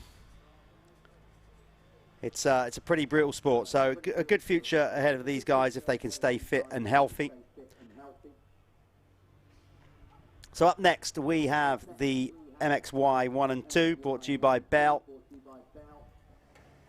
A little bit of track maintenance going on, basically because down the bottom of one of the hills, one of the riders looks like they've just drifted a bit wide, gone into the chestnut fencing and damaged the chestnut fencing. So that's why we've got the delay there. We can see the track crew working on it right now, just sorting that out. Obviously, you can't have the chestnut fencing scattered across the track. Motocross is hard enough as it is without those kind of obstacles going on. While there's a bit of a track break, obviously we mentioned it before with Florent Mio, who took the race win in the MX2 Pros there. Our 2015 champion, Stephen Lemoire, unfortunately lost his life not long after winning that championship. And every year we do a Stephen Lemoire Memorial Cup. So we got everybody together yesterday. This is what we did in memory of Stephen on the start line yesterday. Okay. Here we are as an MX family. It gives us great pleasure every year to do the Stephen Lemoire Memorial. Stephen was the 2015 champion who sadly lost his life, but he's still very much in our hearts. Every time we come to Cannon Heights for the Michelin MX Nationals, we have this little reunion. So these guys remember him, we all remember him. We hope you will too. Guys, let's go for it in memory of Stephen.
They saw a little advert for the straight ribbon.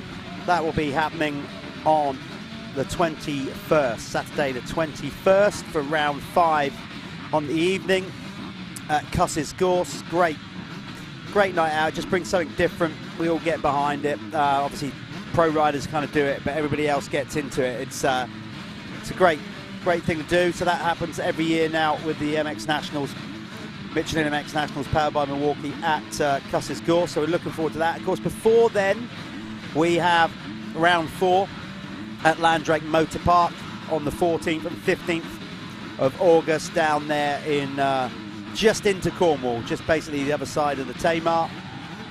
You cross the bridge there, and then you're there. You're based not too far from there, so that's a great venue. Lovely spectator viewing as well. So looking forward. The live stream will look spectacular from there. That'll be the first time we'd have been live streaming from there, but it's a great track, easy to follow. So looking forward to that. Entries for that will be going out soon. If you fancy a wild card ride, just get onto mxnationals.co.uk in the next week to find all the information. Entries will be going live soon on all of that. And then also for round 5, just get entered up for both. And 2 great rounds coming up. Here we are then. This is the MXY 1 and 2, 125s and 250s. These guys 14 to about 18. Who's going to get the whole shot here then? It's going to be 731. Oh, I tell you what, he very, very nearly hit the gate, Alfie Jones. It's Rafe Broadley that's made a flyer, but in front of him looks like that might be Jude Morris has pulled the whole shot there. Here comes Callum. This running up and down the hill is doing me and him no favours at all. I'll give you a moment. Just take your time. It's hot out there. Right, so this is the MXY 1 and 2, brought to you by Bell and Race Effects. Rider down, another rider getting punted off the side of the track. There's Tyler Westcott, 202. Who's going to get that Planet Moto first lap leader right now in the driving seat is Jude Morris, but look at this, Alfie Jones is already right on his tail. So we've got just shy of half a lap to go when they cross the line. Whoever's across the line first wins 5 points to that Planet Moto Spanish Holidays award at the end of the year. Whoever's accumulated the most points across all classes basically ends up winning a holiday, a ride holiday down to Spain. So it's a great prize. Let's see if Alfie Jones here can make a move. Heyman in first in the 125s, third in the race. Here comes Jones.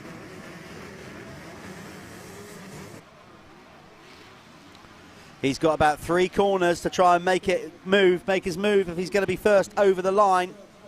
He's going for it. Oh, I thought he was going to run it in there. Obviously, bigger picture is to wait longer in the race to take the race win. Don't want to start making bandside moves to try and get those 5 points for the Planet Moto holiday. Or maybe you do. Don't know. But the Planet Moto first lap leader in this occasion is the 101 on the gas. Jude Morris. Oh, Alfie Jones has gone down. There you go. So, all right, here we go. This is going to be race on. He has won every race so far in the MXY2 category. He's now going to have to work extremely hard if he's going to clean sweep it. Right. Oh, we've got to shut the door. Oh. The door's closed. There you go, back in the room. So Callum's back in the room. Well, Jude Morris has got an opportunity here then to take a race win because Alfie Jones was on his backside there. Alfie, that was a bad mistake, that one, and he's got a lot of work to do now. Alfie Jones, he definitely will pull through a lot of the field. We've seen that he's been the fastest guy in this class all day. I mean, he's already not in a bad position, no. But, yeah, well, Rafe Broadley again. Another good start behind Sam Atkinson there. So the 125 rider, Rafe Broadley, getting another good start. Well, when they come through this time round, we'll know where Alfie Jones is and how bad the damage is and what he needs to do to chip away at that one. but leading the way. It's Jude Morris out front, by the way, because you've only just stepped into the room. Sorry. I just want to get the sheet here, Jeff, the right sheet, you see. But it's all been muddled up, hasn't it? Ah, here we are. Got them over here. Stashed them. So, yeah, I've got all the championships in front of me here, and it is Jude Morris on the 101 on the gas there, leading the way at the minute. Heyman out front in MX1. So Heyman, again, getting a good start, getting the job done. Yeah, I'll give you a run through over the line. One lap in, it was Charlie Heyman leading the MX125 category. Number 22 ahead of Rafe Broadley. Jack Taylor was in third. Then it was George Hopkins, Hudson Roper. Jude Turnton was in sixth, number 12. Then Arai Alcock. Charlie Reynolds in eighth. Ninth, Jaden Haig. And then Ashton Barlow crossing the line for 10th. Then it was Charlie Griffiths, Kieran Bowden in 12th. 13th, Ty Jones. Jake Smith, 14th. Then Reese Ross for 15th. Ashton Bowden. Good to see the Bowden brothers in the same class now, racing on the 125. They've moved up from the 85.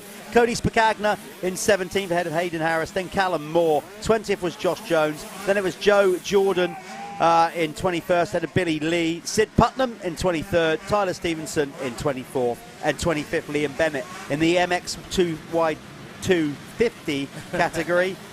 Jude Morris leading the way. Ben Clark is currently now in second, 277. Then it's Sam Atkinson on the Kawasaki ahead of Elfie Jones, who we expect to move up. Then Tyler Westcott is in fifth. Sixth is Luca Pego. That's it now. Can't be Pego. He's just called Pego to me now after that earlier on. And then in seventh is Leon William. Eighth is Lewis Glynn. Then it's Jake Parker and Josh Bassett for 10th. Oh, that was a big run through there, wasn't it? You feeling okay? Feeling all right. Back. The camera now and breathe. is on the 101 of Jude Morris, looking really good. And there's the 22 of Heyman just going through the camera as well. So Morris looking in control of this race at the moment, just hitting that big ski jump there. Heyman just behind him. Could we have an MXY1 win? Heyman's going to want to take one of these moto wins. I don't know whether he's done it yet, actually, on the 125. So it'd be good to see that if Heyman can gather some momentum. He looks like he's put himself in a much better position in this race now. And you see these guys really struggling to get over that first tabletop down there. That will be because of the ruts in the face of that thing now, and it will be chewed up to death in front of it. It won't be fun. I'm going to go out on a limb. I'm doing it. I reckon this race is going to be tightening up towards the end. I think this is going to be a really good last 5 minutes in this one. Who are you going for? Well, listen, Jude Morris has not been his normal self today. I think he's sort of struggled a little bit, hasn't quite found his rhythm. And look at these lot all tearing along behind him. And then at some point, you're going to have Elfie Jones, I'm sure, catching them up and just basically like squeezing them all together. Yeah, punching the pack up. That's no disrespect to Jude Morris. I hope for his sake he keeps it where it is, keeps himself out of the rest of the pack and wins the race. But just the way it's gone from a little bit today, he just hasn't had that kind of killer edge that we've seen at other rounds. No.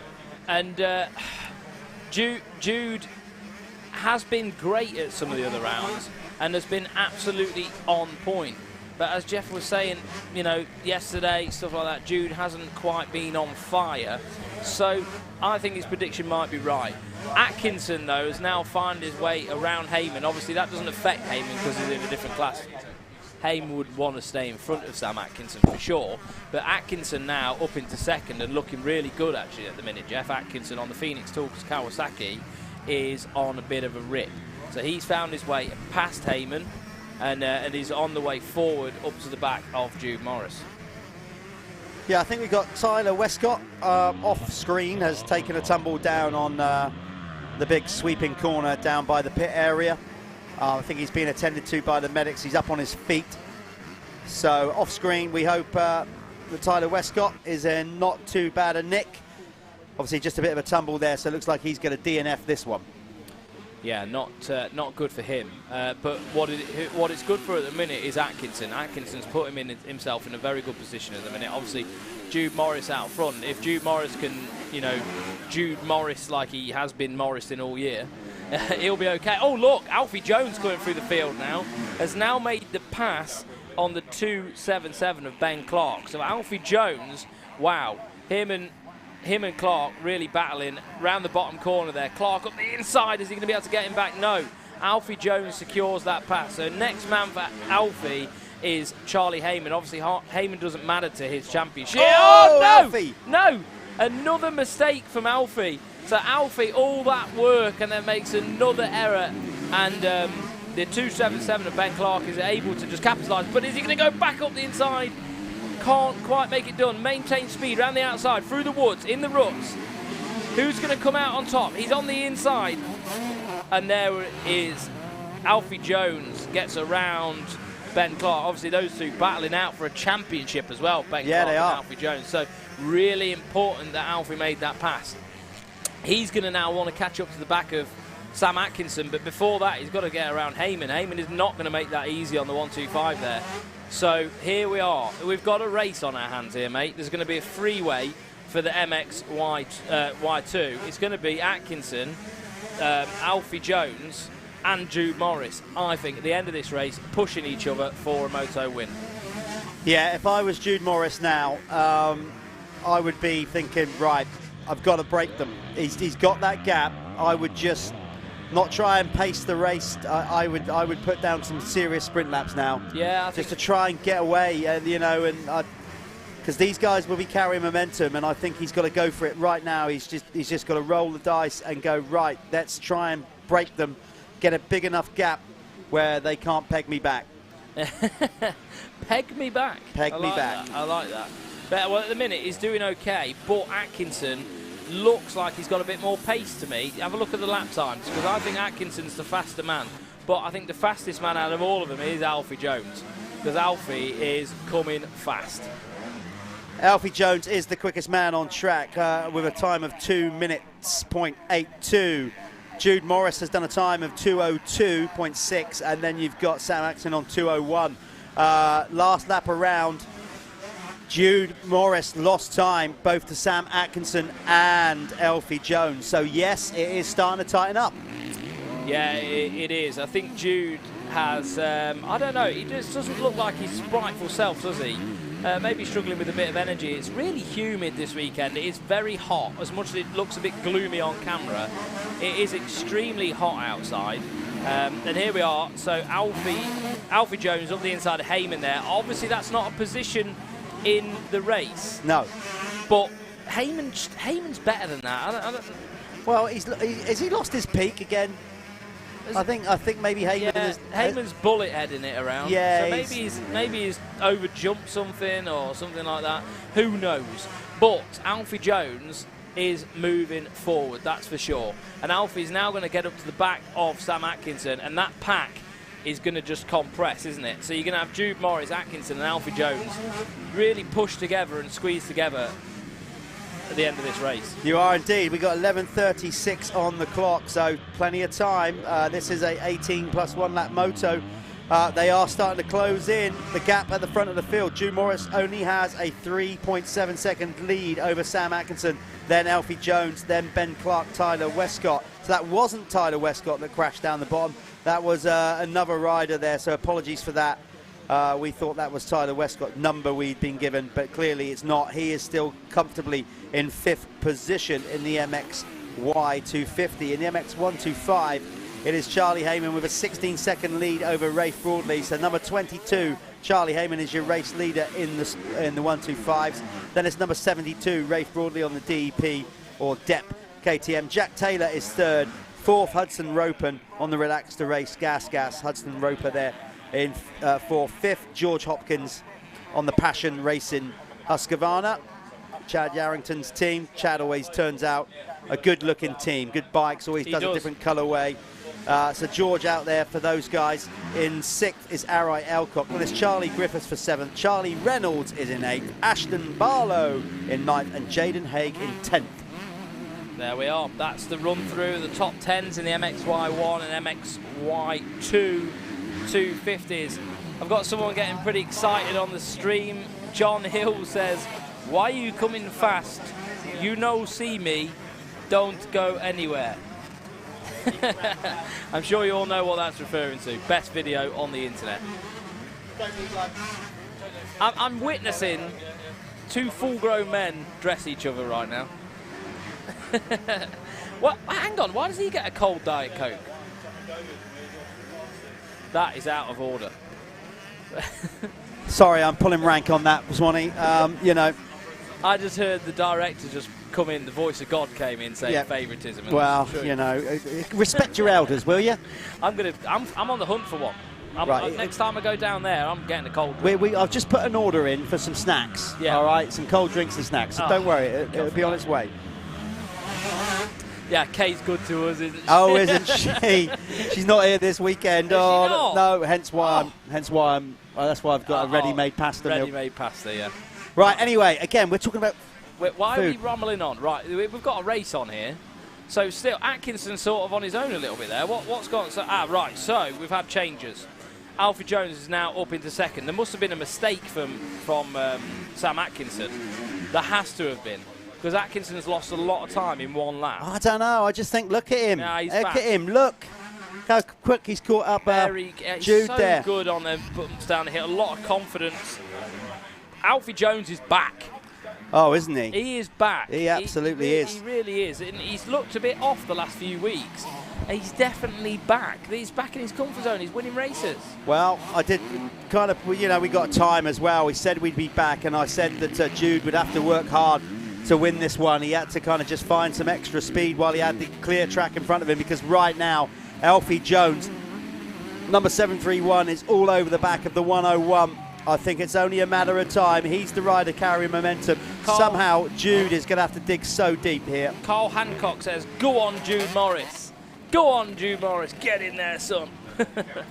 So, yeah, Jude, you do need to get a wriggle on, by the way, because there's not a lot of time left in this race. Couple of laps, maybe. The one-lap board isn't going out yet, but you can see the Dirthub banner there with Jeff Perrett, the Dirthub man. Well, yeah, I'm not the man. I mean, I'm part of Dirthub. That's owned by Paul Alton. Yeah, you are the man, the face of I do work for Dirthub, yes. Yeah, the face of the operation. Well. Bearded face. Yeah. Yeah. Which is tragic, really, because let's be honest, I have got a face for radio, and yet I end up on a load of videos. But there we go. So do I. I don't know how that's happened. It's just maybe they just wanted the two ugly kids to do this. Heyman, though, in no man's land at the minute, world of his own. No real threats at the moment. I think that's Ben Clark. Yep. Yeah. So there's no threats to Heyman on the 125. He can just chill there, and there's no big issue. Ben Clark in fourth in MX2. Yeah, but second in the championship. He's going to lose points to Alfie, but he was only 3 points behind coming into this weekend. Yeah. He's going to be, like I said, it's going to go into double figures by the end of this moto, but still in a solid second place in the championship. Yeah, very much. Look how hard and slick the track is now, Jeff. See that line there on the outside? That is so blue grooved. Like you said earlier, if it rains now, wow, this track would get so technical. Are you going to do a weather report? I'm going to do a weather report. You keep them I think we're going to be okay. I'll keep people entertained. That's what I'm good at. I'll do that. I can do. What do you want me to sing or? No, I just want you to call the races, all right? I'm not going to have say don't. Goodbye. Okay. Just call the races. I'm not going to have a domestic with you on air. I'm doing the job. Do the job. Doing my job. Right, one lap board is going to come out next time round. John Hill, Charlie Heyman, no peak. Yeah, he's bullet head at the minute. We know. Thunderstorm is now scheduled for later. No rain. No rain for today. Well, there is, but not until we're finished. That's brilliant. Absolutely. So brilliant. it looks like we're going to get muggy, hot, sticky conditions for the rest of the racing here. Even nice and hotter in here, because that's what we definitely want in this box of hell. As you can see, look, mechanics hanging over the fence, over those Sintol banners there, getting in the words of wisdom to the riders now. 101, Jude Morris. Oh, here we go. Alfie Jones is putting in the heat now. This will be good. We're going to keep an eye on this one. Yeah, Jones has got his head down, but they're going to come into back markers now. I think they're about to lap Sid Putnam. I'll tell you right now, Sam Atkinson is not out of this. Sam Atkinson is not out of it at all. He's actually closed back in on Alfie Jones. He's definitely in the mix. I mean, he's not quite within striking distance, but he's not out of the opportunity of winning this race either. It's going to be a way battle to the flag in this one. Jude Morris first to come up to lap traffic. That did not help Jude, did it? Not one bit. And there's Atkinson coming up there. Look on the Phoenix Tools Apico Kawasaki. 1 lap to go. It's 1 lap to go. I'll tell you what, Atkinson knows he can win this race. He just had that. Here goes Jones, look around the they're all outside there. though, and there's Atkinson. He's not far behind. It's a big ask for Sam Atkinson, this one. But Alfie Jones is all over the back of Jude Morris now with basically a lap to go. This is getting through back markers intelligently. Oh, what a time to come up to back markers.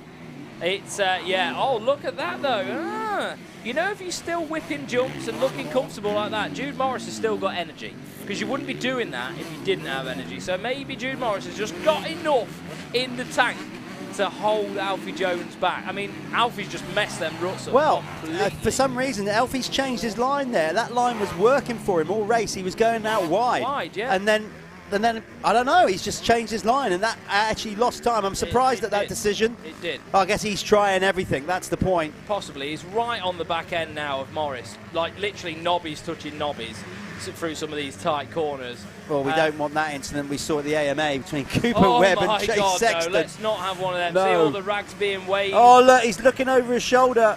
This is where he's been good. He's been off the brakes into this corner in a minute.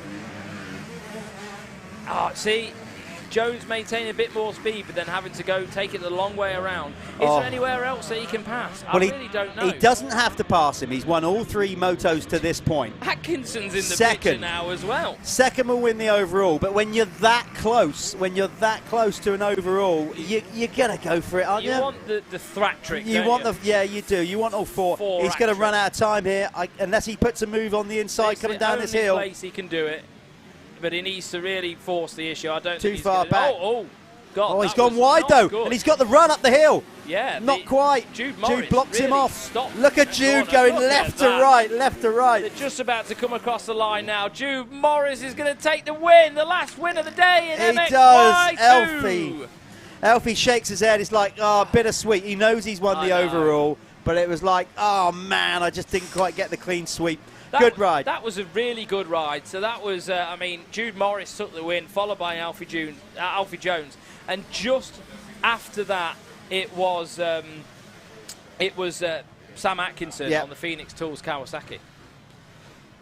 That was a great ride. Great ride. Obviously, we can speak to the guys down, and we should be down there speaking to Jude Morris, but we got so engrossed in the race. Jude, we apologise. We got so engrossed in your race that we completely forgot to leave our little booth and come and speak to you. If we could hold him up, actually, maybe we could go and do a recording anyway. Is he already gone? Is he down the winner's circle? Okay, I'm going to go down and interview him. Okay. You bring this one in, Callum.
And here we are for the Clubman. So this is your last Clubman moto of the day. It looks like Ben Wainwright's got a much better start in this one.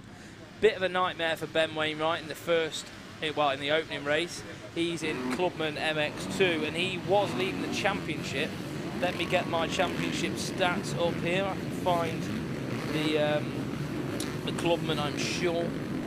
Just do a bit of digging while they circulate for this first lap, and we can count them through when they come over the finish line.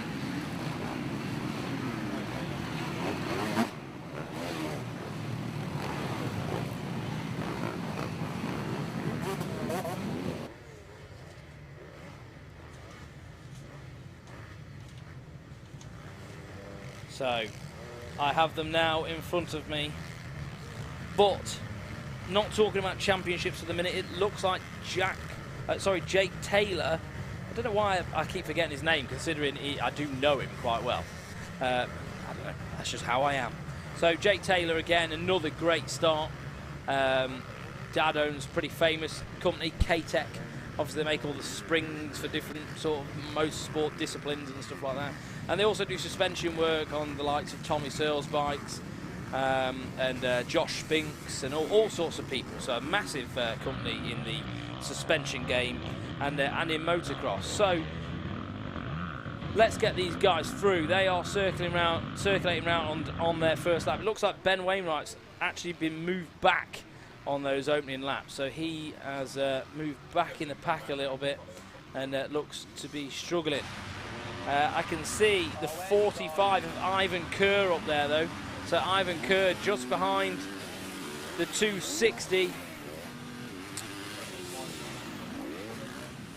Oh!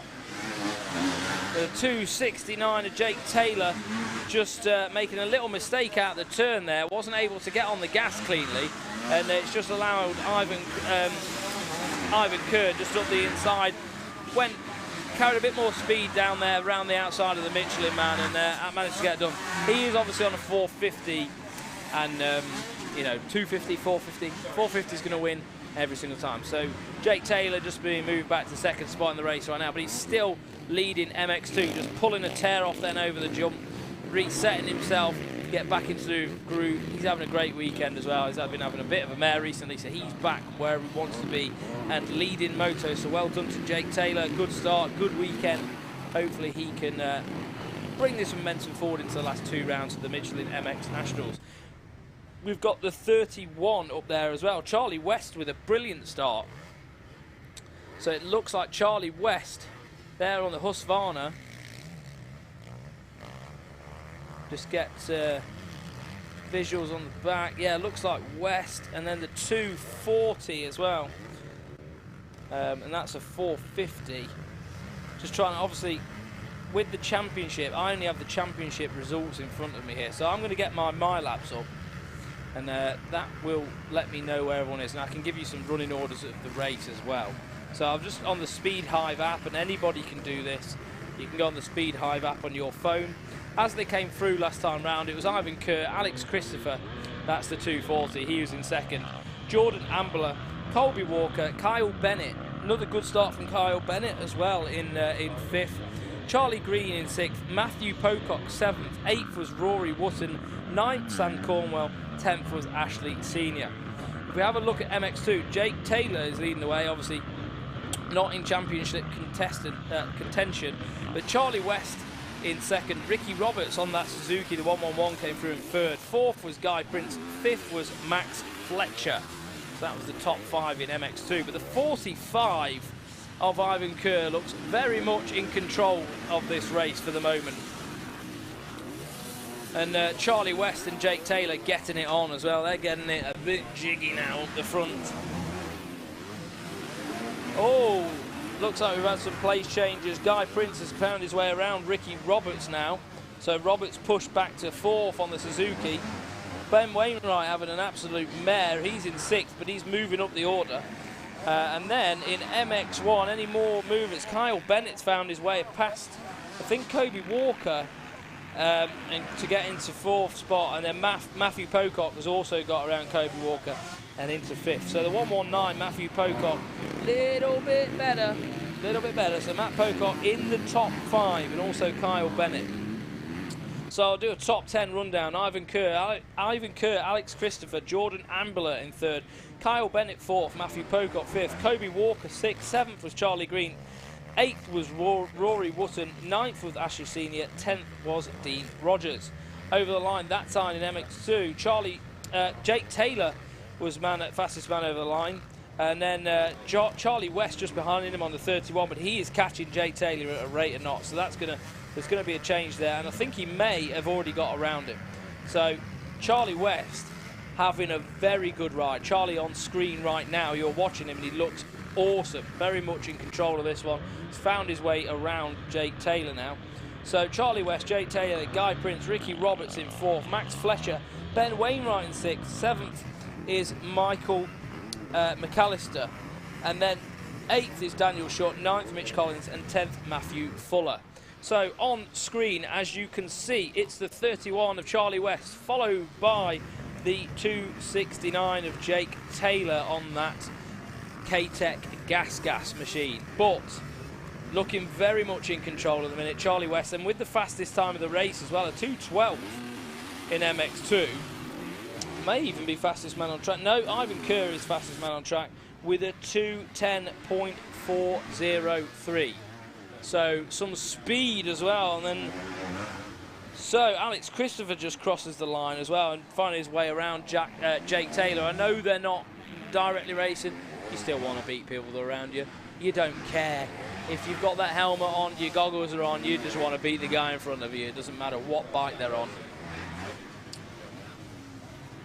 So Jeff's been down there and done the winner's circles, and he better be bringing me a nice cold beverage shot because I'm very thirsty. So if you can hear that, Jeff, sort me out. Right, still Charlie West on screen and looking very dominant on that Husqvarna there, the 31. Just about to come out of the woods and head down the first step down into the middle part of the track.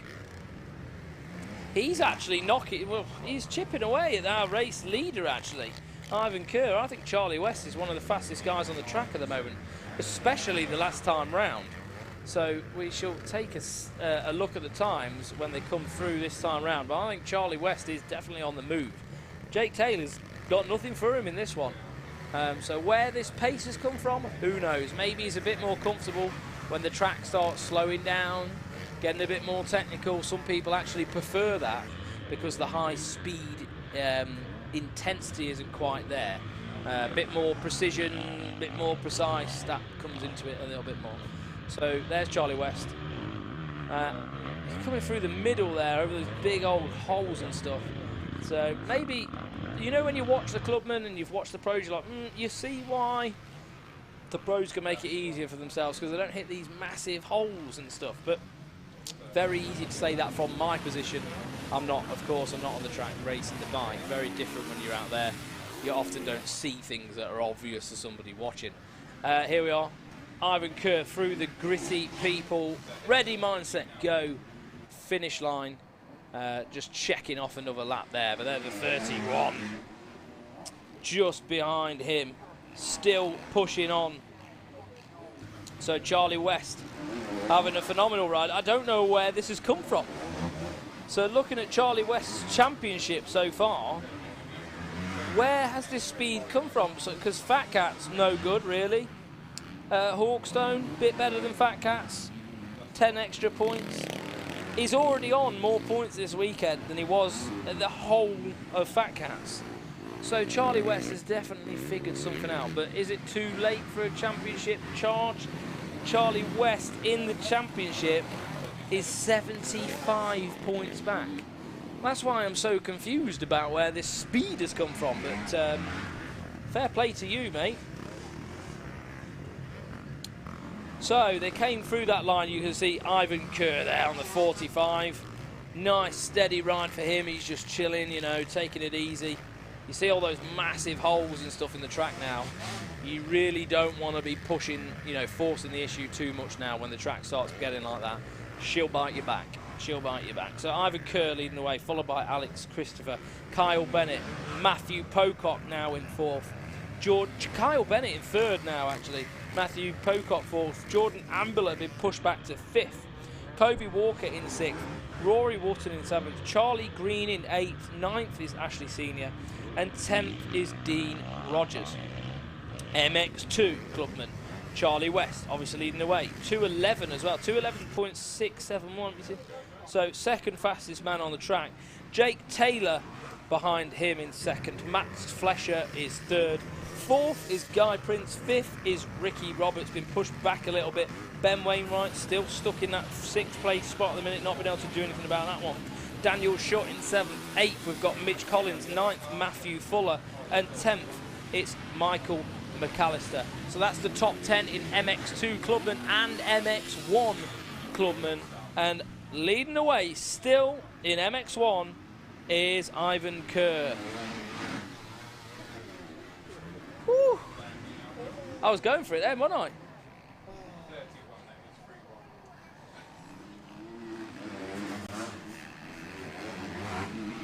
How are you? You all right? I'm out of breath. I was going then. I was in. I was locked in. The reason I asked is because obviously I've just been down to do those winners' circle. Yeah. It's actually getting hotter outside anyway. Now clouds are starting to break, sun's come out. And then you do notice it. So fair play. Yeah, I think we're suffering like the riders, aren't we? Anyway. I think worse maybe. It's very hot in here. Right. Yeah, give that to me. You can have a break. Well done, you. Right, so where are we at? This is the Clubman, obviously, brought to you by Moto Connection. Let's get up to speed here. Let's get on. Speed Hive. Yeah, it's very hot. It's getting hotter here. Just speaking to Jude Morris there, actually. We forgot to get his Winner's Circle interview on the live stream. That will go pushed out on Facebook later in the week. But Jude was like really sweating loads. You know, it's getting very humid out there. West. So this guy. Yeah. 31 of Charlie West. Shocking championship campaign so far. Where the hell has this come from? I know, he took his first ever race win yesterday.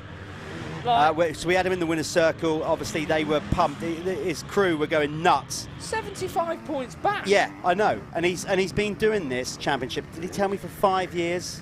Not a sniff of winning. Took his first race win yesterday. And now like that. So he believes. There you go. Now, it's true, though, isn't it? You know, a lot of these guys are just as good as each other.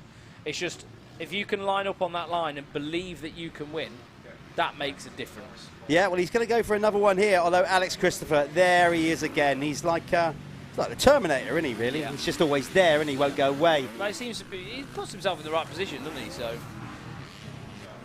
So yeah, that's the current running order in the Clubman class at the sharp end, anyway, MX1. MX2, you got, Ivan Kerr is leading the way, so again, right in the mix. There he is, Ivan Kerr. Number 45 leading the way ahead of Alex Christopher. Then you've got Matt Pocock in third, Carl Bennett for fourth, then Jordan Ambler, Colby Walker sixth, seventh Rory Watton, then it's Charlie Green, Ashley Senior and Jordan Andrews. Charlie West leading the MX2 Clubman category, like we just said, going for another moto win ahead of Max Fletcher, Jake Taylor, Guy Prince, who took a moto win yesterday in fourth, fifth Ricky Roberts, then it's Ben Wainwright, number 41 in sixth. Haven't seen so much of Ben this weekend. He was at the sharp end at the first two rounds, not so much this one. Obviously not track conditions that he's overly keen on, I should imagine. Or maybe he's just got some kind of niggling injury or something, but not where he's been at the first two rounds. Daniel Shutt is in seventh, ahead of Mitch Collins for eighth. Ninth is Michael McAllister, and then rounding out the top 10 in the MX2 Clubman is Elliot Pugh.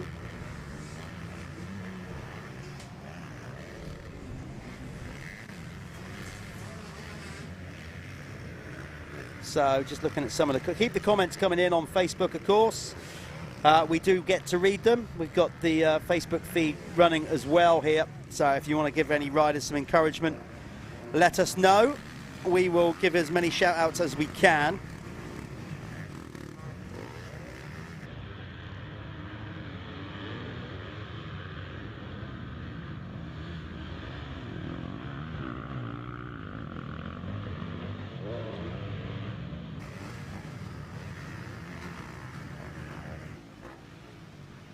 So Matt Pocock, who took a couple of race wins yesterday in the Clubman MX1. He's back there in third as Alex Christopher goes into the lead of the race. But remember, he hasn't taken... That stayed the same effectively because Alex Christopher is now, in second, still in second in the MX1 category. Your race leader, Ivan Kerr, number 45, is already over the line and gone. So we're going to try and get Daniel Kerr on the screen in a minute. He's just checked out, number 45. So Alex Christopher is actually in second, number 240. Matt Pocock, number 119. There is Matt in the red kit on the blue bike. He's in third. There's your race leader. Ivan Kerr. So he's getting some points back on Christopher here. These guys, it's going to be a tight championship between those two. Definitely going to be tight. There was only a few points, I think 7 points coming into this weekend, today anyway. So, yeah, there's only 7 points. So, whatever Alex Christopher pulled on him in the first race, I think he's going to get them back in this one. Well, maybe not quite, but the gap might open to 10 or just a little bit more, but it's still going to be very tight after 3 rounds between those two.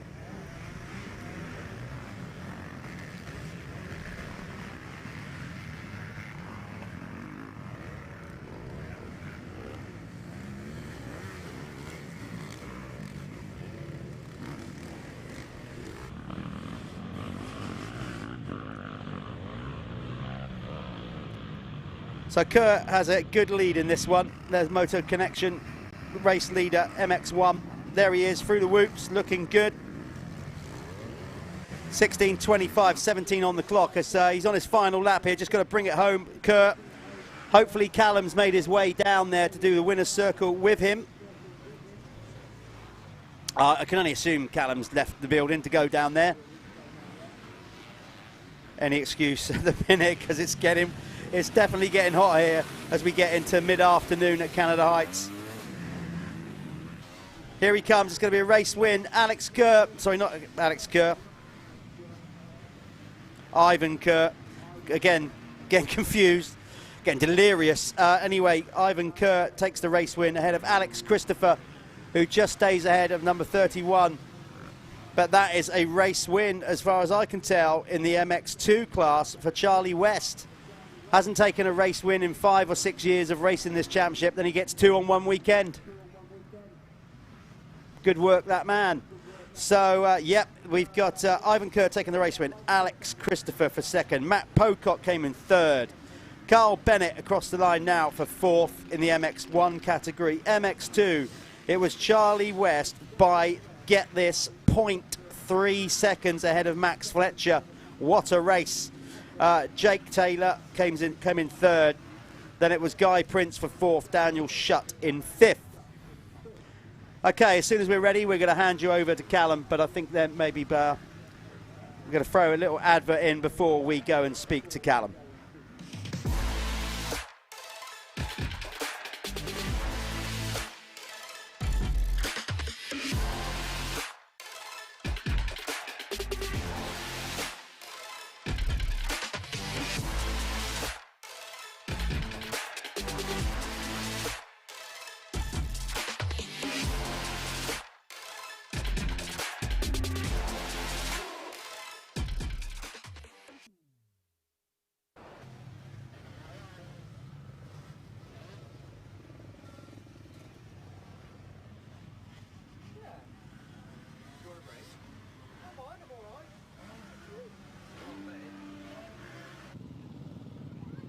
Hi, it's Callum from the Michelin MX Nationals, and I'm here with the Clubman MX1 winner, Ivan Kerr.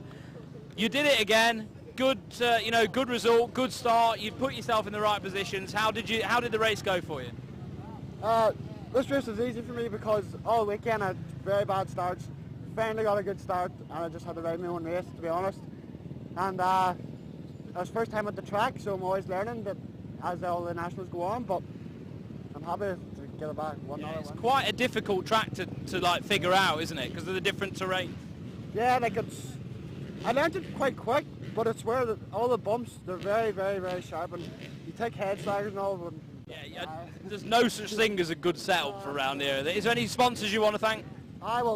AMD, Care Steel, and Stephen Russell's Rankin and Construction, On Your Bike, and my friends for taking me over here, and my other friend was racing the Clubman too and he hurt himself, and he helped me out for the rest of the weekend, so I'd like to thank you sure too.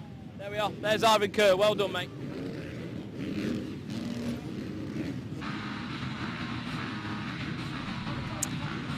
Okay, Alex Kerr having a quick run through. Well done to him. Now we're back then with the amateur class. This one brought to you by Broadcliffe Construction. They're just about to come off the line. This is the amateur class final moto of the weekend.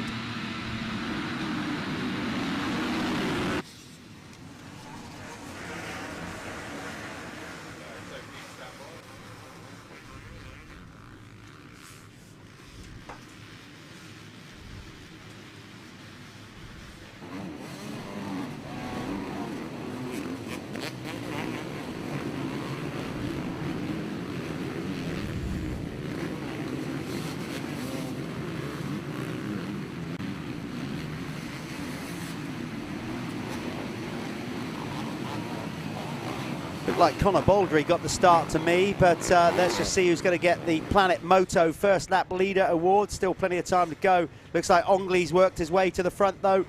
Aaron Ongley, who took that race win last time out, is first in the championship by my reckoning. Confidence running high then as he jumps into an early lead. He's on the MX2 bike, of course.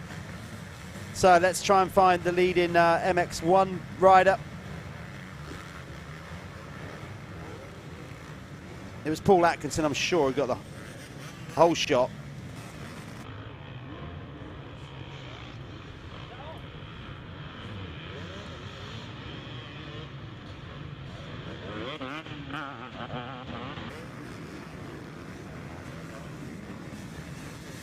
Yeah, Aaron Ongley on that 723 machine. Gas, I think he's out, and he's already checking out. This is a good one for him.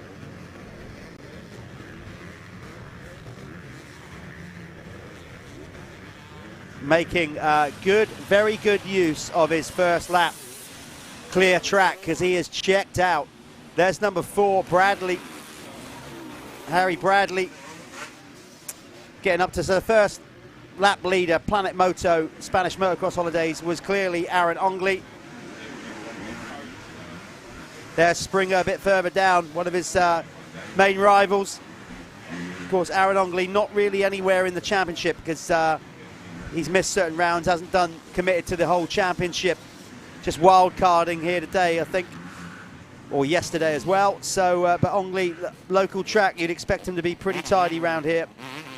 Across the line on the opening lap, it was in the MX2 category, sorry, MX1 amateur. It was Paul Atkinson, Harry Bradley, Joe Roberts, Sean Wainwright down in 4th. Then it was Brad Thornhill, Carl Hayward, Talon Aspden, for 7th, 8th, David Rushton. Then it was Callum Gordon for 9th, Adam Hayward in 10th. In the amateur MX2, it was Aaron Ongley, who's also leading the race on that 250 machine, ahead of Harry Barker, Sean Springer for 3rd. Then in 4th, Aaron Gardner. Dan Bruff was in 5th, ahead of Callum Watson. Then it was Toby Lightbound in 7th, ahead of Connor Baldry. Drew Lane in 9th, and Harry Foster in 10th. That's your running order after the green flag lap.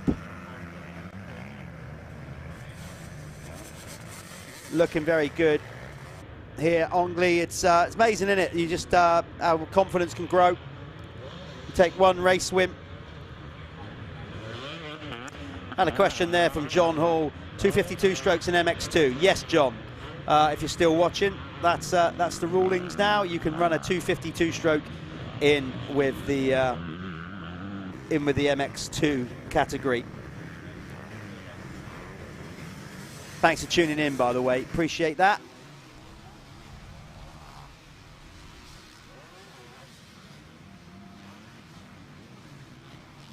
There's Springer now up past the 268 of Paul Atkinson. Of course, we just got 3 races to go here. We got the amateurs up next with the experts. And then we are finishing the day with the Michelin Milwaukee Fastest 40.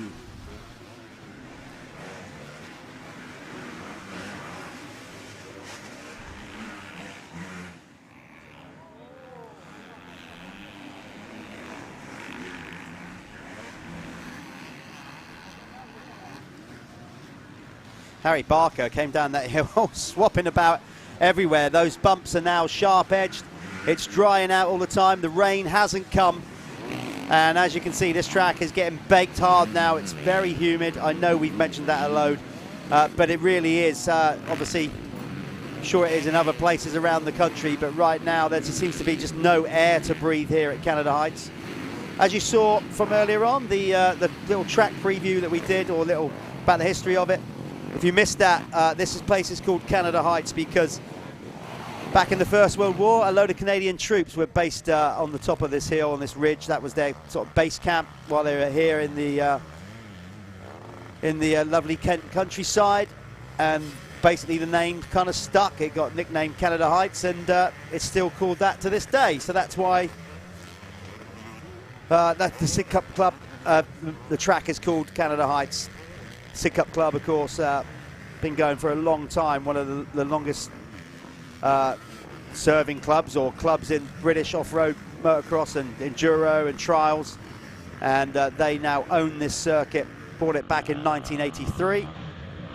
And they look after it incredibly well. Got a lot of pride in it, invest into the circuit all the time. Every few years they change the circuit, put new chestnut fencing up, and just basically do a great job, all the guys at Sig Cup. So it's a pleasure to be working with them here at round 3 of the Michelin MX Nationals.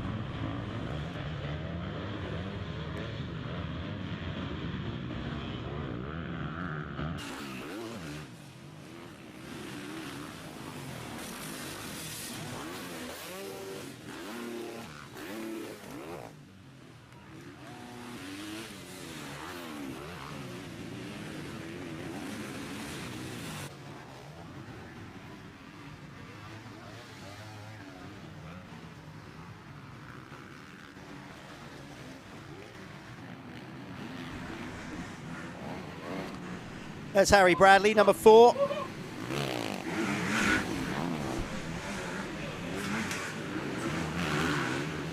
Harry is just going to get the timing screen up here. Harry is in the lead now of the Amateur MX1 category, brought to you by Broadcliffe Plant Hire and Sales. So Harry, like I said, way down, Callum said way down in the championship, just sort of nowhere the first couple of rounds, but he looks like he's going to take another race win here, although there is still plenty of time to go in this one. But he's worked his way into the lead. Sean Wainwright is there again, though, in second, being super consistent. Paul Atkinson in third. Brad Thornhill now up to 4th, ahead of Joe Roberts, who's down to 5th.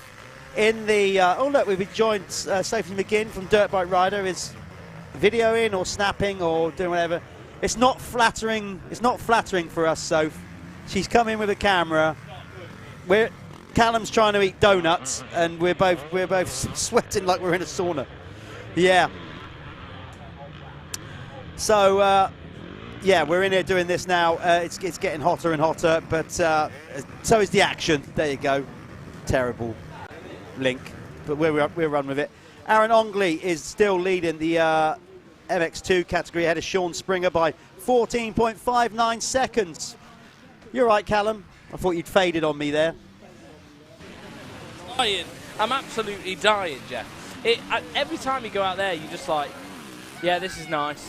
And then coming here to this horrible destruction death hole of all bodily fluids. It's horrific. Can somebody make an opening window on the... Yeah, it would help. Dan Bruff is in third, Harry Barker for 4th, Aaron Gardner in 5th. Then it's Callum Watson there in 6th, 7th Lewis King London, Harry Foster in 8th, Toby Lightbound for 9th, and 10th Connor Baldery. Have we got any more comments in on the Facebook, or is everybody else just kind of chicken? Shout out to Adam and Ben. Adam, Ben and Carl Haywood love Mum. They're racing in this Yeah, one. that's that done then. Yeah. Might squeeze around in. When's the next dates? Right, well, if you want to know the dates again, the next round at Landrake is the 14th and 15th of August. I don't know why I over-amplified the August there.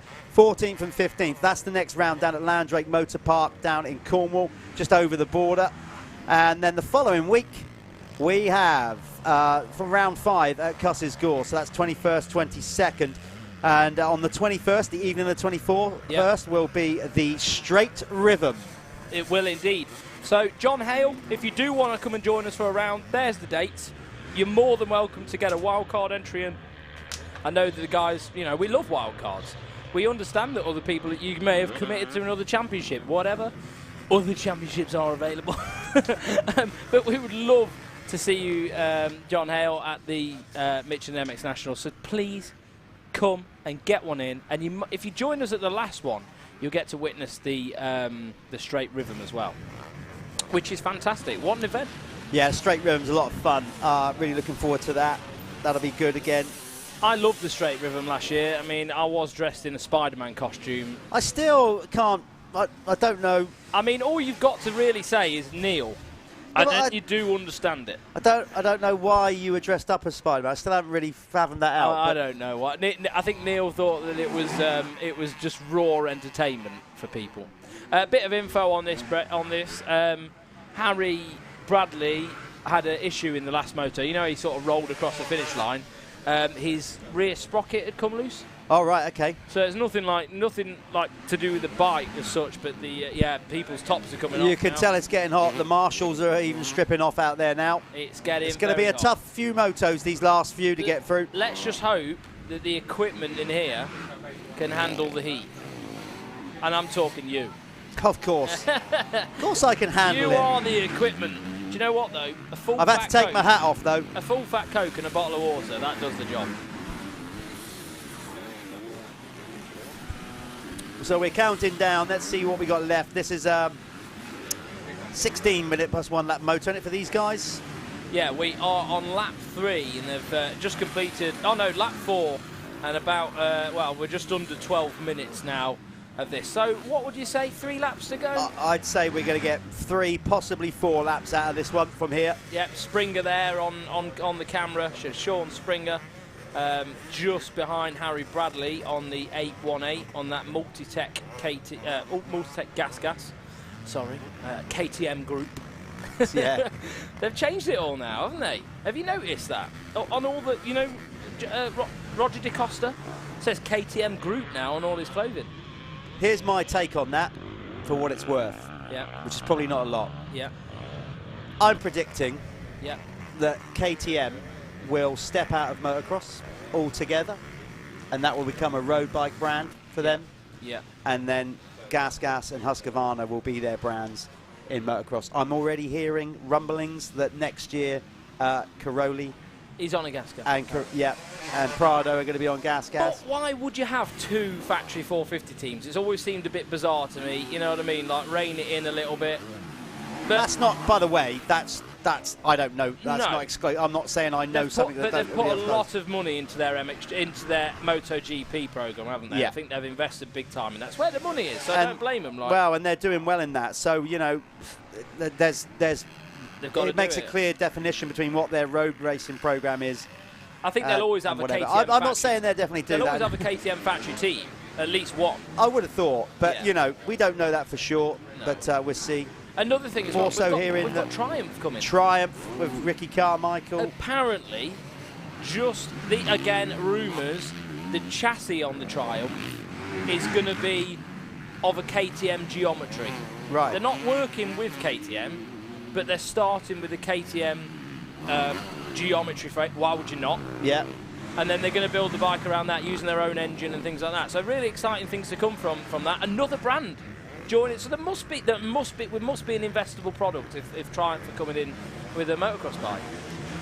Well, I'd certainly like to think so, yeah. I mean, we'll watch the Carmichael and Triumph thing with interest. Clearly, it's more than what I thought. I just thought he was going to be a brand ambassador. Yeah. I was fortunate enough to know actually a couple of months ago that it was happening, but I just thought that he'd be, you know, because he's doing a lot of trail riding now and touring, I thought he'd just be a brand ambassador for that. I didn't realise they were going to start making motocross bikes, so that's interesting. Awesome. Well, you know, they must think that it's an investable product. We've got, and they want, from what I believe, they want to do enduro, world enduro, MXGP, AMA. Like, that's going to be massive. Yeah, I'm hearing that, and also that it appears, I think it's not official, but rumours around the paddock, the industry suggests that Ice One will be going to be the new factory Kawasaki team. Yeah, apparently so. Another rumour I heard the other day, again, you do not know whether it's true. It could be absolutely falsified. Obviously, Triumph coming in. Apparently, Tomac... Allegedly, Tomac may have turned down the Yamaha deal and may be doing a deal with Triumph.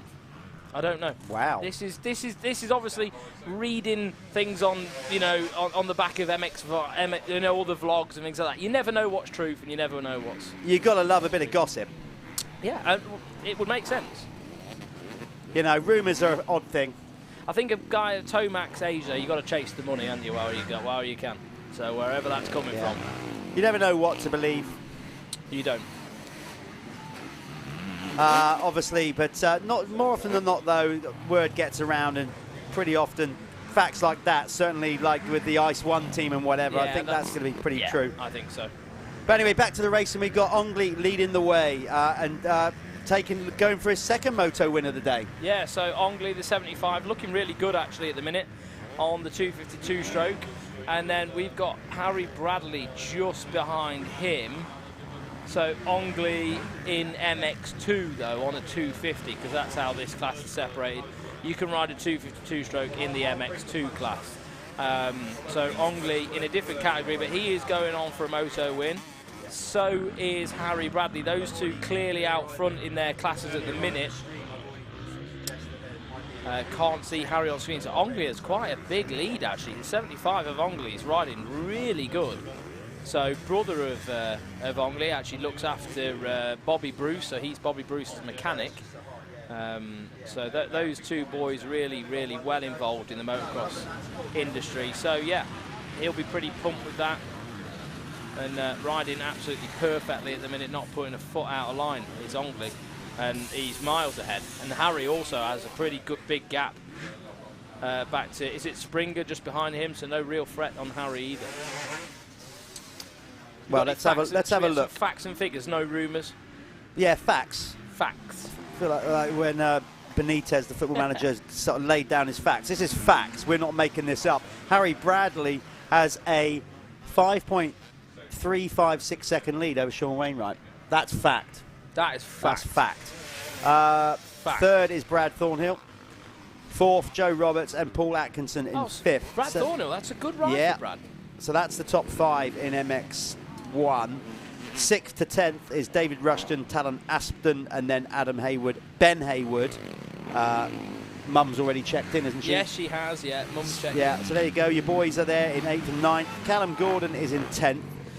In the Amateur MX2 category, brought to you by Broadcliff Plant Hires and Sales, it's Aaron Ongli with an 11.6 seconds lead over Sean Springer. Third is Dan Bruff in the MX2 category, 21 seconds behind the race leader Aaron Ongli. Then it's Harry Barker. Aaron Gardner is in 5th ahead of Lewis King London. Connor Baldry is in 7th, number 282. Then it's Callum Watson. Toby Lightbound is in 9th. And in 10th is Harry Foster. So Jeff's just going to make his way down to the winner's circle to hopefully grab Aaron Ongli and Harry Bradley for this one. So he's heading down there now. Get a bit of fresh air. Leave that door open. Oh, no, it's closed. The door's closed. Damn it. So on screen, here's Aaron Ongli. Still looking pretty in control of this one. Nice and tidy through the whoops there. Little bit of an error through the corner.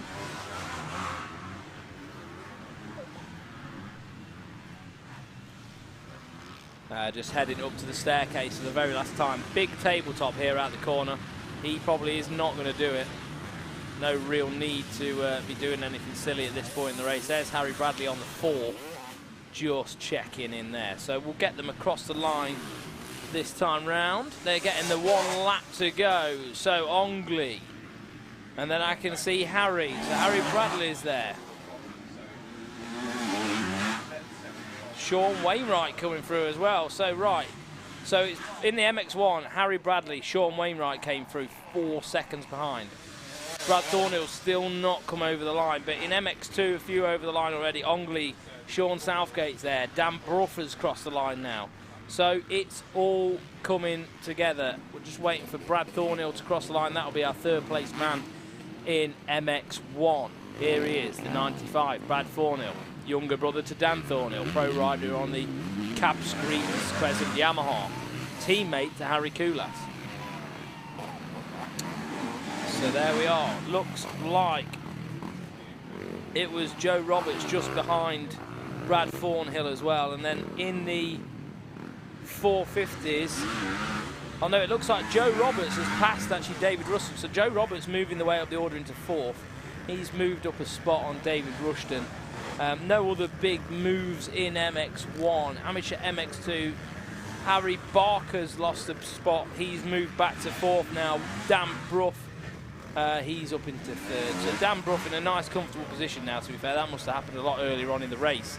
Sean Springer just 8 seconds behind our leader, Aaron Ongley now. He might be on screen just behind the number 4, Harry Bradley. So you can see Bradley there, the number 4 on the Kawasaki, all bright green Kawasaki. Then we've got Springer on that Multitech KTM. I keep doing that. Multitech gas. So Springer got a very good bike underneath him. We had some conversations on the last few rounds. He's super happy with that bike. Very, very good. Really powerful, really easy to ride. He seems to be pretty happy with the package that Multitech's put together for him. But here we are. Here is Ongley. He's going to cross the line, take the checkered flag, and get a moto win. Harry Bradley across the line, winning MX1. Sean Springer MX2, and Sean Wainwright MX1. Those 4 guys just crossing the line. We're going to swing down to the winner's circle in a moment to meet Jeff, but first of all, enjoy these adverts.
Okay, back at the winner's circle. Aaron Ongley, like buses, you get one race win and then another one comes along straight after. You made that one look easy.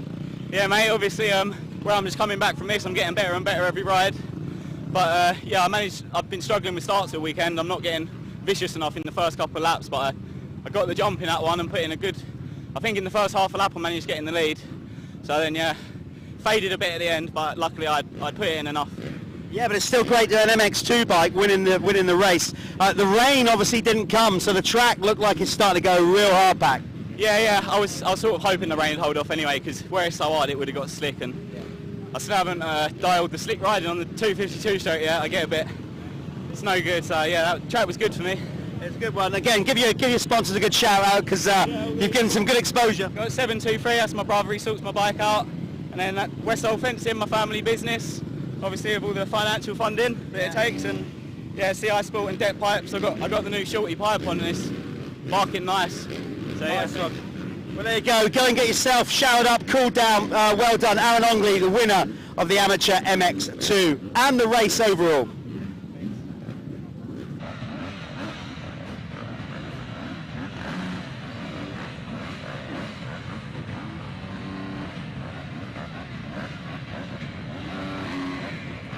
Hello and welcome back to the Michelin MX Nationals. This is the experts about to go out for their last race of the day. So the experts, you know, they're all wanting to be pro riders. Obviously, some of them get into the fastest 40, they move up the ranks. But these guys, a lot of these guys you would see in actual, you know, who would compete in MX1 British Championship racing. But we have a class for them at the Michelin MX Nationals, and it's the expert class, so they can compete for wins and build confidence, hopefully leapfrog them into the pro racing to, yeah, the idea is make them better riders.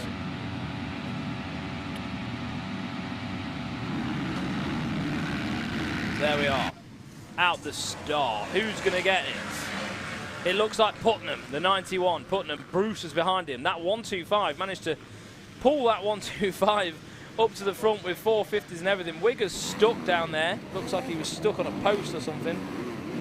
So Wigger not the start he would have wanted. But up to the front of this one, let's see what's going on as they come out the wooded section. Glenn Phillips up there as well. So Glenn Phillips, the big Welshman, nearly 20 stone. Doesn't affect him, just powers on through it, just ignores it. In true Welsh fashion, just ignores fatigue, doesn't exist, it's not there. You see him there on that yellow and black bike with the Wolfsport kit on, just about to go up the hill right now. But leading the way, it's still Putnam, and that looks like Clayton as well.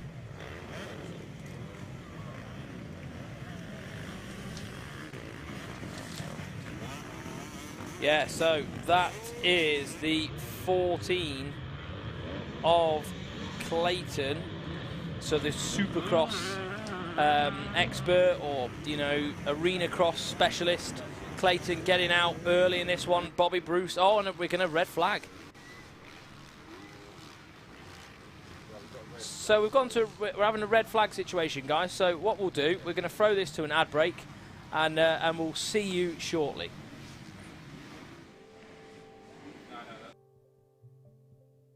The tyre rolls, but just very slight, which gives it more grip and more feel on the way in, which is what I like preferably. So it's definitely a good change they've made. You know, it's a kind of scary thing whenever somebody brings a new tyre out. You're like, I don't know, the old one was good, but no, they've definitely it's a better tyre, and I'm looking forward to racing the rest of the year. Michelin, a better way forward.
and you definitely didn't get the type of start you wanted.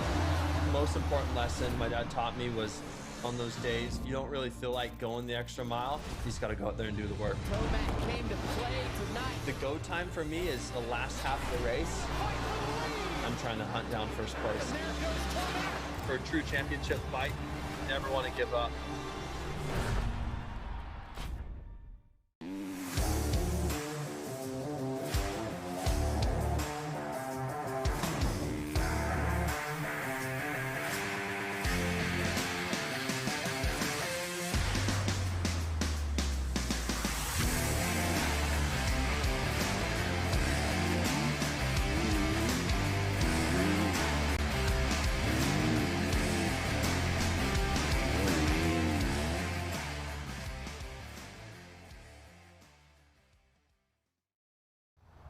Right folks, here we are. This is a little bit of a history lesson on Canada Heights. Why is it called Canada Heights? I often thought that. I've only just found this out today. It's called Canada Heights because in the First World War, Canadian troops were based right here on top of this hill. That is why this whole venue is called Canada Heights.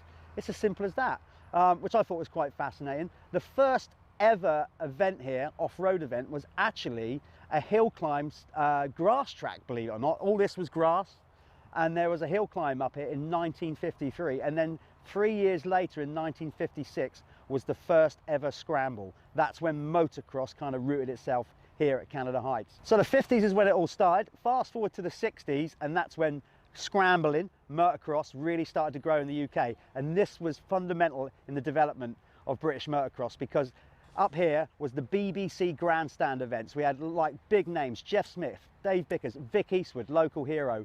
They all appeared on Grandstand, massive audiences around these places. It was huge. And then that kept rolling pretty much all the way through the 70s. And from there on in, we've always had major motocross events up here. The 80s were huge. We had the Early Birds, traditionally the first motocross event of the year.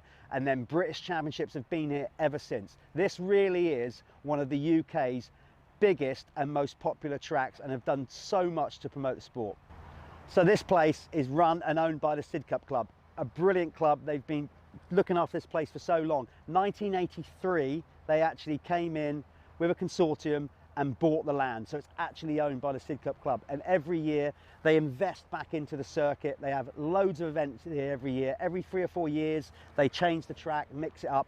You can see it's still got lovely prime dirt soil, a bit more clay at the top. But this track has just got history all around it. It's got parts named after riders. Up there is Eastwood's. Down there is Derek's Dive after Derek Elwell. One of the Sidcup members took a big crash back in the day. All that bottom section is called that. So there's a lot of history and heritage in this place around Canada Heights and Sidcup Club. And we're honoured to come here with the Michelin MX Nationals powered by Milwaukee.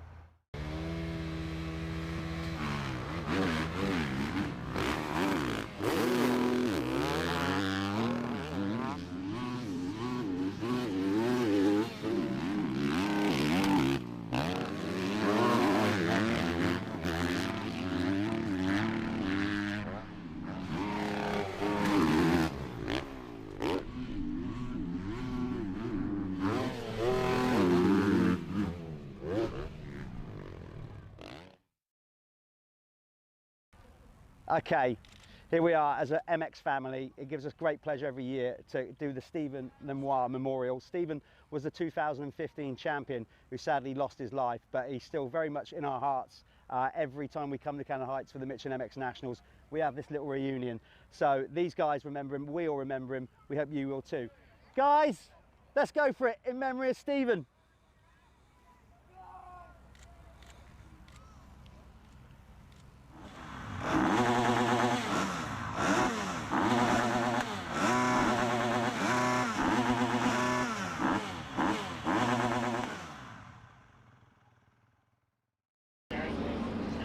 Okay. And it's picking up the microphone all right there, yeah? A little bit down. A little bit down. Yeah, oh, that must be good. But it's picking up the sound all right at that. Yeah, cool. Okay, are you ready? Well, can you in 3, 2, 1. Okay, we're here with Dylan Brown from Apico Factory Racing. Dylan, just tell us a little bit more about the background of Apico and you know how you ended up being the boss man. Well, it's actually quite an interesting story, Jeff, to be honest with you. We both, obviously myself and Anna, worked for the company for over 15 years each, obviously in different roles. Anna was more on the purchasing side, I was on product development and sales. And then an opportunity came along in 2014. The founders of the business, Vesti and Diane, decided they wanted to retire, and we were a perfect fit for the bill, really. And yeah, it was a big thing for us at the time. A lot of sleepless nights and that sort of stuff, but we managed to pull it off, and we're 8 years in now to being the owners of the business. But it's in your veins. You used to race. It is, yeah.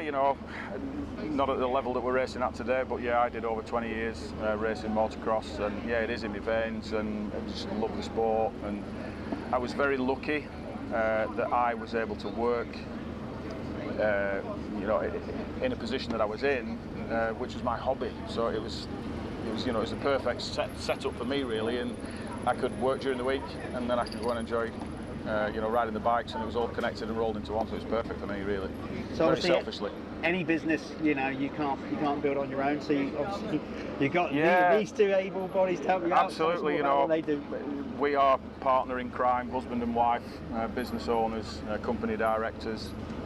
But without the likes of Scott, who looks after all our marketing and social media side of things, and all the other guys that we have, in the warehouse and the sales office, the sales reps out on the road, without everybody else, it would be really difficult for both Anna and I, to operate a business. So it's good to have.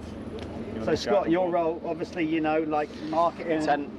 Over 10 years served now, Jeff. Is that? Yeah. God, must be... So I was taken on originally by Vesti and Diane as well, a couple of years before Dylan and Anna purchased the company, and I was from a professional marketing background, so I've got a degree in marketing with the British Red Cross, Bob the Builder as well, would you believe it, before now. Bob the Builder? Yeah. That's my accolade. Actually, yeah, not Bob, on my CV, but not Bob himself, obviously, a toy company that manufactured all the toys. So, yeah, no, I saw the opportunity. I love motocross, used to ride a bit as a kid, and it was just a win-win fit, really, for me, and, it's been great. We've gone through many different sections, so we've gone from traditional print media, we're now in the world of social media, and it's just it's just a bit of a it's been a great ride so far, and hopefully it will continue for many years yet.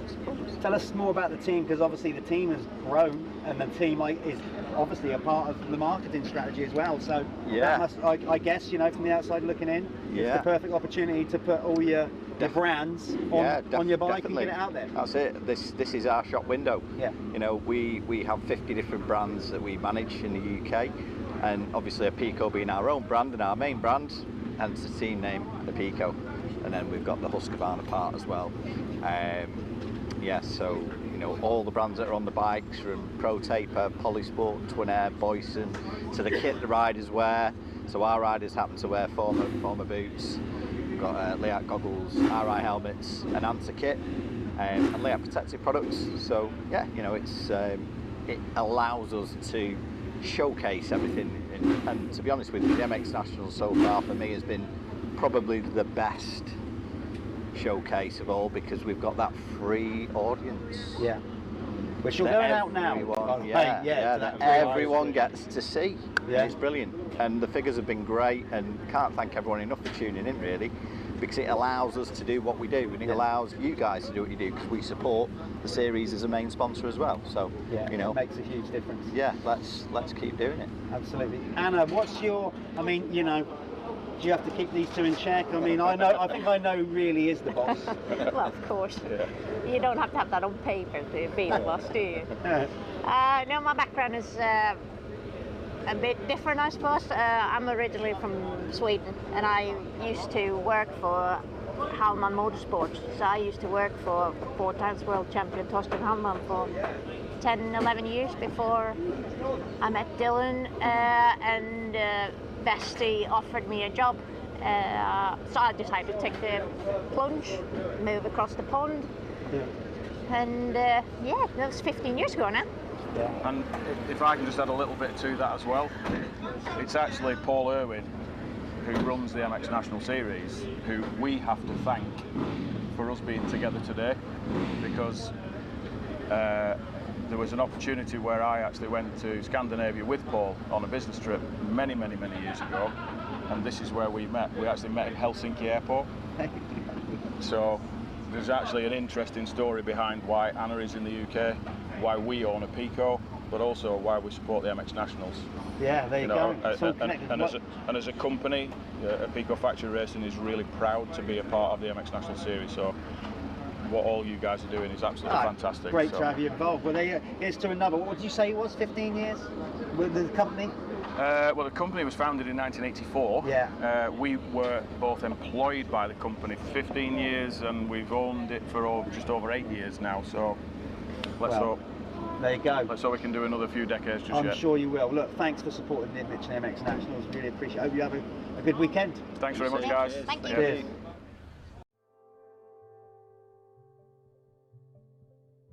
The tyre rolls, but just very slight, which gives it more grip and more feel on the way in, which is what I like preferably. So it's definitely a good change they've made. You know, it's a kind of scary thing whenever somebody brings a new tyre out. You're like, I don't know, the old one was good, but no, they've definitely it's a better tyre, and I'm looking forward to racing the rest of the year. Michelin, a better way forward.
And you definitely didn't get the type of start you wanted.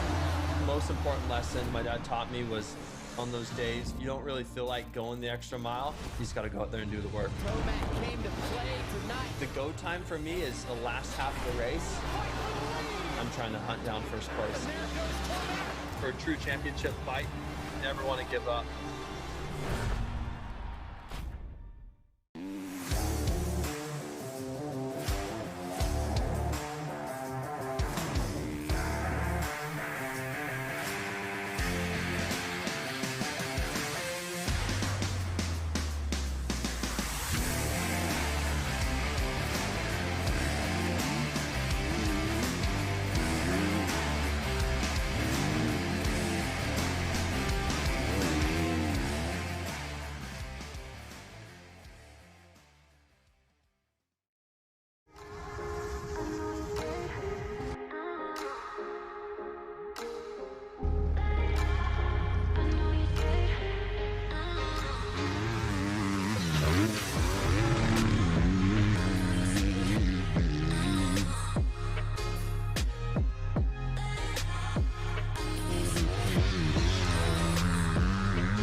and you definitely didn't get the type of start you wanted.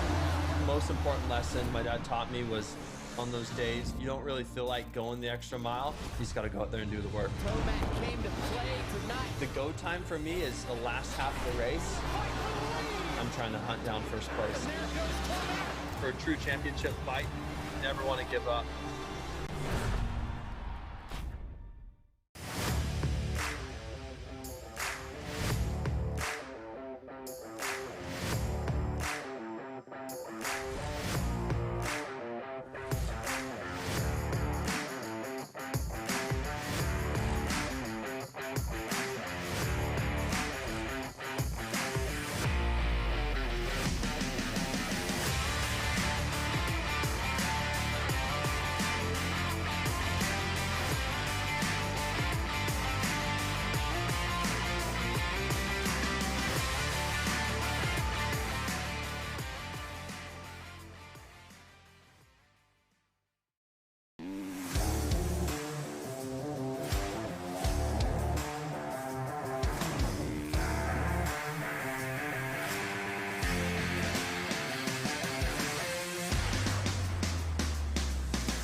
Great ride so far. I don't know if you know as much as championship rivals not having the best of races, but might well be an added surprise for when he goes back to the pits of course. He has got half a lap to go, he just needs to keep his composure. I believe it's looking very, very close indeed as they go up towards the central stadium section of the course here with those two.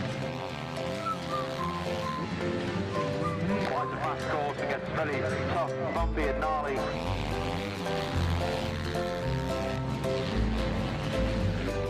So now closing stages, and the Perrett closing on victory.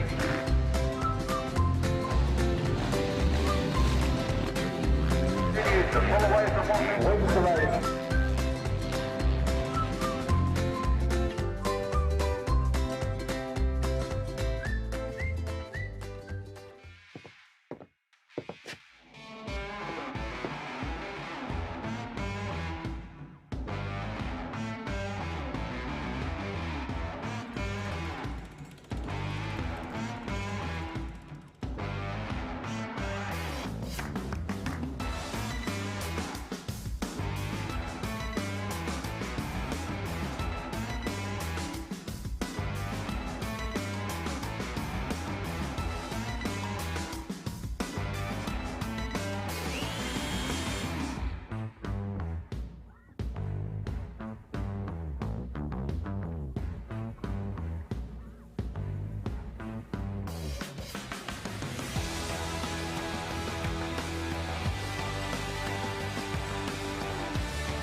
Welcome back, folks. So, unfortunately, Team Green Kawasaki rider Cullen Scott was the rider that crashed in that one. We wish Cullen well. We don't know what happened, the red flag incident, but he has been looked after by a medical team on that one.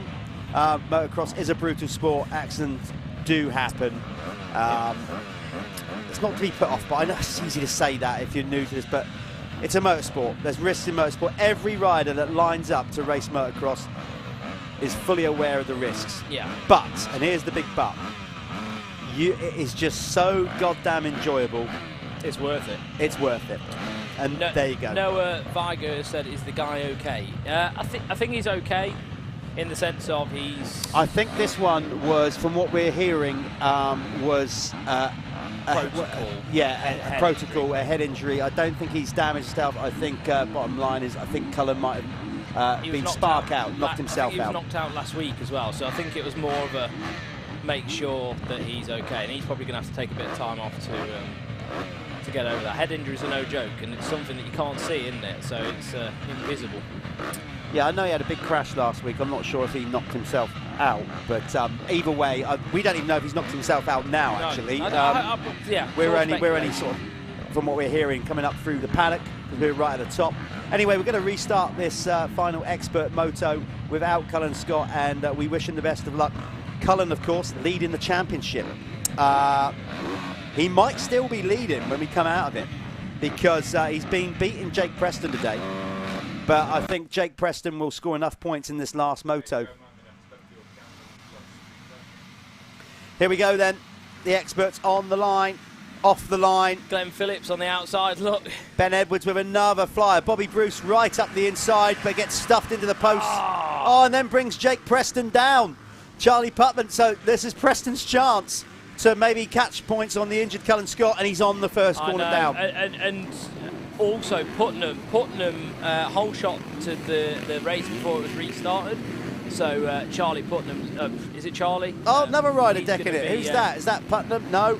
He's going to be absolutely screwing with that. So a lot of work for these guys. Is that Richard Bird's out front early though? So and then Glenn Phillips. Phillips, the Welshman. He was actually my teammate in 2000 on the factory TM. Really? Ignores fatigue doesn't exist. Well, I wouldn't go that far. I think it'd be fair to say. Obviously, Glenn was just like a little pocket rocket, Carmichael-esque, always been stocky and always had a load of energy. But you know, now we're edging towards 40 now. Well, I'm not. I'm older than him, but he's edging towards 40 out there in the expert class, and I would expect Glenn to probably start to wind it in after about 3 laps in this one. 3-lap wonder. Yeah, but fair play to him for being out there. He wanted to go in the amateurs. All his mates have said, no way, you're too good for amateur. Get out there and expert. Good as he is, it's the fitness. It is. It's a long race, the expert race as well. It's not a short race. It looks, though, like Ben Edwards has got the early race lead. Track's really drying out now, isn't it? The track is drying out a lot. Obviously, we had that break. When you've got riders going round, as much as it can be hot, at least you're still turning the soil over. Yeah. When you stop riding for like 20 minutes like we've just done, and it's humid, it dries out really quick. So a lot of square edge bumps now. This track is going to be very technical. Got to have your wits about you. The Bobster is well up there as well in this one. And like ever since I've been watching this class, we've been waiting for a potential Bobster win. Out of the 250s and the 450s. It would be so cool to see a 125 take a race victory, wouldn't it? If you wonder on the live stream why it suddenly got noisier, it's just because we had to have the door open. It's getting hotter and hotter. Where's this thunderstorm? That's what I want to know. Yeah, clearly air. I want it. But bring it on. That was the bikes going past us in the commentary booth, but another good start for Clayton. He managed to get past Edwards in that last moto, but then Edwards got him back. Ben Edwards is a strong, fit rider from Scotland and in total control of this championship. He has a 52-point lead coming into today's racing, and then he's extended it further after the opening moto this morning, and he's going to extend it even further now. Yeah, on the live stream, we've got Noah Vigor says respect the TMs. I literally got no issues with that, Noah. I raced for them. They are arguably one of the quickest bikes I ever raced for. Yeah, so they're lovely. They're very nicely put together. I had the opportunity to spend some time down at the factory in Rimini for just over a month, testing with the guys down there. Such a professional little set. Real small factory, tiny, behind a dress shop of all things. You wouldn't even think it's there. But the guys, the effort that goes into those TM machines, and they were so quick. One of the quickest two-strokes I've ever ridden. They're a race-ready bike, aren't they? Straight out the pot. And I think back then it was sort of the only race-ready bike. You know, like the KTMs now, they sort of started leaping on that bandwagon, haven't they? Victoria Paget says, "Come on, Padgy." So Gareth Paget out in this one as well. Tall ask. You said we know Bobby Bruce obviously could actually win this one. I think he could. I think he could. He's fit enough. The 125 might be coming into its own a little bit now as those bigger bike riders get tired.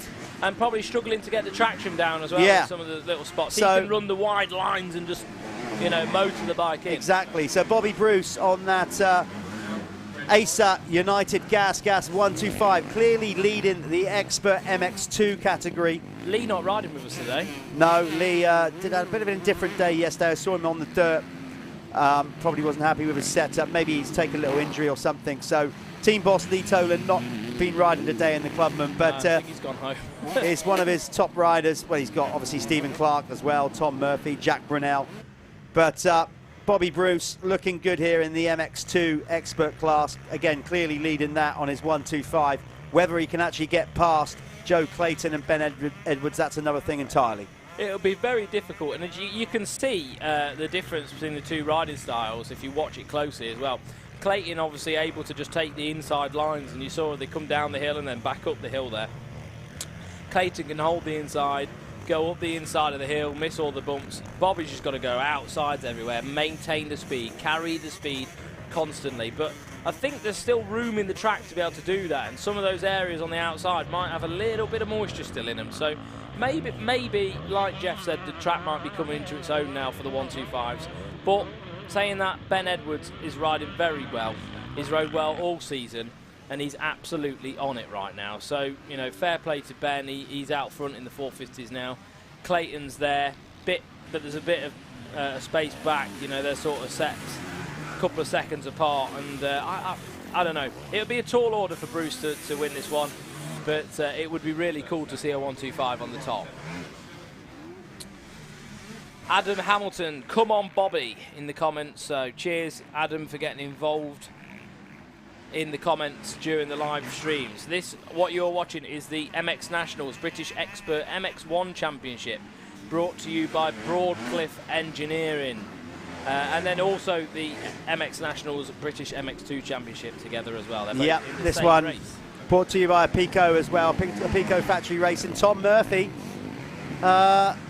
you can't see, off screen, he's stopped on the finish line, where he's on screen now. There he goes, going again. Very odd. Don't know what happened there. No, it looks like he had a problem with maybe a cable, maybe the kill button is playing up, and it just stopped the engine. But Tom Murphy on the Acer United Gas having some technical issues there. He's up and running again now. There's the Bobster, as we said, comfortably leading MX2, trying to chase down Joe Clayton. Joe Clayton, of course, massive power advantage. He's on a 450 Kawasaki KX. Bobby Bruce is on a 125 gas, two-stroke. So a huge difference in power, but also quite a difference in weight. And Bobby's bike is lighter, more manoeuvrable. Bob is also a very light, you know, rider in the way he rides the bike as well. He's so light on the bike. The bike almost just looks like it's floating, doesn't it, around the track? Yeah, he's looking good. Of course, he's starting to fill out now. He's getting up 6 foot, and you know, he hasn't got much time. I mean, age-wise, he's got plenty of time on the 125. But if he keeps growing like he is, it's going to get harder and harder to try and be competitive in that 125 class. If he starts getting too big. EMX standard, I meant. In the UK, he's got everybody covered. Yeah, different league. So Ben Edwards is checking out. The Scott rider is well, Clayton is not too far behind actually. Top three have just gone into the distance, way ahead of the others.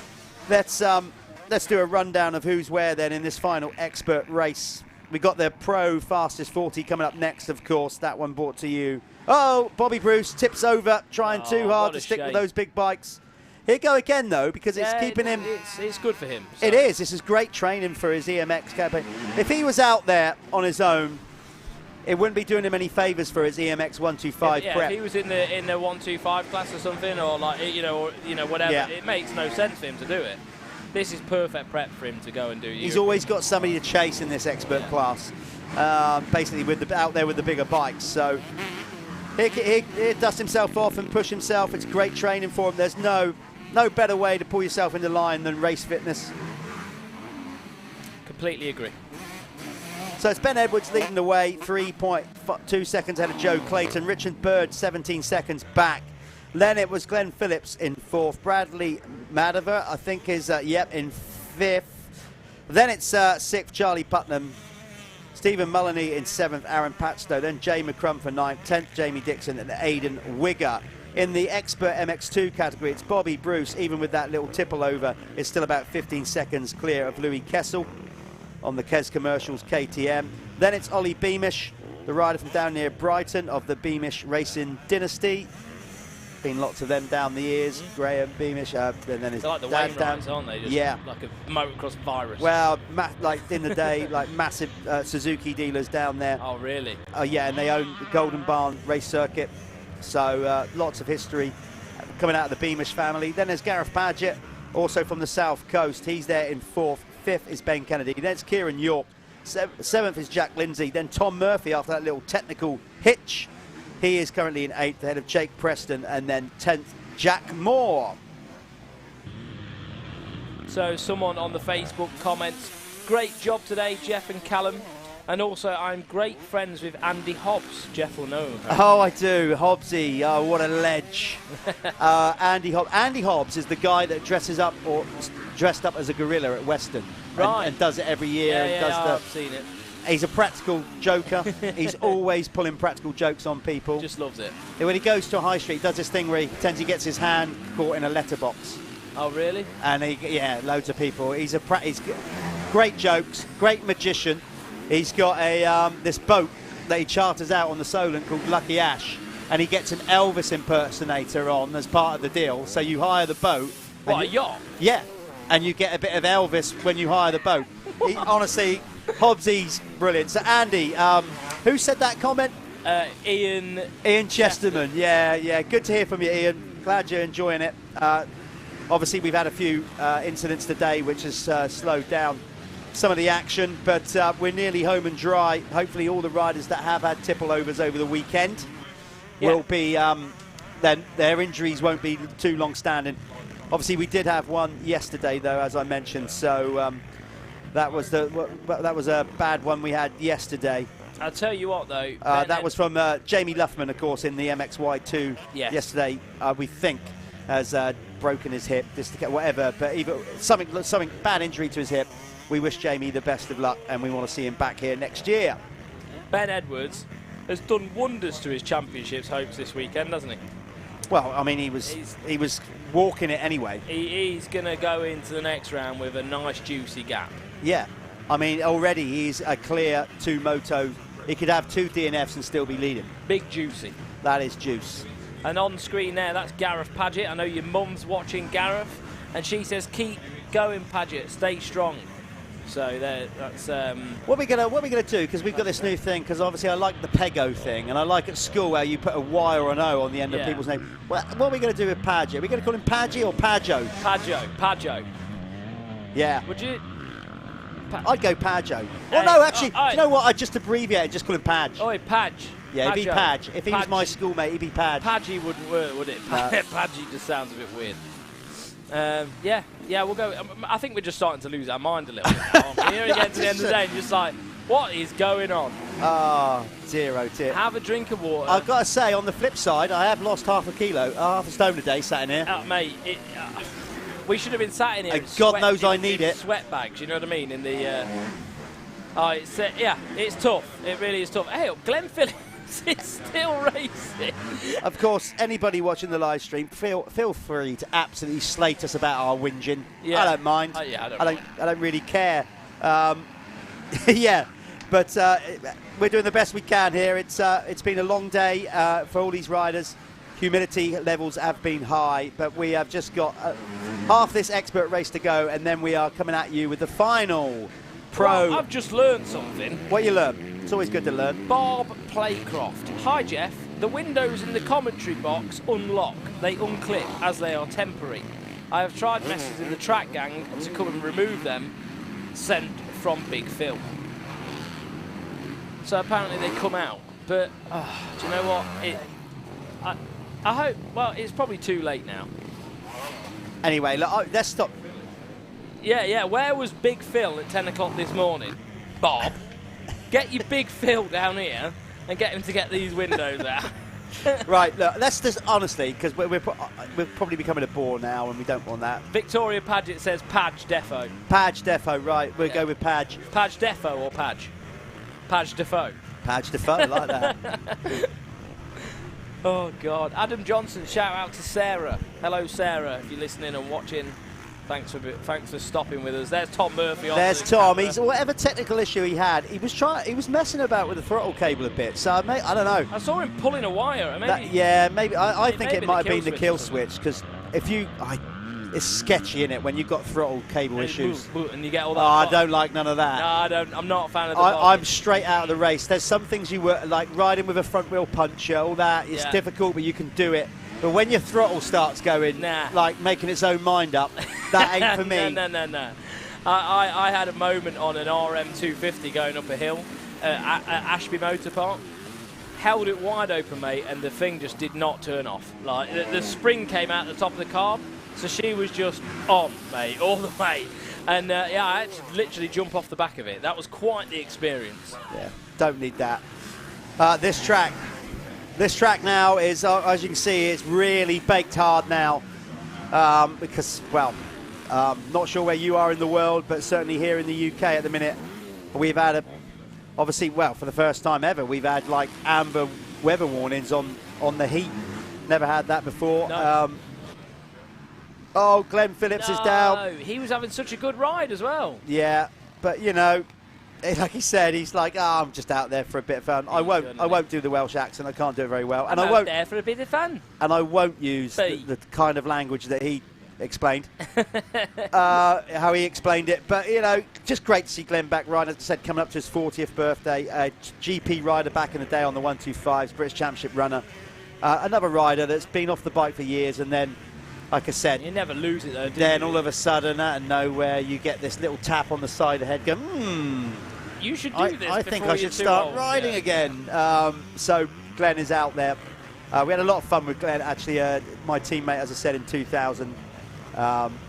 Fun guy to be round, and it's good to see him out on track. Jordan McDonald says, Callum, can you give my girlfriend a shout out? She's called Hav. Hello, Hav. Thanks for joining us on the live stream. She didn't want you to say a shout out, just me. So hi, Hav. Thanks very much for watching. You've obviously got the dulcet tones, haven't you? You know, to do it.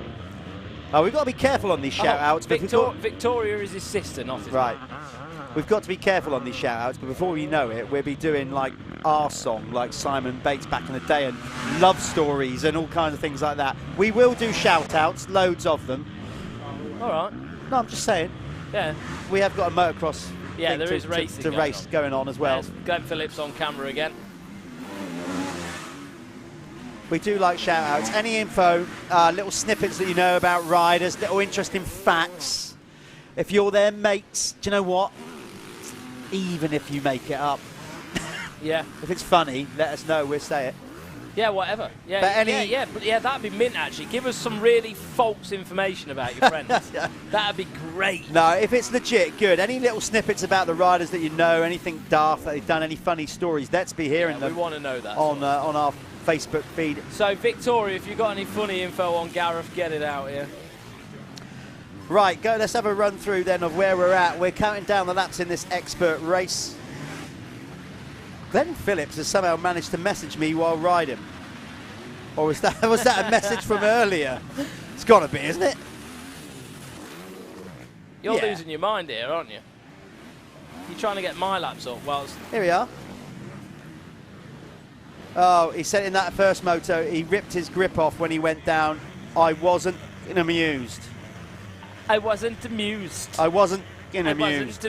I wasn't amused. That's my best Welsh. Well, let's not even do that. Right, I was going to do a rundown, wasn't I, on where we're at in this final Expert Moto brought to you by Pico Factory Racing. So let's get the times up here.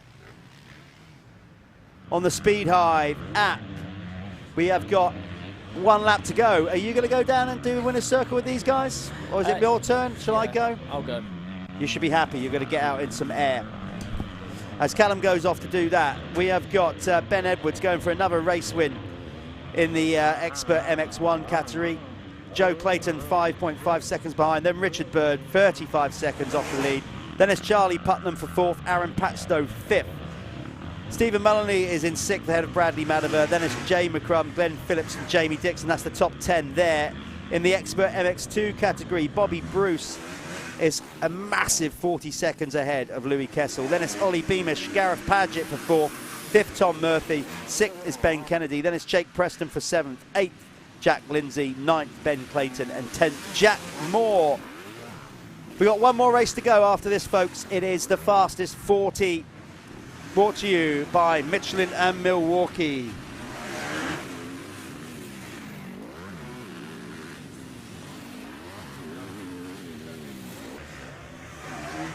So just reading some of the comments coming in here. Yeah, we've got the pros coming out. Remember, Florian Mio won the opening pro moto in the MX2 category, with Tommy Sill managing to keep Evgeny Bovashev behind him to take the moto win there. So Sill will go for 2-2. It's a very nice day for Ben Edwards. Another fist clench, another race win. The guy is on fire. Basically, he has now taken, let's count them up, 1, 2, 3, 4, 5, 6, 7, 8, 9, 10 race moto wins out of 12. And in the other 2 motos, he finished 2nd. The dominant rider of the expert class here, number 3, the Scotsman on the Kanagi Fuels machine. I think we're going to go maybe have a quick advert before we go down there with Callum in the winner's circle.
the tyre rolls, but just very slight, which gives it more grip and more feel on the way in, which is what I like preferably. So it's definitely a good change they've made. You know, it's a kind of scary thing whenever somebody brings a new tyre out. You're like, I don't know, the old one was good, but no, they've definitely it's a better tyre, and I'm looking forward to racing the rest of the year.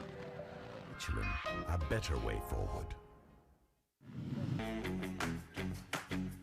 Callum from the Michelin MX Nationals, and this is Ben Edwards, the last moto win of the day for the expert class. How was it? Track looks pretty technical now. Yeah, it's pretty technical. It's really hard and a lot of bumps, but I got off to a good start, managed to get the whole shot and lead the whole race, so can't complain really. Blisters coming in. Yeah, yeah, the hands and that are getting sore because it's that hard, so you're just constantly pounding the whole 20 minutes, 25 minutes, so yeah, it's hard.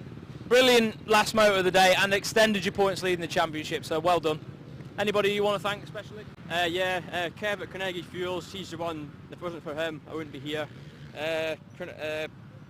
Playstone Motorcycles, Planet Suspension, Fox Racing, just everyone, thank you very much. There we are.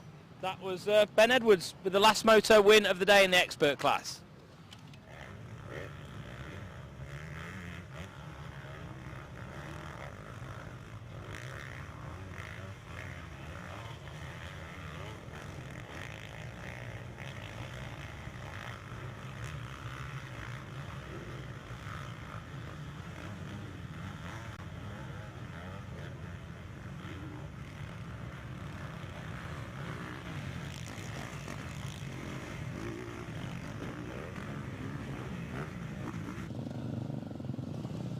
Hi, it's Callum from the Michelin MX Nationals. This is Bobby Bruce. He took the last moto win of the day in the Expert MX2 class on a 125. So the AC United scaffolding gas obviously doing all right. You're getting some good starts on it.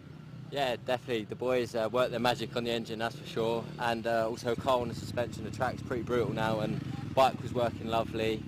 Luckily, we just held off the rain. It's just started coming down now, but it was a good race. Just kept it steady. Was on my toes, and yeah, it was good.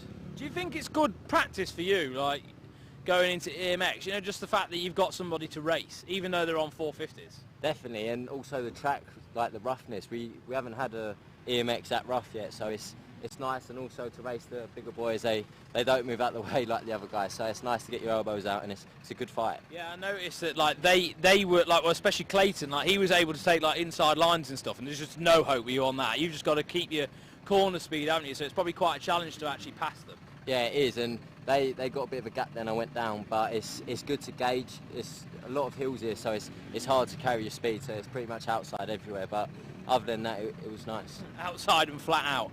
Is there anyone who you want to thank? Yeah, definitely the whole AC United Gas team, Lee, Craig from Det Pipes, my mechanic Sam, done an awesome job on the bike, and Carl Anderson from Cass Suspension. Got this working lovely. There we are, that's Bobby Bruce, and he won the last moto of the day in Expert MX2. And this is a guy to watch out for in the future, guys. Thank you very much.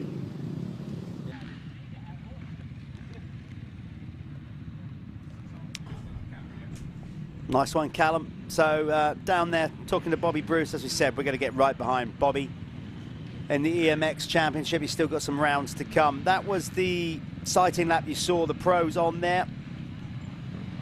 There's Tommy Searle running, I guess. Tommy Searle, last minute nerves, I think could be, oh no, the reason he's running is because we are now getting some scheduled rain, running a bit late. I reckon Tommy, a few of them are probably running back now to have a change of goggles. Maybe going to switch from laminates to roll-offs because it's starting to rain a little bit here. Not, I would say, stupidly heavy, but it looks pretty dark out across the back of us, so maybe you can see the raindrops coming down on the screen now. So there it is, looking a bit dark out across the back. That's looking west out across London. On a clear day you can see the Shard and London and Canary Wharf, but as you can see right now you can't. It's looking pretty grey and dark out across there. As we swing round to the right, that's that looking out towards the Dartmouth estuary. That's Essex, you can see over there on the horizon. You can just about see some of the Thames there going through. So we are literally just down the road from the Dartford crossing That's where this track is. So, yeah, it's starting to come down quite heavily now. This is going to be... Okay, these guys have to be on their A game now because that polished, hard surface, this water is not going to go straight in. It's going to sit on top, and it's going to basically make it like ice in some places. So riders with good throttle control here are going to come good in this one. You can't override the track now. You've got to be absolutely on your A game when it comes to line choice and throttle control now. This last moto is definitely going to be interesting. And of course, if you make a good start, you're going to be good. You're not going to get filled in.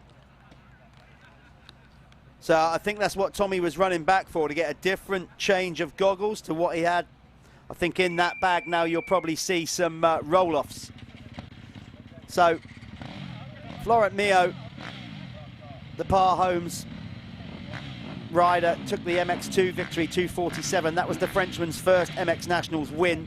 Of course, we line them up, alternate them. So basically, Mio was the quickest MX2 rider in qualifying. So here go to the line first. Then Tommy Searle was the quickest MX1 rider. So then he comes up next, and then we alternate them. Jay Haig, as you can see, number 77, Tommy Searle's teammate on the Crendon Fast Track Honda, was the second quickest MX2 qualifier.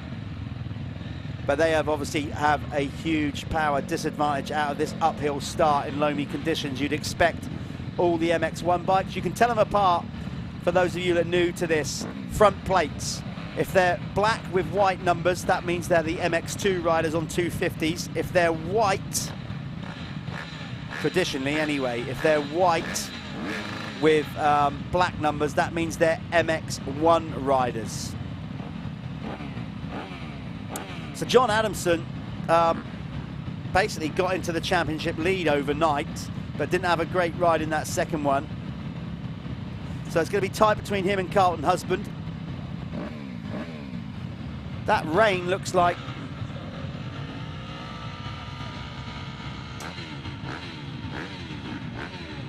So the rain looks like it's going to make... Callum's back. You all right out there? Was it? Did you get wet? Amazing. Yeah, amazing. You needed that. It's kind of looks like it's going to hold off just about here, but this track, as I mentioned, is going to be super slick. No doubt about it for this last moto, particularly if the rain comes down. If it comes in, throttle control is going to be key here. Hopefully we get away with it, because right now you'd think, well, you know, a bit of rain, moisten the track up, but it just won't have time to soak in. That's the problem. So with this being the final moto of the day, I think most of the riders would prefer it if the rain did stay away. Be all right if it stays light rain, but if it turns to heavy, which is scheduled to do any minute. There is Carlton Husband, number 6, red plate holder, so he's the championship leader coming into this round in MX2. For those of you that don't know, Carlton, one of Carlton's best friends is Jordan Pickford, the England international goalkeeper. So I think Pickford helps him out with his riding. He does, yeah. I think Jordan helps him out as a sponsor. I think they grew up together, went to school together. So it's good. Little interesting fact there about Carlton Husband. Yeah, good to see it. Love it. So there's in case you're wondering, there, Nathan Dixon is not trying to do a Tommy Cooper impression. He's massaging out his forearm. He is. He's basically trying to make sure that he doesn't get all pumped up and keeping those forearms supple as he can. There's Dylan Woodcock on the outside. Here we go then. Final moto for round 3 here at Canada Heights. Koulas is on a blinder there, look. Harry Koulas gets pushed wider. Does it? Oh, it looked like Millward maybe. Another good start for Millward. So, look at that. Harry Koulas, who was violently ill. Who was that just gone down? It was Gav Stevenson again. Oh, no, he's got Carlton Husband. Carlton Husband. And Stuart Edmonds. And Grimshaw, all had held up there. Oh, dear. That's the thing. What a day. When you make a bad start, you put yourself in that position where that could happen. That's true. That's very true. So those guys down the back of the field are going to have to work hard. That's not good for Carlton Husband's championship lead. Good for John Adamson, though, number 2. Where is he? Can't see him yet. No, not a There good he start, is. though. There he is, mid-pack. Remember, he's on an MX2 bike, so it's Searle with another flyer. Millwood, who took a race win yesterday, much better start this time. Yeah. Yeah, last race he was not switched on, was he? But I think, well, Millwall's dangerous when he gets the start, actually, because he just seems to be able to just grip on, doesn't he, and just go for it. So I think we'll expect a pretty good finish from the 303. Bobryshev is behind them. I know. So good start for Kulas, who missed just so violently ill overnight. Yes, Friday, missed most of the racing yesterday. Todd Kellett, who's leading this championship, has then caught, I guess, the same bug. They've probably been pretty close. They're both Yamaha riders. Maybe they've been close with each other. I know if it is neurovirus, having a young boy, a young baby, it's very, very contagious. It only takes, a contact. It won't surprise me if all the team end up ill. Well, it's one of them. It's one of them things. Yeah, it's not good. It's only a 24-hour job, but still, it's not ideal. Oh, Bobryshev is on it. Look at him skip over those bumps, coming down the hill. But still, speed. Searle cuts back across in front of him, so Bobryshev thinking this time, can't let Tommy Searle get away. No, the Russian is on fire, and a bit of rain doesn't harm Bobryshev. He's back in the front. He's in the front. So Bobby round the outside of the 100. Tommy Searle. Evgeny Bobryshev is your race leader. The 777 on the Par Homes RFX Husqvarna has passed the Crendon Honda rider of Tommy Searle, and he is comfortably off into the lead right now. Does Tommy need to beat him? No, probably not. I don't know the overall, but Tommy didn't have a good moto yesterday at the start. No, so I'm not sure on the overalls. We'll find that out right at the end. Obviously put all 4 scores together. Tommy looking like he's backed off a little bit at the minute, maybe not feeling quite at one with the track. It is going to be pretty sketchy out there with the rain coming down. And I did actually say to somebody as I was walking up the hill, he said, who do you reckon's got it? And do you know what I said? Bobby. Wow. Because it's going to be a bit tough, bit more of an element. I think Bobby is the sort of guy that will be more comfortable to take at risk than Tommy. Tell you what is good in this one, Josh Gilbert, who is coming back from that knee surgery. Yeah. He has made a good start in 3rd, and this is a bit of Josh. It is, yeah. He loves a hard-packed surface, and he's exceptionally good with his throttle control. So this will be a good confidence booster. A long way to go. Obviously 25 plus 2, obviously less than that now, but that's the race distance. But if he can finish in the top 3, that would be a real big confidence booster for Josh Gilbert, the rider from Glue down in Cornwall. Especially going into the Cornish track for the next round. We're down there at, what's the name of it? Landrake. Landrake, yeah, we're down there at Landrake. Obviously, that is like home for Gilbert. So it's going to be good for him to just carry some momentum into that round, because he's going to want to put it on the box there, isn't he? It has to. Yeah, look at Kulas digging deep. As I said, violently ill throughout Friday evening and most of yesterday. Dehydrated, have to go to hospital, be on a drip. And he's come out of hospital and somehow finding the strength to run in the top 5 at the minute. So a good performance by Harry Kulas trying to get this championship won. Todd Kellett will be sat at home with the same virus happened. So he managed to ride Saturday, but we got really ill after the second moto yesterday and went home. So yeah, that was the main reason Todd had to go. There was also one of the family members also had a nasty injury, so he had to go, but mainly because of the bug that he picked up. So it's going around a little bit. Tommy Searle looking good in 2nd in this one. He won't panic. He'll just sit there. He's done this so many times before. So let's run through the... Bobryshev down. He's got to be down. No way. Did he save that? What the hell? How in the world did he save that? That was a big swap. Well, there's the bank down there. I reckon the bank saved him in that one. I think he probably just skidded into the bank and it actually stopped him. That was some Russian power strength stuff. That's what that was. Elliot Banks-Brown has just not been his year, is it? He just can't seem to get a run going at all. He had too long out, I think, and then it probably, perhaps expected a bit much of himself getting back into it. He's he's just been a regular working man. I don't even think he touched a motorbike. No. Before the start of this season, so. So not good for the Oakleaf Honda rider, and the Elliott looks like he's going to be pulling out of this one. Good. He had a good result on the board yesterday, didn't he, Elliott? In one of the races. Yeah. 3rd, 4th. So he's definitely got the speed. Just needs to work on that race distance. He does indeed. Right, going to the MX2 category. It's Jay Haig on the Crendon Fast Track Honda. Nice. Leading the way, number 77. I wonder what words were said between him and Callum Mitchell between motos. They had a little. They did. It was a bit of a ding dong. I don't even know whose fault it is. We only caught the end of it on the end of it. It was a bit. I think opinions will vary on that one. Yeah. John Adamson is up to second on the Gabriel Solution KTM, which is good for his championship. I could see him coming out of here leading the championship, because obviously we saw bad luck struck Carlton Husband on the opening lap. Michael Ellis, coming back from injury, is in 3rd, number 128. Solid ride for him. Stephen Clark, who said he got taken out by an unnamed MX1 rider in that opening moto. So Clarkey having a better one this one. Opening moto winner of today, Florin Mio, is currently down in 5th ahead of his teammate Callum Mitchell. Both the Par Homes Stebbin Superstore Husqvarna's there in 5th and 6th respectively. Then it's the 184 Crescent Yamaha of Jamie Carpenter. Jake Sheridan is in 8th, 9th is Jamie Wainwright, and then Tom Grimshaw is in 10th.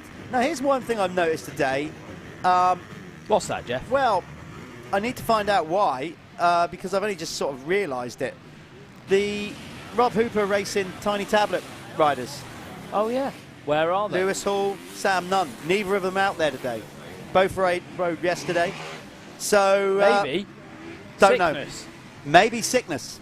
Yeah, well, if those Yamaha guys maybe been round each other, and you literally never know. Do you know what? Should I ask Lewis Hall right now?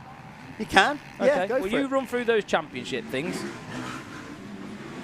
Yeah, so the championship, as we said, it's looking good for these guys. Well, certainly right now, John Adamson is in a good spot with regard to that championship. He was leading the way coming into today, but then I think he might have dropped points in the opening moto, but he's getting them back now. It's just 1 point in it between those two coming into today. Todd Kellett had a 32-point lead over Harry Koulas coming in today, but the way Koulas is going, with Todd Kellett not here, I think the Estonian on that cab screens Crescent Yamaha is going to be possibly back in the championship lead after this. Sean Simpson was in 3rd, but away at the Czech Republic doing the MXGP. So Liam Knight will probably move up to 3rd. Gav Stevenson has had a bit of an indifferent day. We've seen him on the deck in both motos so far. That's the MX1 category, of course. In the MX2, John Adamson should be leading the championship when we come out of here, ahead of Carlton Husband. So here, get the red plate off that Kawasaki and onto that KTM. Gabriel Solutions KTM. Jamie Carpenter will probably still be in 3rd, ahead of Nathan Dixon and Tom Grimshaw. Oh my God, I just saw on screen then a nasty swap out from the number 3 of Josh Gilbert. Absolute scary stuff jumping down. Yeah, you know the tabletop before the whoop section, is it? Maybe? I don't know. Yeah, down the bottom of the track there, absolutely scared the life out of me. I had a little bit of a, no, you know, one of them moments. But he's on the back of Tommy Searle now. Yeah, he is pushing on. He's, like I said, he'll have the sense now. You don't want to push a knee injury too quick, too soon. And he'd had a long time off number 3. It's just take your time to get back where you was. You can't rush it. It's as simple as that. Your body won't allow you to, for one. But it just takes that time to get up to race sharpness, all the muscle memory, all the little things that make pro riders go that little bit quicker. Yeah. They obviously don't forget how to ride a bike, but they're so finely tuned as athletes. Definitely. And like, say someone like Josh Gilbert as well, who's still like sort of in the prime of his career, I think they're even more finely tuned. You know what I mean? Like they are like, oh, hang on a minute, Jeff, you've it's all right. Don't worry, don't panic, I'll fix it for you. Okay, you do that. Jeff was just on to try and find some comments, weren't you? I was, and I set the whole system down. I think Tommy is slowing up a little bit here, and it looks like he's really trying hard to keep Gilbert behind him. Yeah, and Tommy has said openly, not a lover of this the new format with the pros racing both days. He's kind of like, oh, I'm getting a bit old for that, to be honest. Yeah. Would rather race one day. So maybe it's he's starting to feel the effects of that. But again, he won't just roll over here and hand that to Josh Gilbert. Gilbert will have to work to go past Tommy, and Tommy has got so much experience. He can make that Grendon fast track Honda as wide as a piano if he has to. I think it's my Wi-Fi, mate, that's letting us down. So here we are, last pro moto of the day, and where's Gilbert gone? Oh no, Tommy's just. I know he hasn't done anything. He's not disappeared. He'd just gone out the back of Tommy Searle. So he was right up close to Tommy, and somehow Tommy's managed to put a little gap on him again. So that's ever changing. Obviously, Tommy is trying to step up the game a little bit. It looks to me like he's trying to push the boat a little bit quicker.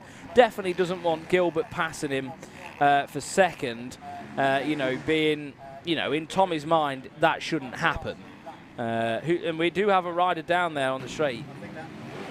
I think that might be James Dunn, because I saw Sam Yates there pushing the bike. No, it's not. I think it may have been Grimshaw, actually. Oh, okay. Well, I obviously saw a Kawasaki yeah, mechanic there. I definitely saw Sam, but just trying to look at the bike there. So Bob Rochef, number 16. Yeah, Grimshaw. Yeah. So Bob Rochef. So Sam's just checking over it, I think. He's just. Right, so that looks like more of a bike issue than a ride. Yeah, maybe, yeah. So we've got Bob Rochef, 777, leading the race. Our leading MX2 rider is number 2, John Adamson.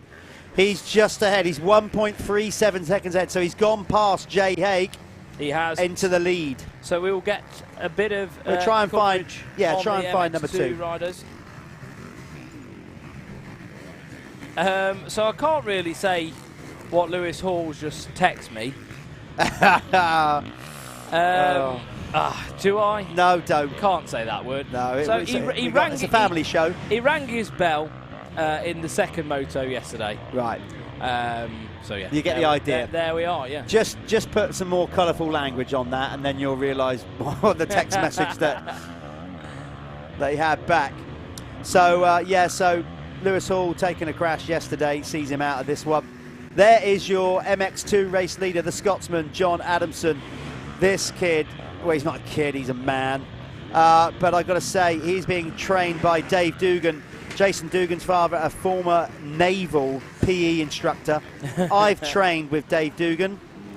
I can honestly say, hand on heart, one of the most disgusting, horrible things I've ever done in my life. Never want to do it again. Really? That bad? Horrendous. Absolutely horrendous. I basically thought my insides were just going to explode. Fall out. Yeah, throughout, never mind orifices, just my stomach, with the amount of stomach crunches, I thought my stomach was just going to explode. I thought I was actually having a hernia right there and then. Horrendous. That man pushes you to the limit, and John Adamson is going to be one of the fittest riders out there. Do you really believe that? Yeah. So he's now on the back of the number 10, Jason Mira, on the Phoenix Tools Kawasaki there. Mira having actually a pretty good weekend. Yeah. Mira, all weekend long, he's been pretty good. And I think he'll be very happy with how he's ridden this weekend, and so will the team, because it seems to be a step in the right direction. Oh, bit of a ding-dong. Bit of a ding-dong there. There's no need for those two to get too aggressive with each other, though, because they're not actually racing each other head-to-head. You can see Jason there. He's just like, oh, it's you. It's an MX2 bike. It's okay, don't worry. You go on. Carry on. I'll wait for the next guy. Oh, it's coming down now. Well, it was forecast, wasn't it? If it wasn't for the red flag, I think we would have got away with it. But the latter end of this race is going to get a bit saucy. Yeah, this is going to get on certain sections of the track. Not so bad down the bottom, where we got more loamy dirt. It's more the top end of the circuit. You'll see some hard pack areas, all that the landing of that jump there. That will start to become shiny, very slippery. This section, not so bad. I think they'll be okay through these sections. Yeah, so already a couple of riders that are further down the field have already thought, don't fancy that. Gilbert's managed to get himself in front of Tommy Searle. Yeah, look at that. You can see Jay Haig there coming off that jump, lighting it up, and you just saw how it straight away was spinning. Woodcock as well, I've just seen, has pulled off the track. I would imagine genuinely quite dangerous. Now, you know, like, as even what you are watching here is the creme de la creme of riders in the UK. And if they're feeling a bit sketchy, then, I mean, you can see the bikes just slipping on that hard stuff as they get on the gas. It's going to be very, very tricky out there right now. Yeah, you can see the tyre. You can see the tyre tracks they lay down as they land off that step off. Look at that. You can see it just polished. Polished. Yep. So this is going to be, well, you know, we won't cut the race short. No way. These guys are pros. It won't be a case of like, let's shave some time off this one. We're at 16:30 on the clock and a 25 plus 2-lap moto. Gilbert up to second behind his teammate Evgeny Bobryshev. Good time out for the Par Homes RFX Husqvarna team. They are absolutely going to be loving this one. So all the guys down there are going to be very happy. Neil Prince and all the crew, Putnam. So yeah, probably lots of big bonus checks to pay. Get your checkbook out, Put. But Bobby looks to be back where he wants, you know, in his true form. Gilbert has obviously now got the better of Tommy. Like I said earlier, I don't think Tommy wants to take chances. He doesn't want to take risks. Tommy wants to go home to his kid and his missus and not have, you know, no injury. His plan is to never be hurt again, I think, Tommy. He doesn't need it. I think we're I mean, I haven't heard any official word of his plans for next year. Have you heard anything? No, nothing as of yet. This could be, you know, I'd be surprised. No, well, I wouldn't be surprised. I'd expect Tommy to do one more year. I think at least. I don't think he's quite ready to hang it up yet. But we'll see. I think we're like. No, I mean, I know Tommy. He lives quite local to me. I think he'll ride, and while he's being paid to ride, he'll do it. You know, like but the second, at the same token, I think the second he doesn't believe that he can win, that'll be it. Yeah. So we'll be interested to see what Tommy Searle does with his career, whether he's going to go one more year. Obviously, we're getting around that time of year, contracts, everything being announced. So we'll probably hear that in the next month or so. Yeah, I mean, that team down there, I mean, he seems pretty comfortable there. Obviously, they've got Nichols as well, so whether they'll continue with Nichols, maybe move someone up, maybe Tommy could go somewhere else. I really don't know. I'm sure he's definitely had options from people. He's probably definitely had an offer from the team that he's currently on, but I'm pretty sure we'll see Tommy out here for another year or maybe two. At least before he hangs his boots up. And of course now he's a YouTube star. Doesn't need to race anymore. We've got our own YouTube star here in the paddock with Tommy Searle doing his vlogs and stuff with Keck's underwear, and obviously Ed Warren, we're doing the fastest lap. Keck's fastest lap is an award that we give out over the weekend, and Ed Warren, good friend of Tommy, very good friend of Tommy, best friends I think. Yeah. He owns that brand, and we wear the clothing, don't we, and do all the presenting in the gear. So yeah, I think they've got something going on with all their YouTube, doing vlogs and doing they do the talk show as well, don't they? Two pro, one slow. So yeah, a lot of stuff going down there for those guys, and YouTube sensations. Yeah, they're doing a good job with that. As we said, the Keck's fastest lap, that will be, we got to get all the racing out of the way to decide who obviously set the quickest lap time in each class.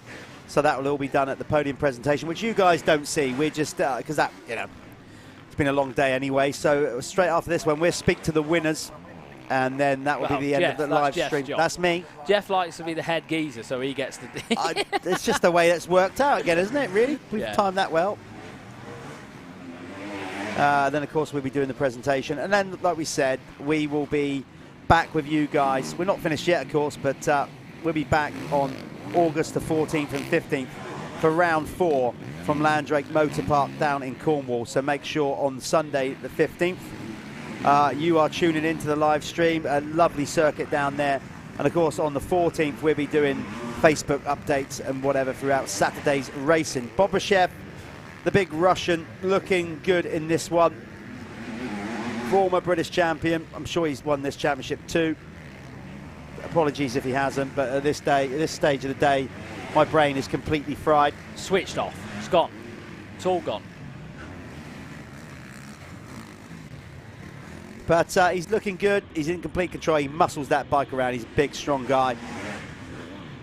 Look at it, just lovely through that section. He's got a nice, comfortable lead to work with. I don't think he's going to get any challenge from Gilbert. Gilbert will be absolutely cock-a-hoop for a second. What are we on time-wise, Jeff? Let me have a butcher's. Well, it's Jeff has a butcher's at that. Oh, it looks like Carlton Husband sort of rolling around now. He didn't get the start of this race, did he? He had a bit of an incident there, so it's been probably pretty hard work for him. Just saw, looks like Jamie Wainwright's got around Florimeo now as well, so Florimeo struggling a little bit. But I tell you, man, who isn't struggling? Evgeny Bobryshev. No, he's not. Definitely not struggling. We've got 21:28 on the clock, so they're turning lap times of around 2 minutes, so I make that a 4-lapper. 4 laps to go, and I don't think any major changes up the front here. No. Bobby seems to be quite in control, but Bobby does tend to have these moments of mental incidents over the years when he's been in these positions before. It's maybe lapse of concentrations and stuff. Don't want to give him commentator's curse, but it has happened before. So Bobby just really needs to be sensible, manage this race. There's no need to do anything crazy because he looks to me like he's solidly got this one in the bag, hasn't he? Yeah, he does. He's just hitting all his marks. He's hitting all his marks and just keeping it nice and smooth on the throttle. He's under no pressure, which of course helps. Because the minute you get somebody catching you up or behind you, then it's a lot harder to do smooth throttle control then when you just want to twist it and get away from the guy. So if you've got a nice cushion, you're just not in a flap. The adrenaline doesn't come up, your heart rate doesn't come up, and you can just take your time with it a bit more, and that's when you actually go faster. He's riding like he's on a practice day right now. You know, it's just that consistent, just check the laps off, check the laps off, check the laps off. Yeah. And look at the gap he's got back to Gilbert now. Carlton Husband's still going round. Remember, he is injured and he's still fighting for this championship. Broken shoulder blade. He's not going to be far off the lead of John Adamson. It wouldn't surprise me now this rain's backed off, whether Tommy Searle starts backing it back up a bit and can just nick that second place back off Gilbert because he's not too far behind. Talking of tough men, Harry Kulas, look at that, toughing it out. 5th place right right now. On a drip yesterday, basically getting fluids put back in, severely dehydrated. But he is out there trying to win this championship, and he finds himself in 4th, and that is brilliant damage limitation. Yeah, it really is. And Harry was obviously, well, seriously unwell, and we managed to get him back here so he could do one of the motos yesterday. So he was able to race and score points today because that's one of the rules, in fact, you know. So yeah, good for him. Unfortunately, one of the other Yamaha team members has gone down with this virus as well, or whatever. And he hasn't been able to ride today, and he was actually leading the championship at one point. So Todd Kellett, you know, shame for him, real big shame, seriously unwell, and yeah, it's not good for the Yamaha boys all round this weekend. Having said that, they're still at the top of the championship, so not good for them, but yeah. Damage limitation. Exactly. Take your bad weekends and still be in the championship lead. It's not a bad place to be one bit. There's Adamson. He is going to be, we're pretty confident that he's going to be leading the Pro Expert MX2 championship coming out of here. Very, very good. See how strong he is. Yeah. You see how slick that is there as well. All those little sharp edge bumps you're kind of turning on at power. So easy to get a high side round there. Edmonds and number 10 on the Phoenix Tools. Come on, help me out. Mira. Edmonds and Mira, the 2 Irishmen. They're on track. They're going to be fighting out for top Irishmen, aren't they? There you go. We have 4. got it's going to be 2 to go. Next lap around for Bobryshev then. There we go. Clock ticked down. 2 laps to go for John Adamson leading the MX2. 2 laps to go. He's got Stewie Edmonds on the Pico Factory Racing Husqvarna behind him. Of course, he's in the MX1 category, as is Mira. He's obviously Edmonds and Mira. Edmonds is going to do everything he can to fend off the attack of Jason Mira there on that Phoenix Tools Kawasaki. But Mira looking good, and he's looked good all weekend. He has indeed. Searle across the line, so we've got one to go. I'm going to make my way down there. You can bring this one home, Callum. That's fine. So that's 2 laps to go. So next time round they'll get the 1 lap board, and that's it. Job done for this weekend at the Michelin MX Nationals. That will be the end of the live coverage, and this is the last motor of the day, and it is the fastest 40, which consists of Pro MX1 and Pro MX2. So the running order as it stands.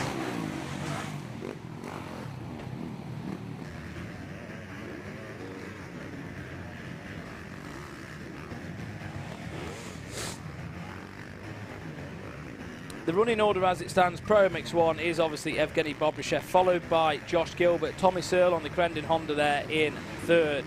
Harry Kulas in 4th, Jake Nichols rounding out the top 5. Jake Millward in 6th, had a blinder yesterday, won the first moto.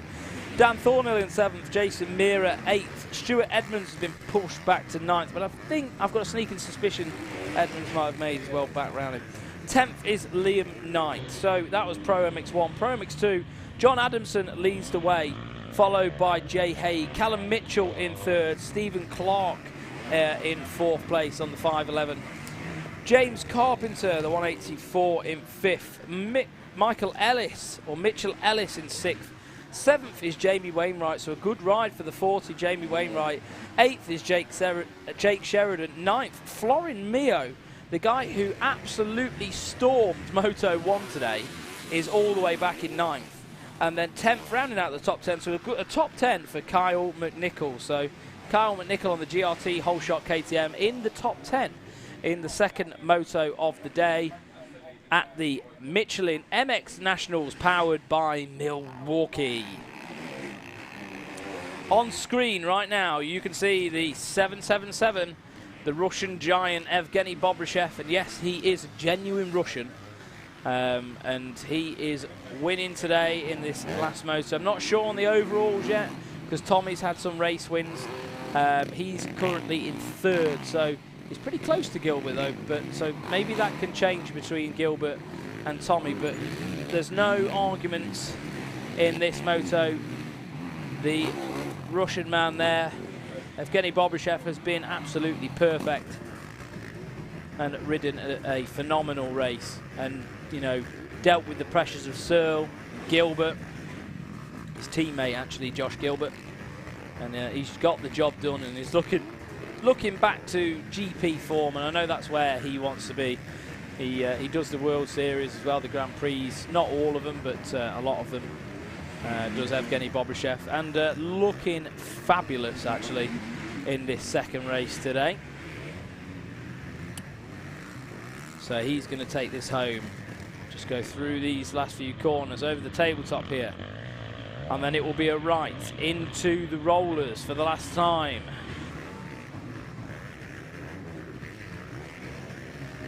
Into the rollers, over the ski jump. That needs renaming, Millward's Leap, that does. And then it'll be through this little chicane, over the left-hand turn here, and then up the staircase. So no backing off for Evgeny Bobryshev. He's going to take the win in this race, the last race of the day for the Michelin MX Nationals, powered by Milwaukee. Evgeny Bobryshev takes the win. Gilbert comes across the line in 2nd, then Searle, and Kulas just on the back of Hurl, on his heels, just chewing away at him. So what a ride for Kulas there, pulling all the way back up to the back of Tommy Searle on the Grendon Fast Track Honda. Coming over the line in MX2, John Adamson is going to take it in MX2. Followed by Jay Hagan. I think Stephen Clark actually managed to get himself up into 3rd, and with the fastest lap of the race as well. So good last time round from Stephen Clark. Obviously not feeling the fatigue of that one. He was on point, the 5:11, the latter half of that race. So congratulations to him. And there's Dan Thornhill across the line. Team were cheering him on. Jason Meara coming through, and here's Adamson. So Adamson takes the win in MX2. followed by Jay Haig and Stephen Clark. Stephen Clark, wow, what a last effort at the end of that one. That was insane. An insane push from Stephen Clark. So fair play to the 511 on the AC United scaffolding gas. That was a terrific final race. Right, we're going to throw you down to the winner's circle. Thanks very much for listening to me.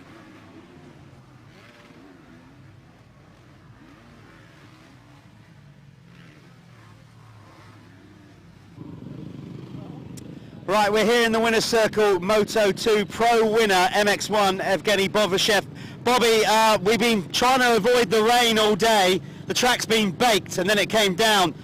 From our point of view in the commentary, that looked like it was starting to get pretty sketchy out there. I don't think so. It was okay. It's from the beginning it was sketchy, you know, but then the rain get down, but it wasn't that bad, you know. Still we get some traction. So I managed to find good lines. I didn't use any, like, you know, shy spots. Yeah. And then, but I get some few moments there, like sideways. So, but happy that I saved it. So, and come out with the win, it's mega. Yeah, you're looking really good. Obviously, you've won national champions, British championships before. We're starting to see a bit of that come back. I mean, you're looking in a good place right now. Not really, because I've been injured with my shoulder blade, and then I missed lots of time of practicing, training, and my fitness at the moment is not the best. But I'm building up, so, you know, like, I got a speed. Just the last 5 minutes a little bit I struggle, yeah. But you got to be happy with that, you know, like you're getting closer and closer to where you want to be. Oh, it is. I do happy, you know. Just today there was a strange gate, like falling forward, like I couldn't get it right, like both days. But like I managed to come through second moto and then get a win, get the lead in the first 2 laps, and then just managed my way and then finished. Yeah, I'm totally happy today. Yeah. I mean, you did look really smooth in that one, so congratulations on a race win. I'm sure it won't be your last in this series with a few more rounds to go, so congratulations. Thank you so much. Thank you. There you go. We're trying to get down here the race winner for MX2 as well. Elliot's gone to get him, so we'll keep rolling. Bobby's going to move back. As you can see, the rain's coming down. Here he comes. Here's John. John should leave your top off for the ladies, I think. I've been commentating, saying about how fit he is training with Dave Dugan. Zero body fat. That's me I'm talking about. John, I think not only did you take the race win now, by arm mass, I think you might be leading the championship too. Am I right in that? You would know. Yeah, I think I was 1 point behind Callum going in, so I don't know what he finished, but I saw Haig was behind me, so I think that's got the red plate, which is good after obviously missing the 2 races at Hoxton. It's worked out nice. It has indeed. What about the tracks coming up? Obviously, you know, you grew up in Scotland, a lot of sand tracks up there. This was a bit hard packed today. We got Landrake coming up next and then Cusses. How are they tracks for you? You feeling good going into those rounds? Well, I'm a bit of a southerner. I'm a foreigner down south. So Gunner's actually our local track, and all I've been riding for the last year and a half is hard pack, so feeling pretty confident and hopefully we can extend the lead. This move to go to Gabriel Solutions KTM, it's working for you, isn't it? They're a great bunch of guys. You've moved down south with the team. It all seems to be really starting to click. That's it. I can't thank Simon enough. Literally a couple of years ago it was just me and my dad in a van. Hadn't really ventured out of Scotland, just done the British Championship, and now we've been here, there and everywhere, all thanks to Simon. So literally he gave me a chance and I grabbed it with both hands and we've ran with it, and it's working really well, and well, leading 2 of the national championships, can't ask for much more really. Well, no. A third one would be nice. A third one would be nice. Not to be greedy. Okay, well, keep it going. You've got all your crew there. That's John Adamson. He's leading the MX2 M1 here today at Canada Heights. That's it, folks. We're done for the day at round 3 here at the Michelin MX Nationals, powered by Milwaukee. We hope you've enjoyed the live stream show. We've had a little bit of everything today. Racing has been coming fast and furious. We are going to Landrake for round 4 on the 14th and 15th of September down in Cornwall. Just get on our website if you want to come out, if you're down that way. Tickets are available. Of course, we'll be doing the live stream again throughout that weekend. Thanks for sticking with us. Hope you enjoyed the live stream show. Just keep following us all you can on social media. We've got loads going on. We've got the Rewind show breaking down this event before we get to Landrake as well. Thanks for your support. Thanks for all our sponsors. It's been great. We're out of here. We will see you on the 14th and 15th. Take care, everybody. We'll see you then.